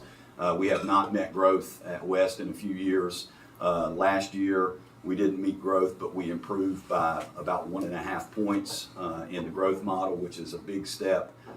So we've got about we've got another step to make so that we can either be green or blue next year, which would mean we met or exceeded growth. So we wanted to make sure that that was a part of ours. And then, of course, we'll work on strengthening our core, continuing that PLC collaboration, and then making sure that through MTSS, through Flex, through different things, that we're getting those extra supports in Tier 2 and Tier 3 for our students. With Goal 2, our adjustments, again, we felt like we made good progress in our attendance goals, but it's not where it needs to be, so we're going to continue to work. We have weekly meetings with our at-risk and our attendance teams, trying to communicate at the first sign that a student is getting close to approaching the danger zone with not just the district policy, but when they're missing too many days. Much like Mr. Hayes at Cedar Grove talked about, we're trying to communicate with parents weekly when students are missing class. And then our ACT, again, just continuing to use the resources that we have, working with our instructional coaches, using the Flex Time, building on the success we had with our after-school boot camp last year to try to continue to promote improvement in that particular area. And I think that's all I have. If you have any questions. So in the day, years ago, we used to offer an SAT prep in the fall. Has anything been said about offering an ACT As a prep course? class? Yeah.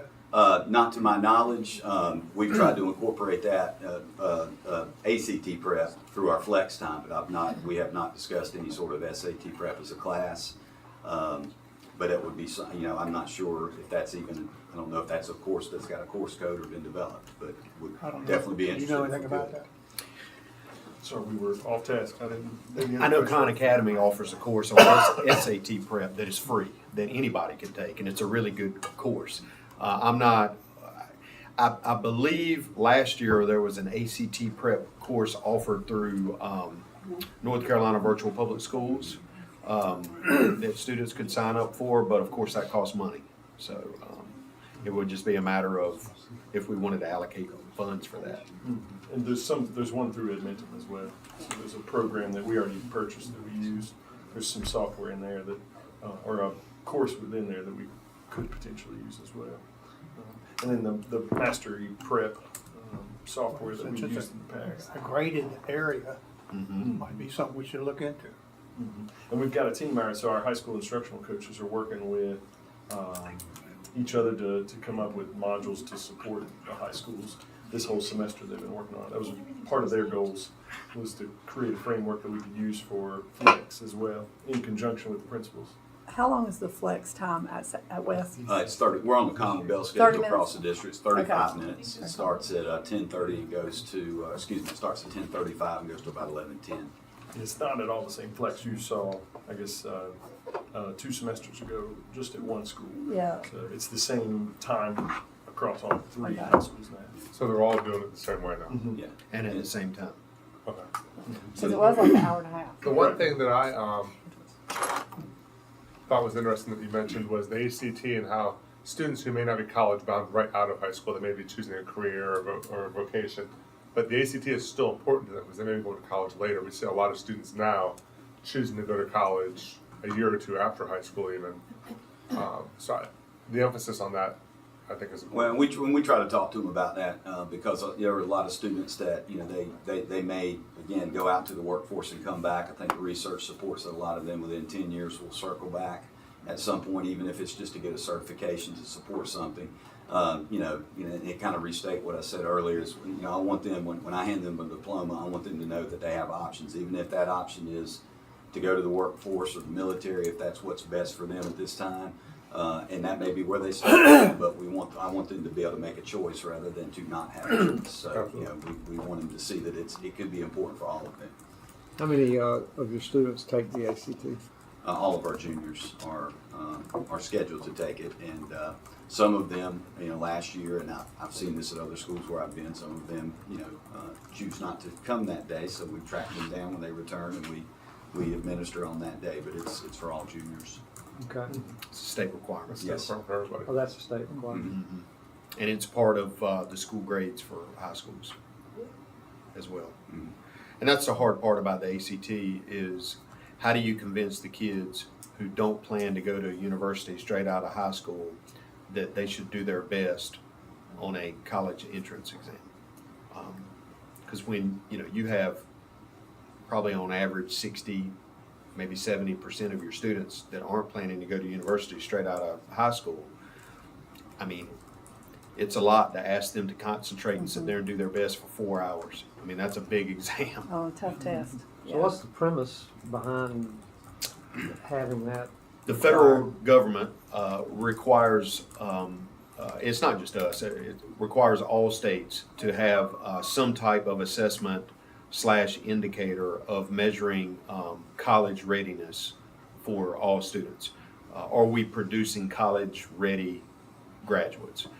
Some states use the ACT, some states use the SAT, but we're required, if we take federal dollars, we have to have some kind of assessment in high school that measures college readiness. And North Carolina has opted to use the ACT. North Carolina selected the ACT years back as their course. Yeah, used to use the SAT. I don't know why this one. Well, that was before it was required. But yes, you're right. Like when I was in school, I had never even heard of the ACT. Everybody took the SAT. Yeah, it was used in the western states. But when that federal requirement came along, the General Assembly or DPI or somebody decided that the ACT was what I'm sure it was about money. It was probably at the time the ACT was cheaper than the SAT or whatever. So they paid and required that all 11th graders in North Carolina take the ACT. And we still do that. Thank you. Thank you. Up next, we have Dr. Lewis from South Brunswick High School. I'd be remiss if I didn't say go Cougars. No. Go Cougars.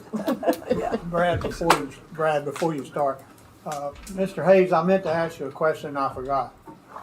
Have you had any feedback on cell phones at the other middle schools who don't have the pouches? So I think they adopted the exact same policy that we have, the two policies that we have at Town Creek and Cedar Grove, and they followed that policy to the T. And I think it's been successful. I don't hear a lot of issues with cell phone. And my own daughter goes to another middle school, and she says it's non-existent there as well. So, really?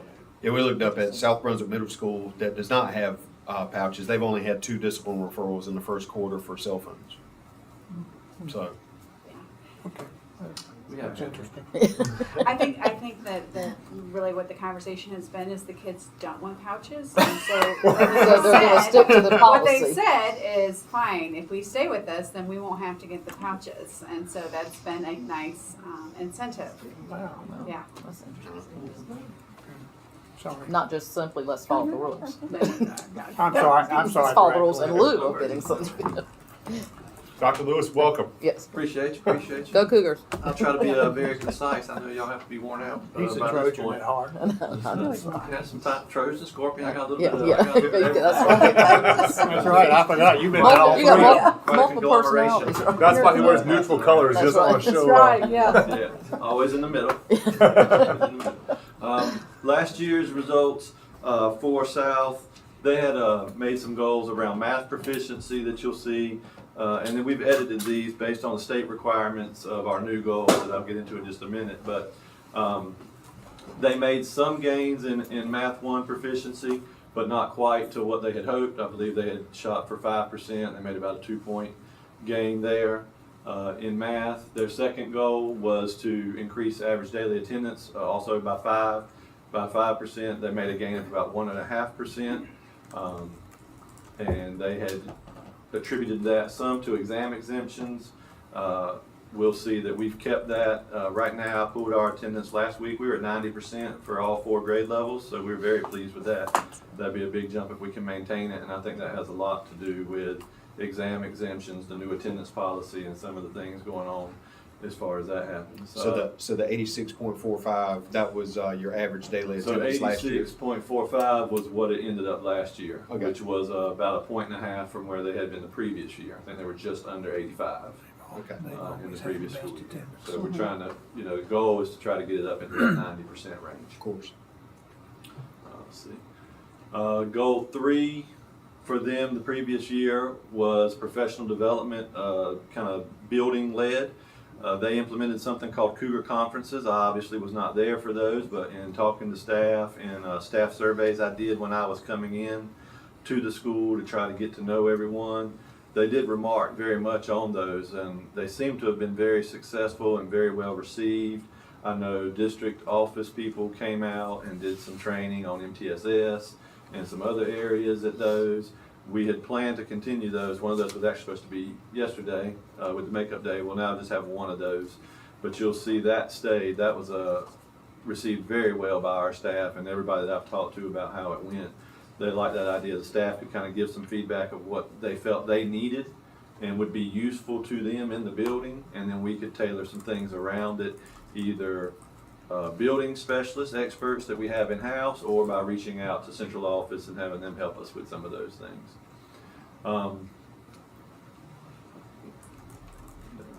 This year's goals, we've made them general, and then we have action steps to go to them. So the state has set some goals for us as far as eliminating opportunity gaps by 2027, and what you'll see with these goals is each of the three carry on to 2027. So it's going to be a multi-year process and give us time to evaluate, see what's working, what's moving in the directions we need it to move and where we want it to go. I think it aligns well with the instructional focus that the county has put together and the plan we have for the next couple of years.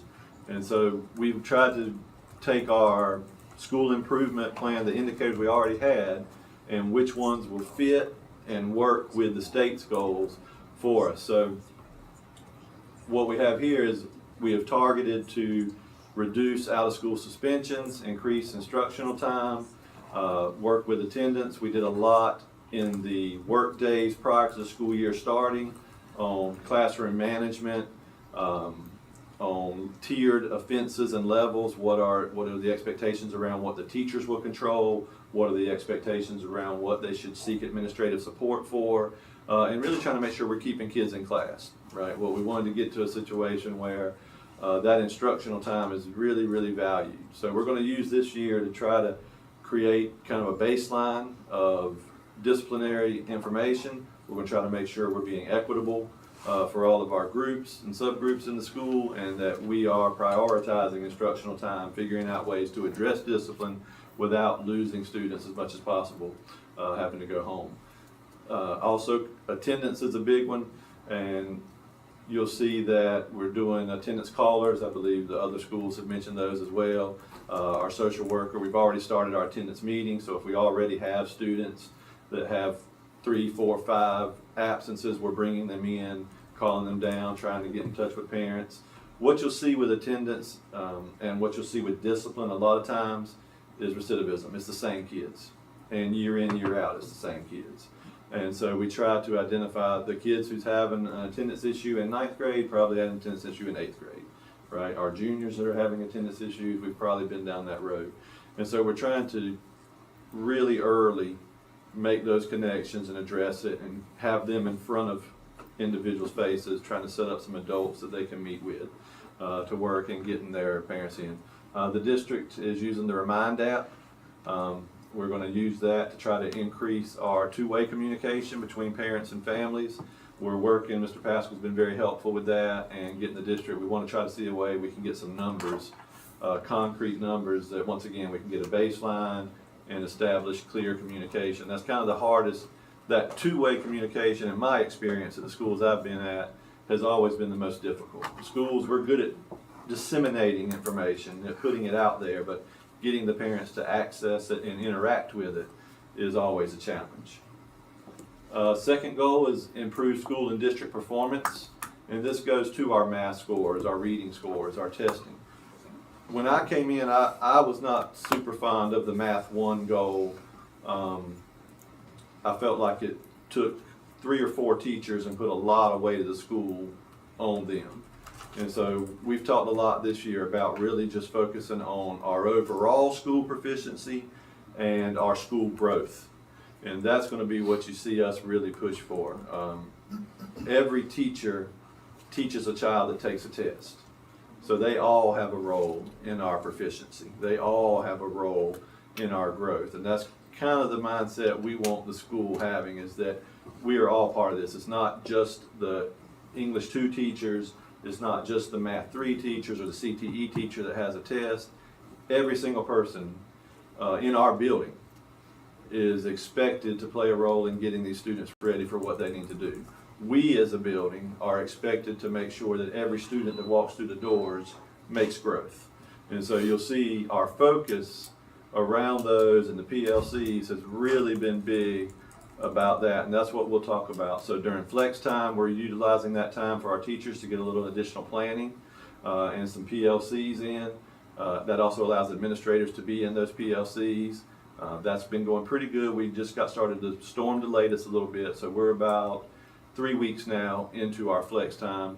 Been very pleased with what I've seen in the teachers meeting and talking. We're having a big focus on just our Tier 1 instruction. So that's the basic level of every student in the building, what level of instruction they're getting.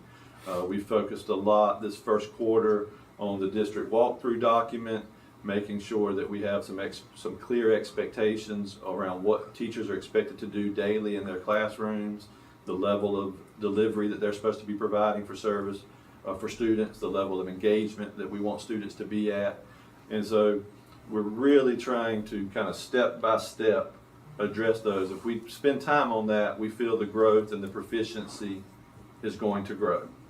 And the biggest piece is giving feedback to the teacher. So every time an administrator comes into a teacher's classroom, we want to try to give them something back. Something we felt was going good, something we felt they could look at that maybe do a little bit differently. Anything that we do, we don't want to just have us in there and then them not know what we're seeing or what we're looking for or what we're doing. We share out in our weekly newsletters, we always share some sort of instructional best practice that they can take and put into place. They're usually tied to the walkthroughs that we're looking for.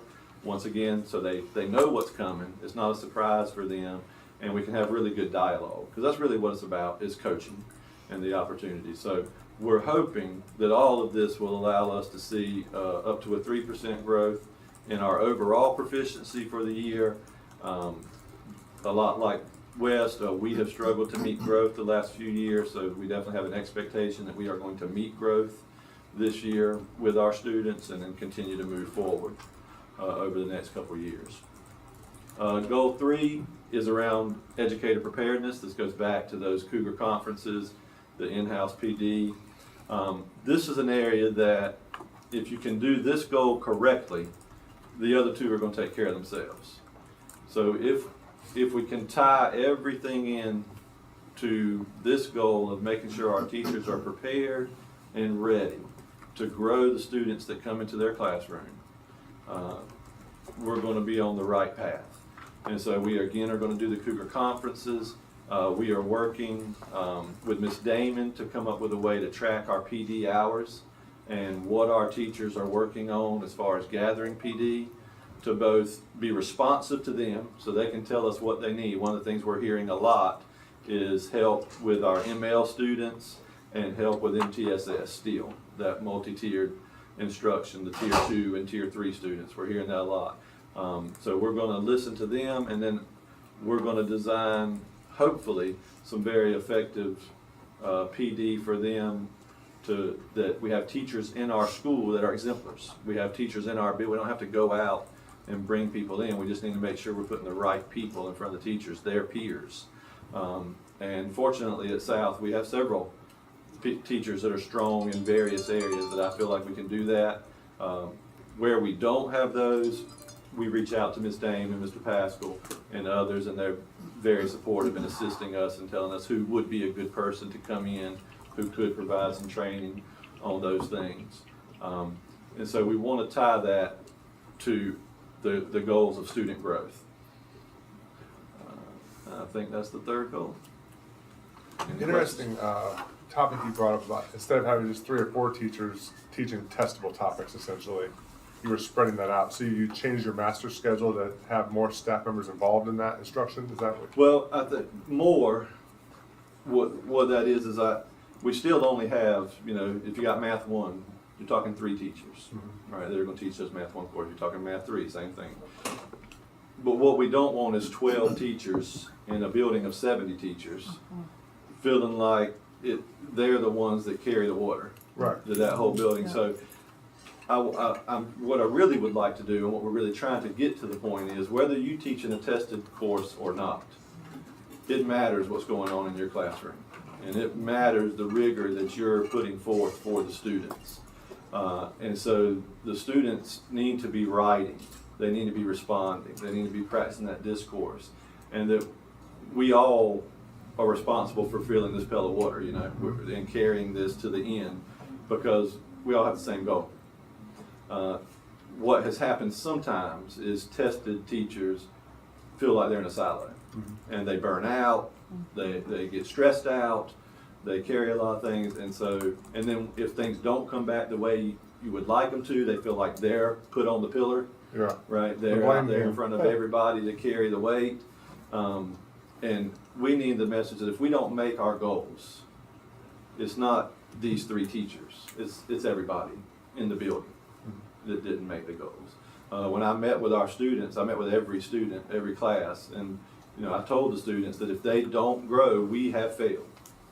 the building has failed. Now, I told them that we don't fail alone, because it's a partnership, and we need them to grow and work with us, but it's something we talk about, and that we want the teachers talking about each individual kid and their growth.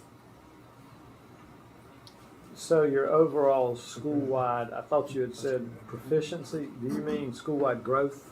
So you have two different measures that we'll look at. So we do have a school-wide proficiency, Right. which is our proficiency on biology, English 2, Math 1, Math 3, what they perform. So that'd be one measure that we're weighted on. And then we also have our growth, which is how our kids perform compared to how they were predicted to perform. Right. Right? And so we'll look at both of those.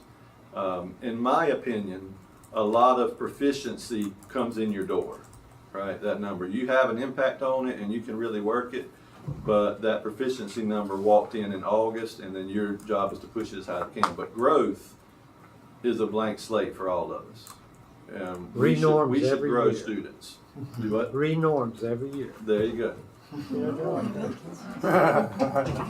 we should grow. Blank slate. That's a big word. Yeah. So we want to make sure that we are growing, that we are on the positive side of that by the time it all washes out. Yeah. Because I'll be honest, I have kids in my building that they've never been proficient on an end of course test.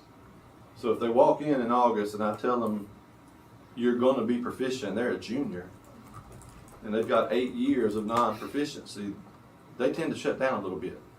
But if I go to that same kid and I say, this is your projected score, you're going to beat this, right? We're going to grow. They'll come with me for that, right? They'll come. And then if they can beat that on the first check-in, and we give them their first check-in score, and we say you're going to beat this on your second check-in, they'll come with that, because you're making those goals. I know elementary schools do a fantastic job of that. Like elementary schools are always dead tracking and doing that growth. And sometimes at the secondary level, we struggle to get them to focus on that growth piece. So how do you quantify that then? Just 2 to 3%. So the proficiency is easy. So if Well, last right. year we were 64%, tests for that. yeah, we want to be 67% this year. The growth is harder. Yeah. Yeah, because you don't, if every school grew, right, and so if this year every school takes Math 1 and the average Math 1 scores are all through the ceiling, right, everybody moved up, we won't know our individual growth until we're compared in comparison to that. That's why it takes so long to get it. So the 2 to 3% overall Proficiency. proficiency. Yes, sir. So that 2 to 3% goal Yes, sir. was for proficiency. That part is for proficiency, Not yes, for sir. growth. We want to, because if I'm going to make growth, I need to be raising the proficiency. So there is some correlation Okay. between those. And so if I want to grow with every group, every subgroup, every student that walks in the door, then we need to be seeing these incremental improvements and steady improvements in our school-wide proficiency. So an unwritten expectation is that everybody's going to have growth. It's not unwritten, it's written. Well, I didn't see it in the plan. It's not a plan, but our school goal, and Yeah. the first thing, I apologize, the first thing that we lid on is we're going to make growth. Right. That every student that walks in the building, our expectation, Right. our goal is that you will make growth. Right, and rather than having an X% increase in Math 1 or this course or that course, we're going to have an overall increase in proficiency Correct. Of 2 to 3% in addition to making growth. Yes, sir. Okay. Well, it's also goal 1.1 up there, student success in the strategic plan, is every school meets or exceeds growth. Yep, that's right. So, and so sometimes you'll hear, someone say, well, our test scores were worse last year because the test was harder last year. Okay, well, that may be true when it comes to proficiency, but that doesn't apply when it comes to growth, because everybody took the same test. And I expect the kids at Brad School to grow on average just as much as every other kid across North Carolina with the same testing history as them on the same test. So that's another thing to remember when you hear people say, well, the test was harder last year. Okay, well, then maybe proficiency went down, but that doesn't apply to growth because everybody took the same test. That's right. Are you seeing changes in instruction at the classroom level? We're getting there. Yeah. We're getting there. I think the tested subject areas are farther along. They're farther along with what we want when we look at PLCs and how we want teachers working with one another and communicating than some of the non-tested areas. But one thing I'm seeing 100% is some wonderful kids. We have outstanding students at South and some teachers that really want to do well. Like South has a tremendous amount of teachers that graduated from there, came back to there, are invested in it. So that's been really impressive to see. Yeah, just because you had mentioned, teachers asking for help with tier 2 and tier 3. Yeah. And I would just posit that when you're not meeting growth, tier 1 is where you need to be working. And so sometimes you can provide a lot of feedback as an administrator, but is that feedback translating into action in the classroom? And that's just what I would encourage us. Let's just make sure that the coaching that we're carrying out, that is translating into some action. Because we want to make sure that South and all of our schools meet or exceed growth this year, for sure. Yes, sir. His father was a night school principal. Thanks. Thank y'all. Thank you, John. Thank you. Okay, up next we have Dr. Rawlinson from North Brunswick High School. And go Scorpions. How y'all doing today? Good. Oh, I hate these clickers. I'm so bad at them. Right arrow. I know. It sounds easy. All right, so thinking about last year's goal, North Brunswick had a goal to improve academic performance for the 23-24 school year, really focusing on strengthening core curriculum. So we did have some successes in the whole year, spring.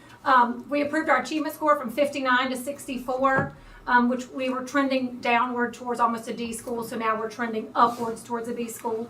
We improved our growth from 54 to 62, and we did meet growth in 4 subgroups. We met it in our Black, multiracial, students with disabilities, and AIG subgroups. We were very close in our Hispanic, ELL, and white subgroups. The one that we were farthest away was in our economically disadvantaged students, and so obviously those layer into those other subgroups. And so we're really working hard through the attendance policy, through parent communication, to make sure we're engaging parents and involving them in the process so they fully understand the expectations of our core curriculum and how they can best support their students. Goal 2 was on decreasing the amount of instructional time lost by addressing skipping and tardies. And so they did see a decrease, or we did see a decrease in lost instructional time through using partial ISS for targeted behaviors with students after they were skipping third period, using just multiple assignments of third period ISS. Tardy sweeps were effective, but it was really challenging for admin to implement that consistently. As you can imagine, admin is not readily available for the first 15 minutes of every class period every day to enforce something. And so over the summer, one of the things that our school improvement team discussed was implementation of tardy sweeps by teachers, and it has really helped this year decrease those tardies for this moving on this year. And then goal 3 last year was on improving parent community engagement. We did develop some protocols for submitting information, for sharing at the school, district, and community level, and we revamped our PAC in the spring to engage more parents. And we've continued that this year through opportunities to expand parental and community involvement. In looking at this year's goals, we've really focused on increasing student proficiency in our EOCs, but putting a lot of energy into our 9th graders. We have hired an MTSS interventionist that serves students focusing on 9th grade, both attendance, or all attendance, behavior, and academics. So she pulls small groups for attendance pulls small groups for math and reading, but then also has attendance and behavior check-ins, just so we can provide some constant support for students that we knew were coming in behind. Also with our 9th graders, we have a freshman PLC. We're really trying to layer in the literacy strategies that we use in our English 1 classes as we prepare students for English 2, in our Earth Science and World History classes. So the kids are using the same strategies throughout their 9th grade careers, which help to make them better readers, which will help them perform better in English 2 and even Math 1 when they're in 9th grade. But trying to focus on we have 500 freshmen, and so that's about a third of the school, really, when it comes down to it. And so putting a lot of energy into them and their long-term success in the school. And we also have done that through some proximity and targeted supports. So we had a new building, thank you very much, it's beautiful. And so we've housed most of our ninth graders in the bottom floor of the 900 building and the bottom floor of the 300 building, so that the teachers are close, they're able to have rules that are consistent between the classrooms, and we're able to move around and just have that freshman experience, so they're not so far spread out on the campus. It's a little bit overwhelming for them, and so that allows them to feel a little bit closer and the teachers to feel a little bit more connected, making those implementation steps a little bit easier. Goal 2 is decreasing recidivism among suspensions. As Dr. Lewis mentioned, recidivism is the biggest problem with kids that are repeat offenders. We would like to reduce the overall ISS and OSS, but know that sometimes in order to tackle those harder problems, they have to receive additional consequences. We tried to be more proactive this year. Prior to the school year starting, we met with about 72 families that had previous behavior issues. Either they were on behavior contracts last year, they were coming from the coast, they were coming from middle school with high numbers of referrals, they had been long-term previously, so a lot of different reasons, but we set up those 72 meetings, communicated with them, set up contracts for those students before the school year started, so that we were all on the same page about what the expectations for when they came this year. The other thing we've done is after students have 8 to 10 referrals, whether they be minor or major incidents, they move over to administration so that administration can handle those instead of our deans. We are very fortunate to have deans to take advantage of those in the moment situations, but we also know there's a time when administrators need to meet with families and clearly communicate those expectations. And so we review that data weekly in our admin meetings so that we can monitor those and have communications with counselors and make sure that we are increasing supports with our students as they need those. We also implemented this year to reduce that recidivism, especially with students with IEPs. We have implemented a behavior ISR class so that we can target those students and specifically address any specially designed instruction they may need. And we will be partnering with Coastal Horizons to start it's called ART therapy, but it's anger regulation training that they'll be starting here in the next couple weeks. And we have about 7 kids that will be participating in that. The Coastal Horizons will come to school and offer it it will be during Flex. So we're excited to offer that. And then goal 3 was in reducing chronic absenteeism, so really focusing on our students who are chronically absent. Reducing that last year was at 29.6%. We're hoping to reduce that to 18% for those students that are chronically absent. Last year we did not have an attendance goal specifically in the school improvement plan. We're really doing that through tardy sweeps. We check attendance every period, making sure that teachers have accurate data. We're making sure that we're aligning expectations for school with extracurriculars. So, for example, if they are not attending school and they're not, like if they're skipping or having tardy issues, then they're not going to be able to participate in extracurricular activities, even including attendance at games, football games, basketball games. If you can't get where you're supposed to be during the day, you don't need to be there in the evening wreaking havoc. And then also we've really, for this goal specifically, we had our absenteeism really aligned a lot with our Hispanic and ELL families. And so trying to host parent events that involve them to make sure they understand the attendance policy and the expectations for school. And so we had a Hispanic Heritage event on October 10th that had about 50 family members in attendance, which was great. And then we also have a parent university coming up on the 29th that helps to, again, explain to parents. They have 5 sessions they can choose from that help to communicate those expectations, but also make a connection to their students' long-term goals. I talk really fast, I'm sorry. I have 2 questions. When you're talking about contacting the parents and the family aspect of the attendance, are they receptive to it? Because I feel like a lot of times when we have these chronic absence issues or the same students being suspended, sometimes that's the disconnect, right, is at home. Right. So do you feel like you're making headway through those phone calls? I do think we're making headway, and we really have gotten to the point where they're having to come into the building and meet with us, because I think until they, and our counselors will even say sometimes until they've sat down with an administrator and explained, like, this is what's going to happen if you don't. then they don't see it as important. But having those conversations and how it impacts their long-term trajectory and making progress towards graduation, I do feel like we're making some success. And also finding out what motivates individual students has been helpful in having some of those conversations so that we can set individualized plans for them. Mm-hmm. And the other question I have is about the ISR class that you were just talking about. That's the first I've heard of that, so can you tell me more about that? So students that have an IEP, they have a resource class that usually supports their English and math goals that are in their IEP. But many of our students have goals that are related to behavior or social emotional. And so instead of that being embedded into just one of their traditional ISRs, we created an ISR that specifically addresses those students that have predominantly behavior goals. They still layer in the reading and math, but these students' IEPs are almost entirely driven by their behaviors. And so we work with our related service providers, our behavior specialists, our school psychologists, our dropout prevention, graduation coaches, so that they can provide that more structured, intense support that those students need so they can be more successful and hopefully reduce recidivism and get them to see. Our goal is not to suspend you, our goal is to help you have a good plan for after high school. Right. And so using that as a way to intentionally and specifically address their behaviors has been helpful. And so that happens during the day. And that's a credit. It's just a more intentional way. We were always serving those minutes. It's just we were serving them a little bit more disconnected. This has allowed us to target specifically those behaviors and provide more intensive supports for the ones that need it the most. And would you say historically those are the same students that have lower achievement as well then?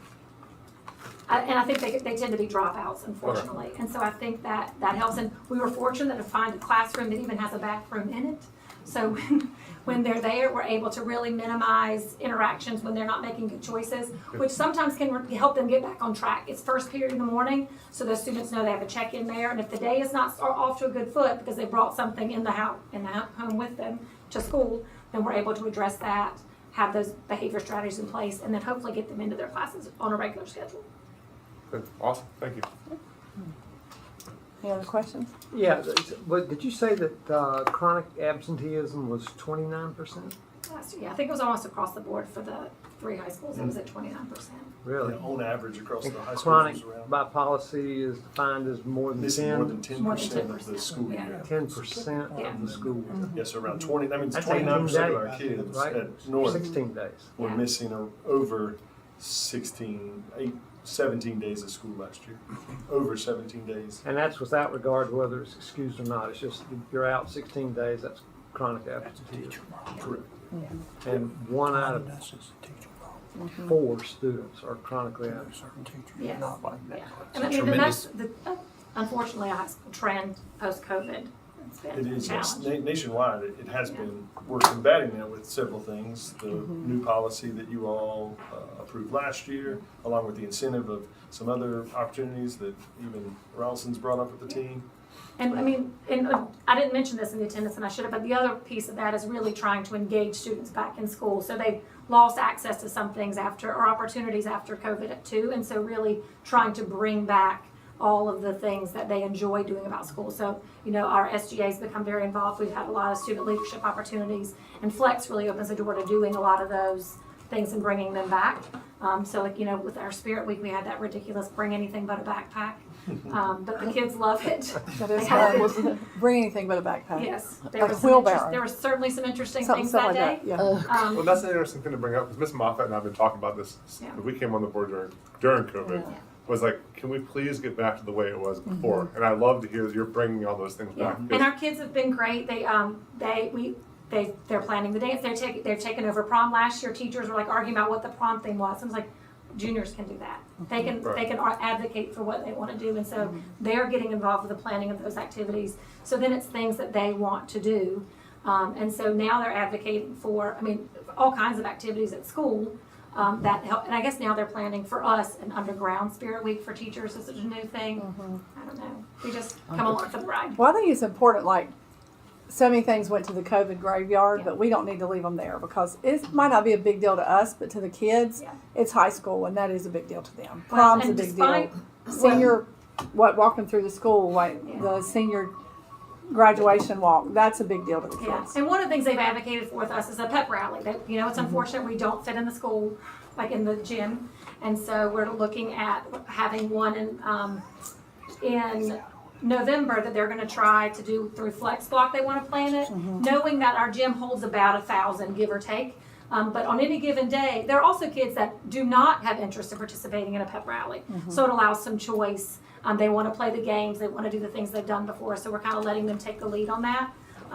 But again, trying to bring, because I know as a former math teacher, they don't always come to school for the math. But if we can get them, They need to though. they do, they do. But they will, if they come to school and they know that they can earn opportunities like that and participate with their friends, then they will be more engaged throughout the rest of the day. That's the goal. I mean, I've shared before, I'm as pushy as anybody about, filling in the gaps that COVID created and having a sense of urgency about that. But we can't forget that school is supposed to be fun. And if we forget that, then we have attendance problems. So I applaud Maggie as well and all of the principals on what they're trying to do, particularly in the high schools, to sort of bring fun back instead of just all work, no play, because that is a big part of the high school experience. So they are working on that.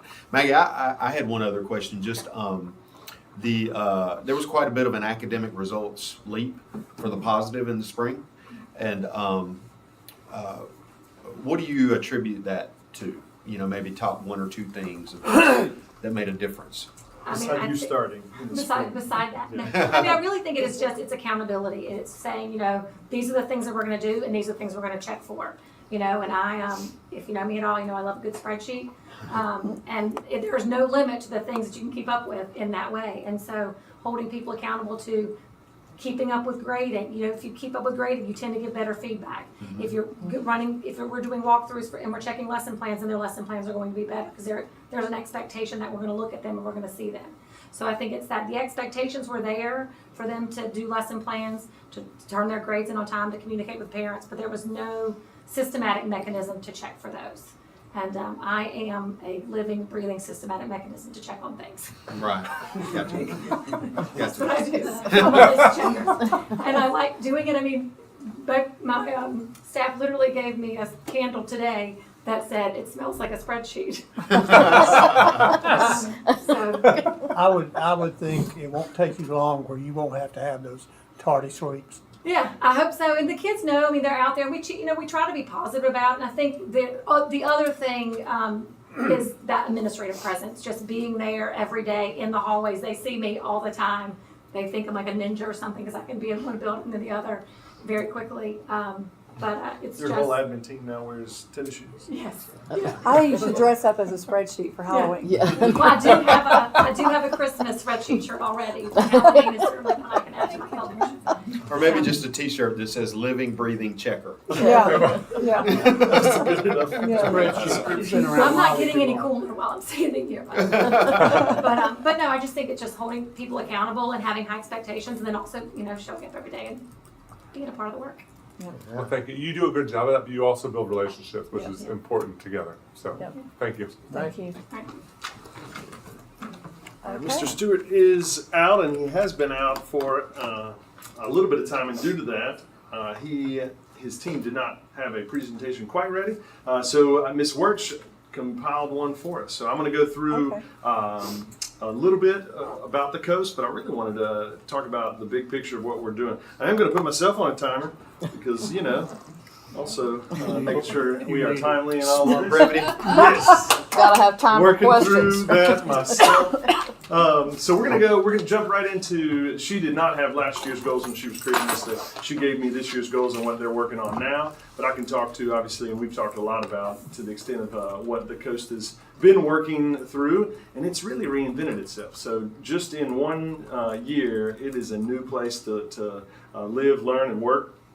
Phenomenal increase in several metrics that we'll go through some of that they're working on. So here's their first goal. They want to implement a school culture there that will increase student retention by 10%. So that's obviously this is a choice school, so all of you know that, but now with their freshman class last year, moving into the sophomore class, the first year of the Achieve Academy, they had X number of students. It wasn't given to me, so I can't tell you off the top of my head, but they had X number of students. I think we started out with 49, so I guess I can give you a close estimate. Right now they have 39 sophomores, so roughly they've lost 10 students between freshman year and this year. they want to increase that retention. So they want all their freshmen to come back to them. They want all their sophomores and all their juniors to finish out with them. That's a good goal to have for a choice school, all right? Because at the end of every year, these students could choose to go back to their traditional school. I want to be the school that everyone would want to be at, right? So ideally, they're setting up that, and they've got some action steps. These are just a few of the many that I saw listed, though, so she did not put all of them down. They also want to decrease office discipline referrals. I can go ahead and tell you the number of office discipline referrals have gone up, and it will go up because they've doubled the number of students they have on campus. So that percent is going to be important. But I told, whenever she sent me all these, I sent her a message back saying we need to look at the percent of students also in comparison. So the percent and not just the total number, because that'll make a big difference. And then he also wants to see an increase in the teacher working conditions survey, staff retention data, and then office discipline referrals overall, the individual metrics. So with that, the school climate in terms of teacher working conditions survey, a huge increase. I think nearly, if not the highest percent of agreement statements in the district. So this is a school that had one of the lowest prior, not the lowest, but one of the lower teacher working conditions survey respondents over several key elements prior to Mr. Stewart stepping in with their team. And this school improvement team as a whole had seen huge increases. So the fact that they still want that as a goal is good for us to see. That means they're not content with it increasing substantially. They want to see it get even better. But they want to implement, to ensure this school culture with the students, they want to implement a character-focused education program. They have worked on that. I think they wanted it by the beginning of November. So what that means is their new dean, Ms. Wirch, and their counselor, Ms. Powell, will be strategically going into classrooms and pulling students out at times, or going in during their traditional rotations, because they go between classes. There's also, depending on the student, they might have a block of time in the middle. If they're not a CTE student and they're a Achieve student, they have a block of time in between first and second and third and fourth, where they could pull those students in and have a little bit more of a character development curriculum that they can use with those students. So they're targeting what that looks like based on several metrics. So some of it could be discipline, obviously. Some of it could be attendance. Right? They also wanted to create a lab. To my knowledge, they've already done that for NCVPS and BCC. It is not as full now, because second semester is when they really wanted to see that off the ground. But they do have a few students who will qualify to be able to take outside classes through BCC and NCVPS, which has not been the case typically for Freshman Academy, right? They weren't able to take those classes. We were trying to get them in as many courses as we could to get them prepared for moving into their traditional high school. Now we want to be able to push these kids a little bit forward beyond the classes that we offer at the Coast in the Achieve Academy. So if they have a desire to take an online BCC class, ideally they can do that at the current moment, their junior and senior year. If we get this application, which we already submitted it, to have a second early college in the district, the Coast Achieve Academy being that second early college, then we'll be able to push those BCC classes all the way down to sophomore year, which is the goal. We're not trying to push kids into a number of BCC classes they couldn't maybe complete, but we do want them to reach up to BCC prior to junior and senior year, which is a big part of why we wanted to get the application in.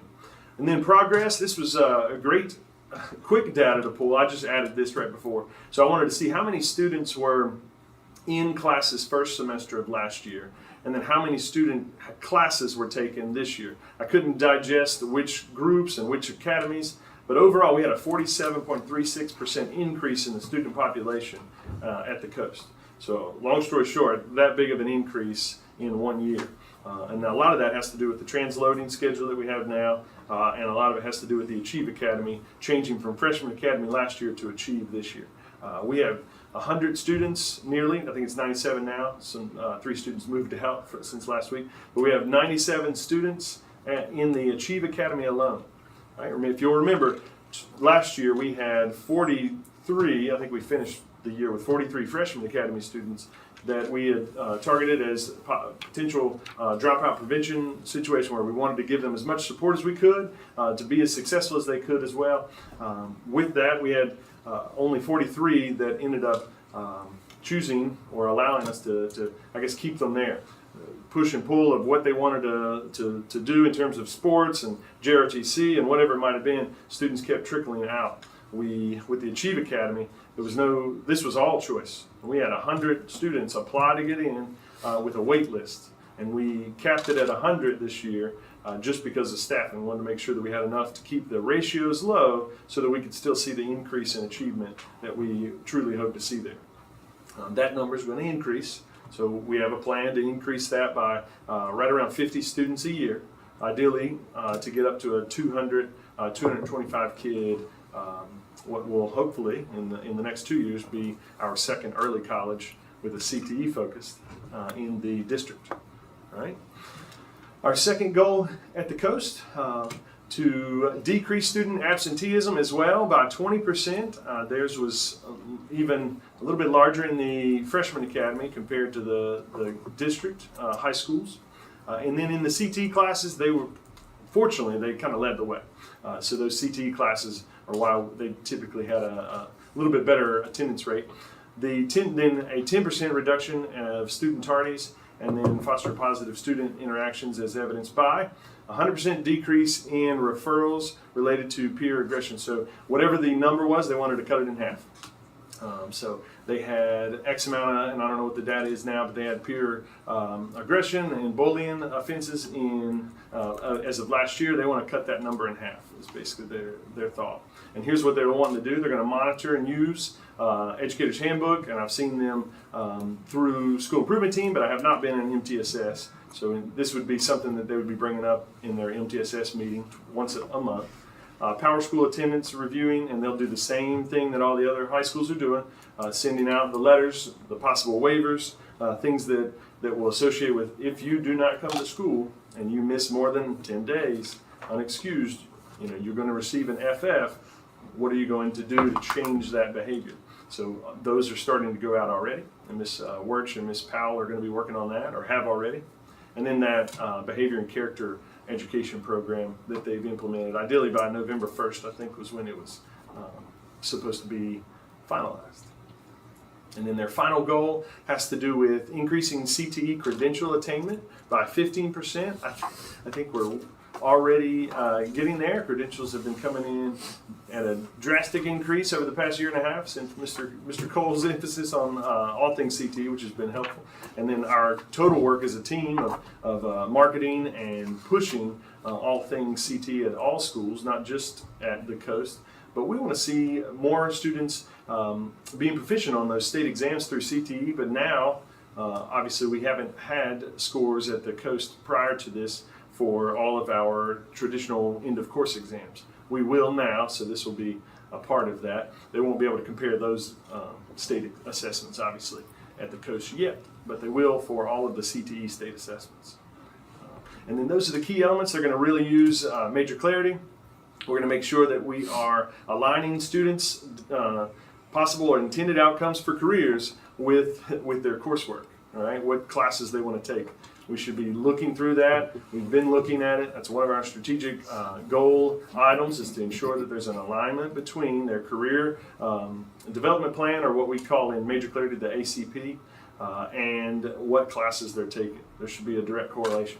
Increasing marketing, you've seen it over the weekend, going to the Oyster Festival and things like that, getting out, marketing what CTE is, what it can do for your child, and how you can connect with us as a business or a professional to help us and our students and our community make sure that we have students that are coming out prepared for some careers. And then they want to increase professional development in our instructional framework as well. Right at time. Smart bread. Questions for the coast as a whole? There are no questions. We'll ask the coast later. Well, just one thought. How do you measure growth proficiency? I mean, I know it's a whole different, the CTE, those grades are going with them to their high schools.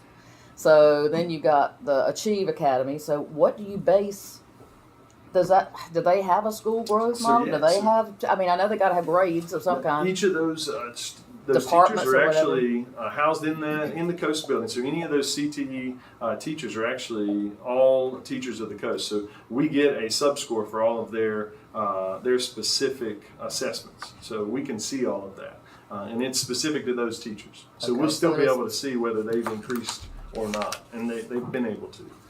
And the I kids know, that I know it's just an odd duck as far as. it is, but the kids that are housed at say West that are taking course from out there. yeah, a course at the Coast. Mhm. You know, that is the teachers at the Coast are getting a score from that. The students are earning a job credential. Right. But that is not impacting West. Right. So Okay. that's a little separate. Now, Okay. the Achieve Academy, those kids are at the Coast all day. So if the Coast becomes an early college high school at some point in the next couple of years, it will get a school grade, which it doesn't necessarily get now. But that grade will come from the results from the Achieve Academy kids, not necessarily the visiting students. Does that make sense? Yeah, and then the ones that are in suspension, they have any kind of, that doesn't have any kind of, they're just housed there. No, So there's, I mean, but they're there, so Yeah, are so they're doing as work. soon as they transfer there, I mean, your thought process is right. As soon as they transfer there, those scores do associate with that school in particular. The percentage of students that are in the alternative program is much smaller the larger the Achieve Academy goes. Right. So that's something to keep in mind in the future when we're looking at the overall school grade. We need to, as a system, divide that out so that we can better see how is the Achieve Academy doing? And I can divide that out. So in the future, I'm glad you asked, and we should all remember this, that when that school report card comes out, it might not directly associate with the overall performance of the school. We're gonna have to disaggregate that a little bit. Since it's, yeah, okay. Because we're just trying to do a lot of different things with the Coast. Because they used to have we did have graduates from the Coast, before it was the Coast. And you can and set that up was, an you know, alternative school to be its own school. Right. Currently, the Coast is not set up that way. So we it's wanted to keep the different. CTE emphasis. Right. of what Right. And we can make that work, but it's just like Pascal said, if the Achieve Academy becomes an early college high school with a CTE focus, all of that's going to kind of get counted into the school grade. So the school grade may not necessarily be directly reflective of what we're doing in the Achieve Academy. From the state's perspective, it will, but we are going to know that it doesn't, and we're going to have to sort of pull those Achieve Academy kid results out in order to really get a clear idea of how the Achieve Academy is doing. Right, If that makes sense. Yeah, that's why I just wondered how. It's just a choice we're making Right. with what we're trying to do at the Coast. All right. All right. Thanks. Okay, thank you. So that concludes the Curriculum and Policy Committee. You have something? Personnel? Oh, Motion to approve Yeah. personnel is written. okay, motion by Mr. Barger, Second. second by Ms. Cook, all in favor? Aye. Aye. Do I have a motion to adjourn? Motion. Motion by Mr. Barger, second by Mr. Lemon, all in favor? You're out of here by 3:30. I'm doing good. It was the worst Before you one. go. Okay. My wife just texted me, "Trying to get Madeline?" No. Hey, I've got stuff for you to sign. Man, that's, This is for, you and him talk forever. Trying to get Madeline? for middle school.